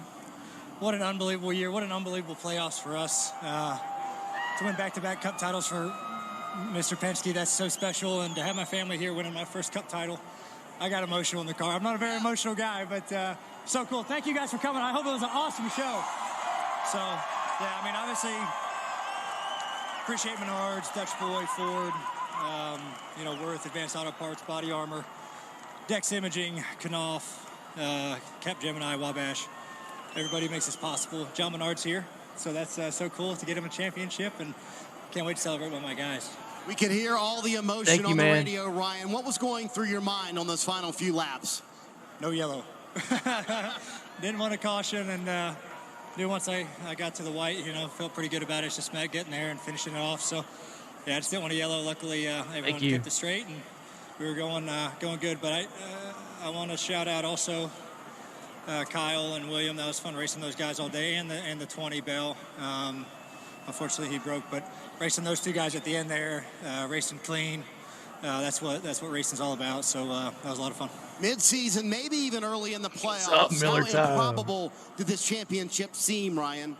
Well, you never want to count yourself out, you know. I mean, I think in the summer, you know, we were struggling a little bit, but we never gave up, and we just went to work. And I've said that all week. Like, this group goes to work and they figure out problems. That's why they're such an amazing group to be with the Team Penske folks, because they just put their head down and do the work and accept the challenge, and that's what they did. So it's not happenstance we started running so good during the playoffs. It was a lot of hard work by a lot of amazing men and women over at our race shop, and I can't thank them enough for that. And they deserve this just as much as you know, the guys who travel here, as much as me. They're just a big part of it. And let's give the driver some credit as well. He put the team on their shoulders, got up through the field, and Ryan Blaney is a NASCAR Cup Series champion.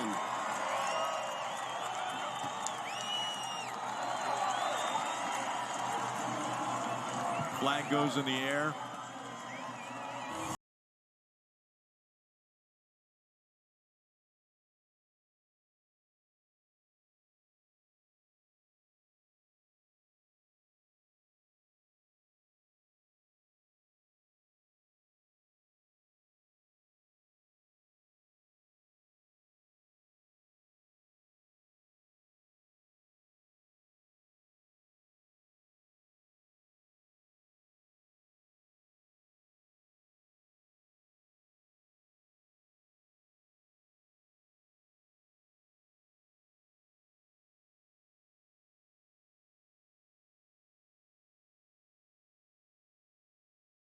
Awesome.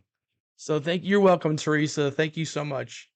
Wow. When I first decided to do this NASCAR stuff, I never thought that we would meet so many cool people, and I never thought how to do it, but we figured it out. We had some amazing streams.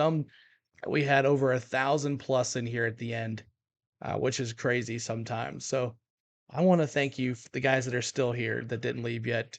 I want to thank everybody from the bottom of my heart for being here every weekend, hanging out for 4 hours plus sometimes, when you could be doing other things, especially during the middle of the summer, and hitting that like button, commenting and responding and everything.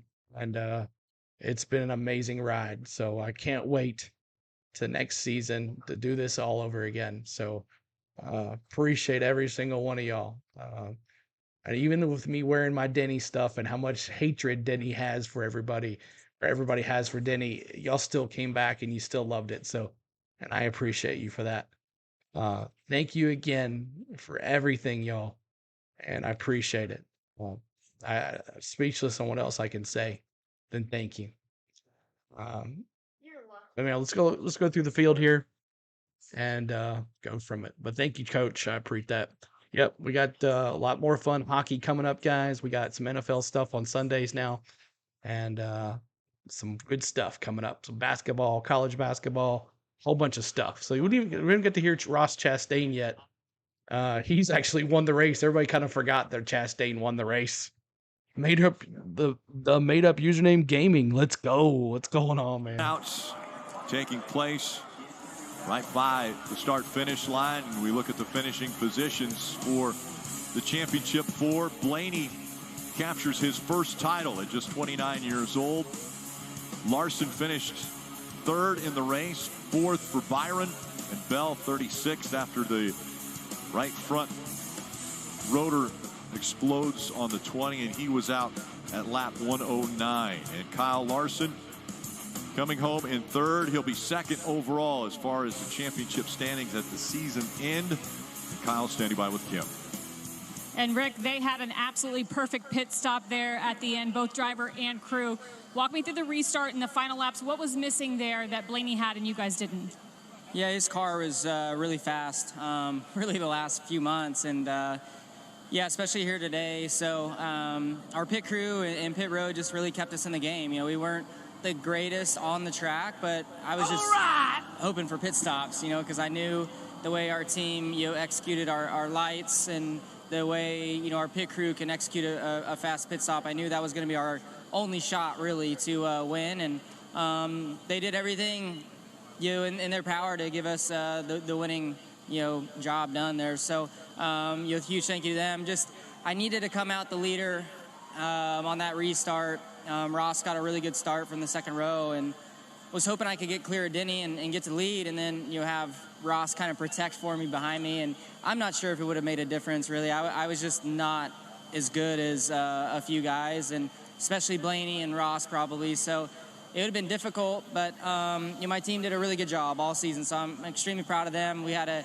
up and down year, and we finally put together 2 solid weeks in a row. Right. So I don't know if we've done that all year, but yeah, you know, just huge thank you to HendrickCars.com, Team Chevy, Valvoline, Junior Almabar, everybody back at Hendrick Motorsports, the engine shop, everyone. So just we'll come back next year and try to be stronger. Blaney made a point in his interview to talk about how respectfully both you and the other 2 contenders raced throughout the race. How important was it not to do anything egregious in this race?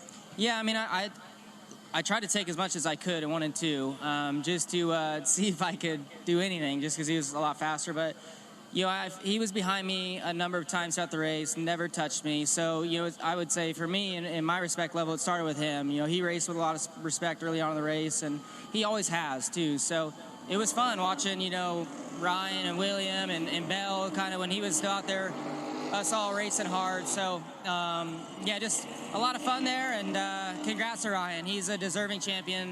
Him and his team have done an amazing job. It's been, you know, fun to kind of come up through the ranks with him, and you see him be a champion. So congrats to Team Penske and their whole team, and we'll try and beat them next year. Kyle Larson comes home second in the championship standings, Parker. Well, it came from William Byron. Frankly, he dominated the beginning portion of this race. You had won the pole, but around stage 2, it just seemed to get away from you guys. What went wrong?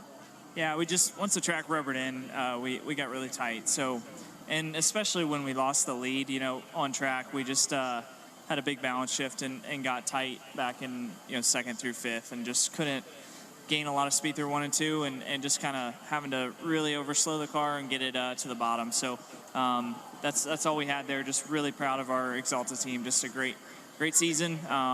It stinks to come up short, but I'd like to think we're going to be back in this position, and we're going to have more shots at it. So we just got to keep working. Got to keep working on the short track program for us. It was definitely the tough part of our season, but I felt like we brought a good car this weekend, and really until the track kind of changed, I thought we were in the game. So just all we had there.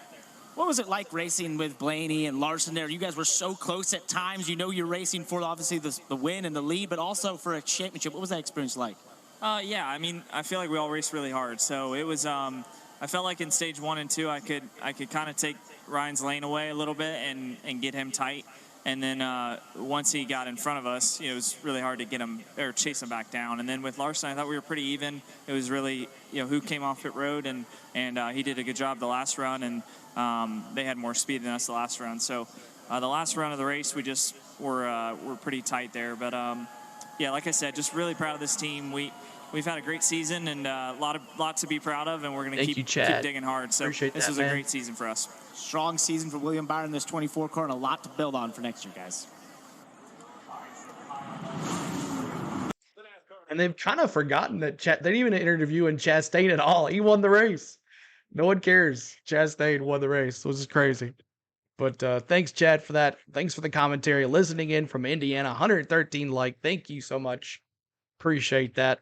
James Moore, your boy will get it next year, hopefully. Maybe the Daytona 500.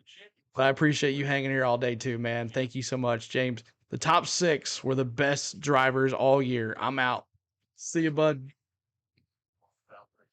Drivers coming over to congratulate as well. Driver from Alva, Florida.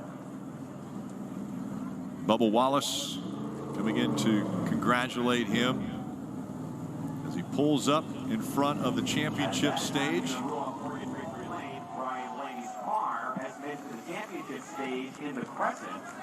This is the best part of the season right here, when Ryan Blaney will be able to get out and celebrate with his team.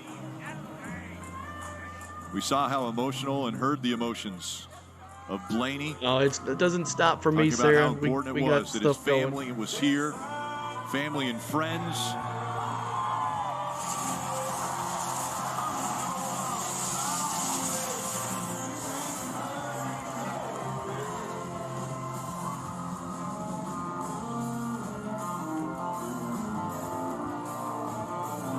Chastain. He won and Blaney won. So Blaney wins the championship. Chastain wins it all. He's celebrating. That's awesome. So let's take a look at the field, and we're going to call it a day. Chastain wins the race. Blaney wins the championship. Larson so close. He finishes 3rd. William Byron finishes 4th. The top 3 drivers. Christopher Bell finishes dead last. He ends up had a brake issue, and he ends up dead last. So Chris Buescher, another fast car, Martin Truex Jr., Kevin Harvick, Denny Hamlin, Michael McDowell, Bubba Wallace, all the top 10 cars, as James said, have been the best all year. So Daniel Suarez 11th, Austin Dillon 12th, Eric Almirola, his last race is over, in 13th. Ryan Preece 14th, James Moore's boy 15th, Brad Keselowski, Chase Elliott, dismal year. He'll get back at it next year. He's back in 16th, Bowman 17th, Joey Logano 18th, Carson Hoovenard 19th, Eric Jones 20th, and 21st, Ty Gibbs. And Kevin Harvick, I missed him, 7th spot, his last race. Kevin Harvick, we'll be honoring you next year. Let's take a look. It's the rest. All right, let's listen to this real quick here. And to present some hardware to the 2023 NASCAR Cup Series champion. To do that, the NASCAR president, Steve Phelps. Thank you, Marty. How about that show? Ryan, what an incredible day. Congratulations to you, Jonathan, and the entire 12 team. Just incredible. Hello, John. You know, quick shout out to your competitors in the championship 4. Felt bad for Christopher. But the battle that you put on, you know, with William and Kyle was incredible. But in the end, there could only be one, and that was you. So on behalf of NASCAR and our entire industry and the best fans in the world, I want to present to you the Bill France Cup and crown you our 2023 NASCAR Cup Series champion.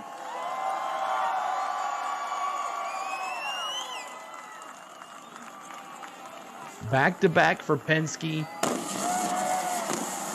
As someone said, does Austin Cindric win it next year?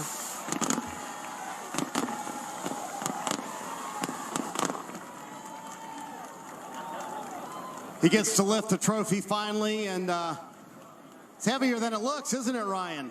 How much of the story of this 12 team this year is about never giving up and overcoming adversity? Yeah, I mean, I think we did an amazing job of that, you know, and, you know, I mean, it's somewhat of an up and down year, but you're going to have those moments, and through the summer, we just worked really hard to try to get back where we needed to be and kind of set a deadline for the playoffs, and we met that deadline, so just super proud of the effort by everybody at, you know, Team Penske, who put tons and tons of hours into hard work, and, you know, no one really got down. They just put their heads down, and they decided to, you know, really put in a lot of work, and it showed up, especially in these playoffs, especially the last 5 weeks, and so cool to have all their hard work pay off, so they should be proud. Let's talk about your dad, Dave. He has been your biggest cheerleader of late. How about getting to this point? How much has family meant to you to get here? It's meant everything, you know. I mean, obviously I come from a family of racers, my grandfather and dad and uncle, and you know, Dad is obviously who I grew up watching and admiring and wanted to be like. So to be able to do what he did, because as a kid I just wanted to do what Dad did, and so to be able to race and let alone, you know, compete for wins and championships and still have my parents around and people you look up to that are still around, it makes it even more special. You know, second-year crew chiefs aren't supposed to win a Cup Series championship. How much has Jonathan Hassler changed the trajectory for you? Oh, he's been amazing. I mean, it's been a fun 2 years. You know, I mean, we had a shot to get here last year. You know, and I made some mistakes that kept us out. So we worked really hard in the winter to try to get back to where we know we can be. And you know, he's such a dedicated hard worker. Every single person on this 12 group is, and you know, from pit crew to mechanics to truck drivers, you know, I mean, everyone has a part in it, and they work their asses off. So it's cool to see all that stuff pay off. And but yeah, fun to work with Jonathan, and hopefully we can get some more. How about this young man over in the corner, Mr. Roger Penske? What has he meant to your career, Ryan? Well, it's been amazing. You know, we talked. It's been over 10 years since when I walked through the doors of that place. It's hard to believe. It's gone by so fast. But you know, I was telling everybody all week that, you know, having the opportunity to go back-to-back Cup champions for Mr. Penske, you know, has never been done. He hasn't done that, and it's not very often you get to do something in motorsports that RP hasn't done. And so, because he's done everything, he's accomplished everything. So to be able to be a part of this and bring him another championship and be a driver that's brought him a championship is very special. So it's been a fun decade, and hopefully another fun decade ahead. Last year it was his teammate Joey Logano who wins the title. This year it's Ryan Blaney who brings Team Penske the Cup Series championship.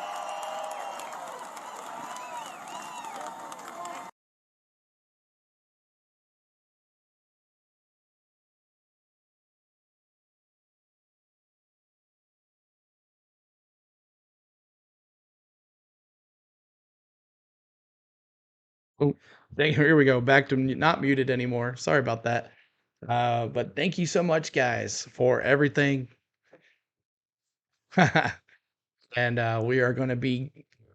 Oh, they're actually going to talk to Ross Chastain now. Let's. You actually going to talk to Ross Chastain? Okay, here we go. Hold on. See if I can get it. Hold on a second. Ross Chastain.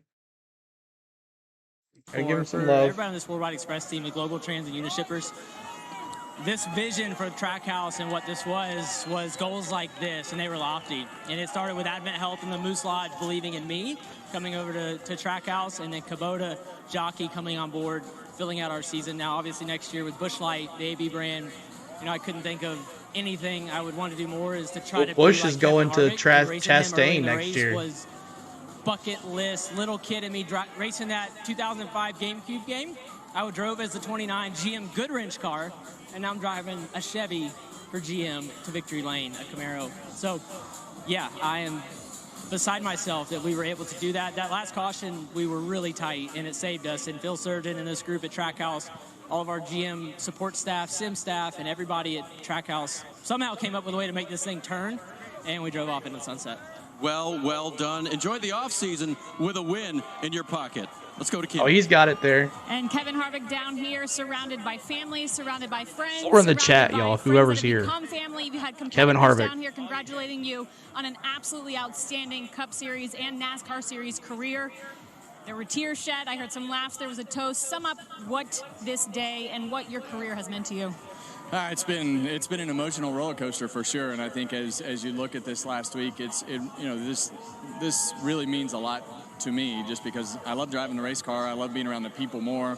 I love our sport. It's given our family so much to through the years to be thankful for and proud of, and I can't wait to be able to walk in that tunnel with my head up and look around and just look at all the really cool things that are NASCAR racing in every venue that we go to with great fans and people all over the place. And I think for me, for the last 23 years in Cup, you walk into that tunnel just laser focused on how do you make your car go faster and communicate with your team the best that you can.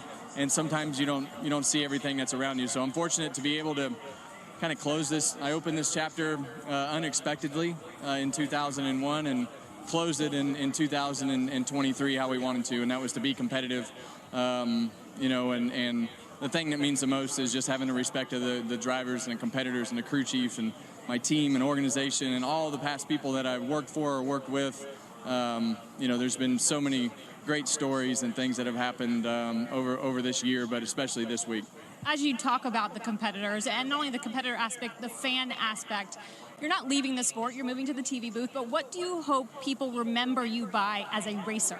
Well, I think for me, it's just we gave it all we had, right? And every lap, every week, in some way, shape, or form, we touch every aspect of this race car. I care about how everything looks, whether it's the color of the car, the stickers. I sit in the sponsorship meetings, the marketing meetings, the team meetings, and there's just not any piece of it that I don't feel like that we are a part of in some way, shape, or form. And we built a team here at Stewart-Haas Racing. We built a team at KHI. We built a management company. We've built so many things from the bottom up. And I think, the hard work, I think, is something that people recognize. But I'll also, as you guys have seen through the week, and I'm a pretty emotional person. I've just done a really good job of hiding that through the years to make you think I'm super tough, but I'm really not. I love people. I care about people, and it's been a lot of fun to get to know a lot of the drivers and crew chiefs and just people in NASCAR racing, and it's just been so much fun to tell a story about the last 30 years of my career this year, and I think everybody's done a great job, and I can't thank them enough. And you'll do the storytelling moving forward. How will your career on the racetrack help you in what you're going to do in the next chapter? Well, I feel like I can walk into any trailer in that garage right now and talk to the crew chief or the driver. We can walk into any meeting. I still want to be a part of the driver council and the things that they do.